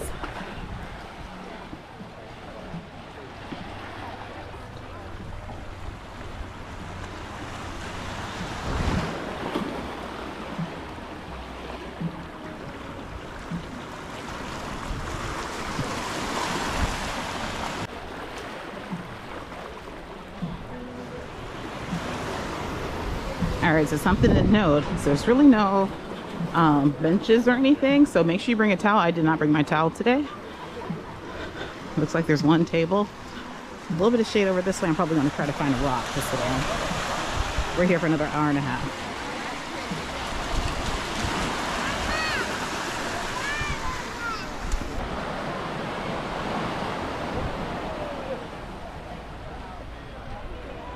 All right, y'all, found me a rock to sit on in the shade. I am good. I'm not gonna get out there today because there are some boulders out there, and it's a bit wavy, and I don't know how deep it is, and I forgot my pink vest in the cabin. So looks like people are out there snorkeling, so you probably could bring snorkeling gear and whatnot. Make sure you bring something to drink. There is like a little hut or something over here that looks like they have drinks and things. But yeah, this is like, for me, like not even walking through the baths, just taking the ferry over. I don't know how much the ferry is. I'll try to do some research. It was included in the cost of my ticket.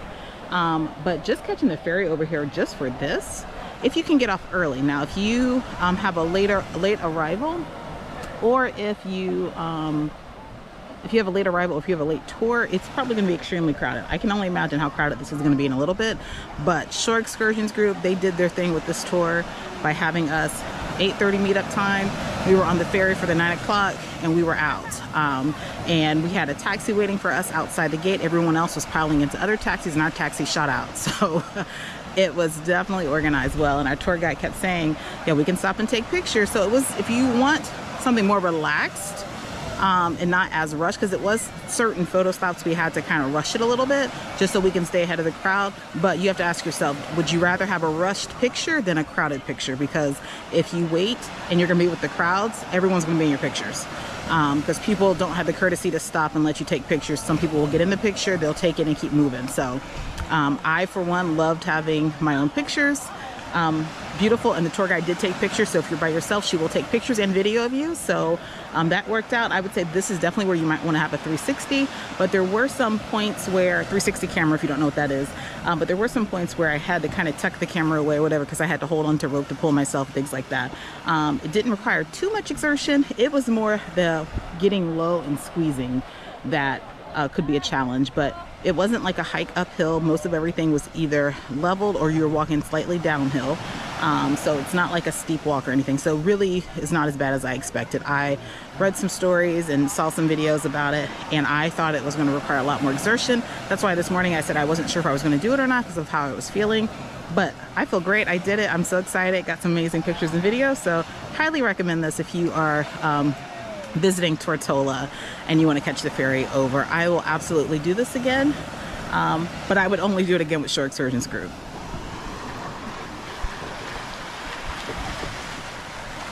All right, and something else to know, there's absolutely no cellular reception out here. There's no Wi-Fi, so if you're someone that finds it hard to disconnect, or if you want to disconnect, this is probably a great spot to go to. There's like no reception at all, so it's nice to disconnect for a little bit and just enjoy the views. I really wish I brought my snorkeling gear though, because I'm watching people snorkel, and this probably was a perfect spot to do so.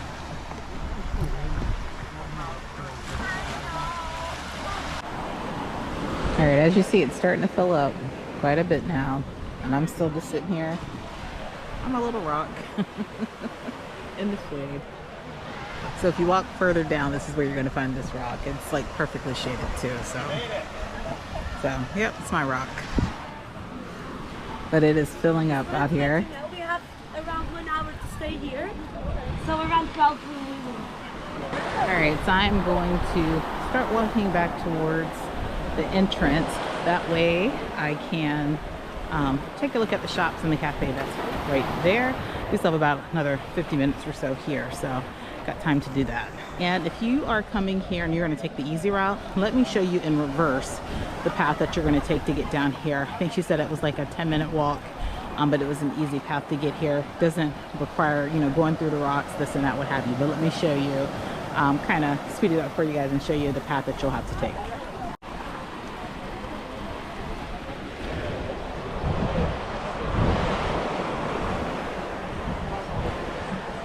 So yeah, so don't worry if you don't take the scenic route, you're still going to get these amazing views. Still going to catch them. But very beautiful. So you will still see this, you just won't have to do a lot of climbing and all of that. And you won't see the caves. It's a bit more scenic if you take a long route, but you'll still get some amazing views.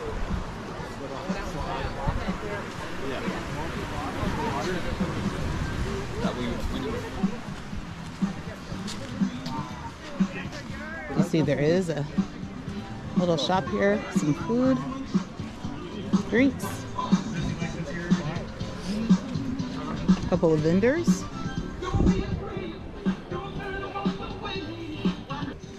Alright, so we are exiting.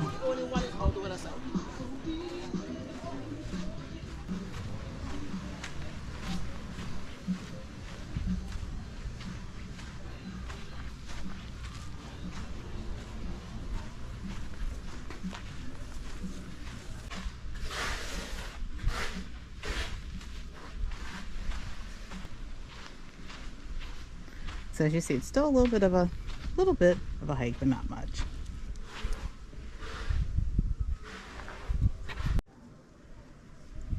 All right, so once you reach that side, the beach is like right around that corner.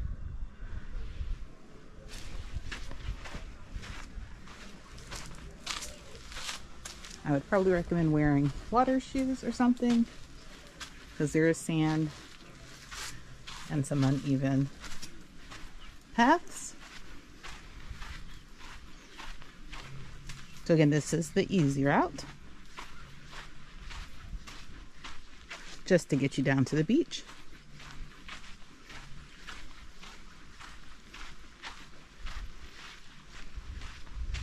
There are a few steps, so probably not wheelchair accessible. There are some steps.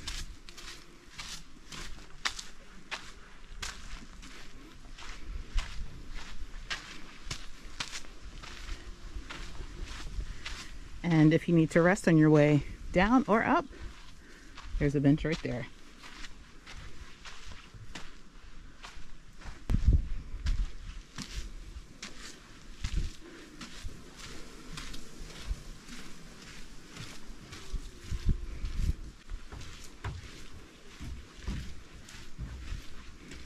Yes, actually quite a few steps.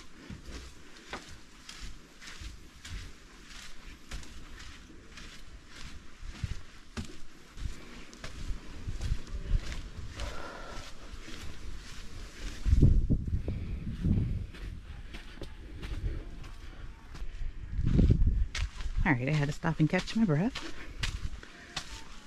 So as you see, wear appropriate shoes.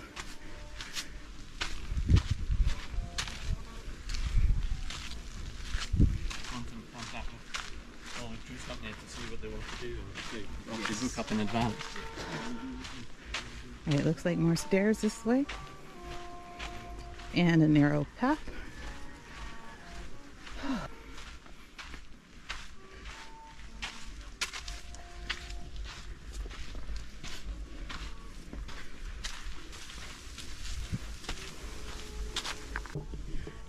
I had to stop and take another breath. It is way harder going up than down, and it's very uneven, so be very careful. All right, let's continue on.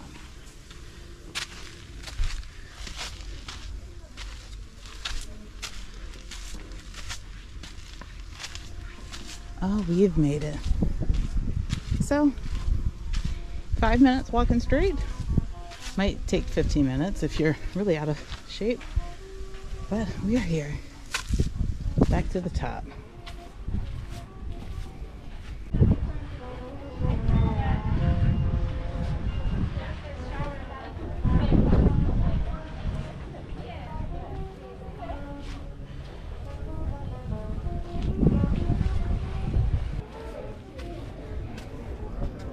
Oh, that's a nice little view.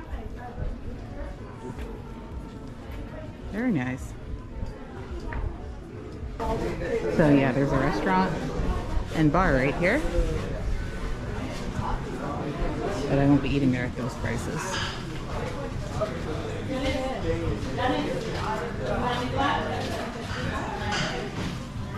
What amazing views you'll get from here. There's a gelato shop right here. Coffee shop. All right, we are back at the main entrance. This is where the taxis will pick up. And I don't know how much the taxis are, if they're included or what the case might be. But some amazing views from right up here. All right, as you see, there's a little line now.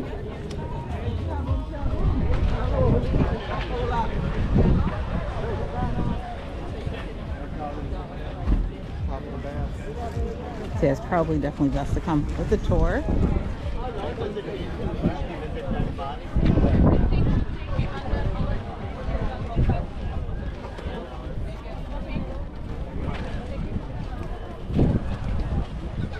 Something else to make note of the baths. Sometimes you're not able to even access them. It depends on the water conditions. They do have a yellow flag out right now, but I've heard that once it's red flag, because you have chance of strong currents coming into the baths, they won't allow it. So check the weather conditions to make sure it's going to be yellow or green, because if it's red, you may not be able to get through. All right, we are headed back by ferry. Plenty of time still.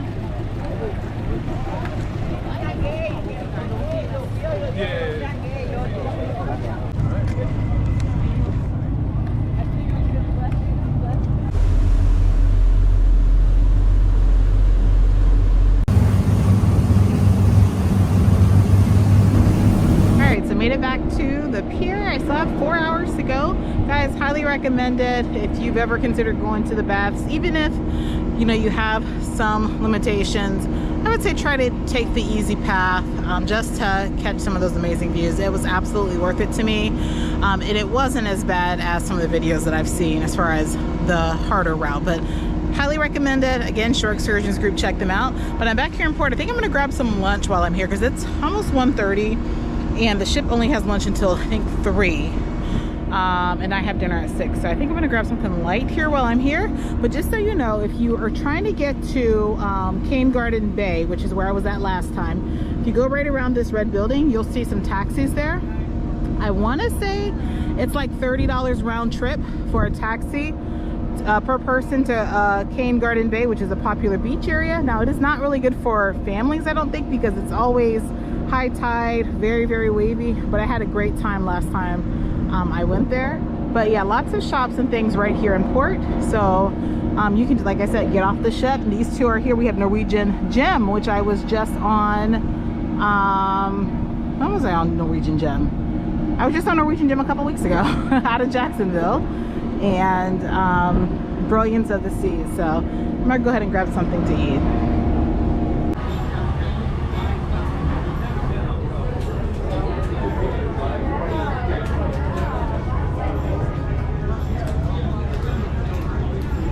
Let's see if I can find something kind of inexpensive. I'm not trying to spend $30 for a plate.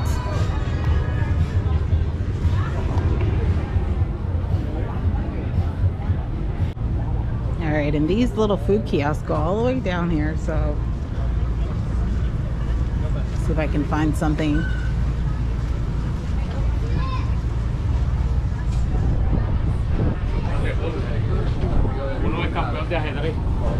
Okay, this looks like burgers and things. I think I really want to maybe some of that Chinese.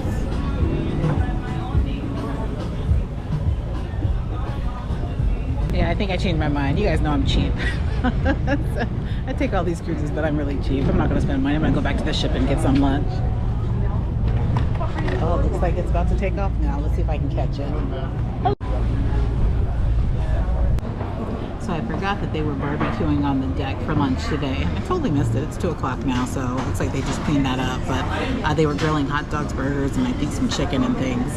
Totally forgot about that. Lady reminded me in the elevator, but it looks like they've closed it up. So I'm going to order something here from the patio and then probably go back to the cabin and work for a little bit.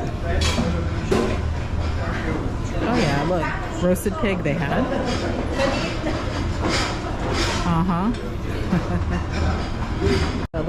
So it looks like they brought everything in here, so I figure I'll just come in here and get something from Linda's Cafe. Or maybe not. I think I'll just eat here on the patio. Alright, so just grabbed salad from the salad bar.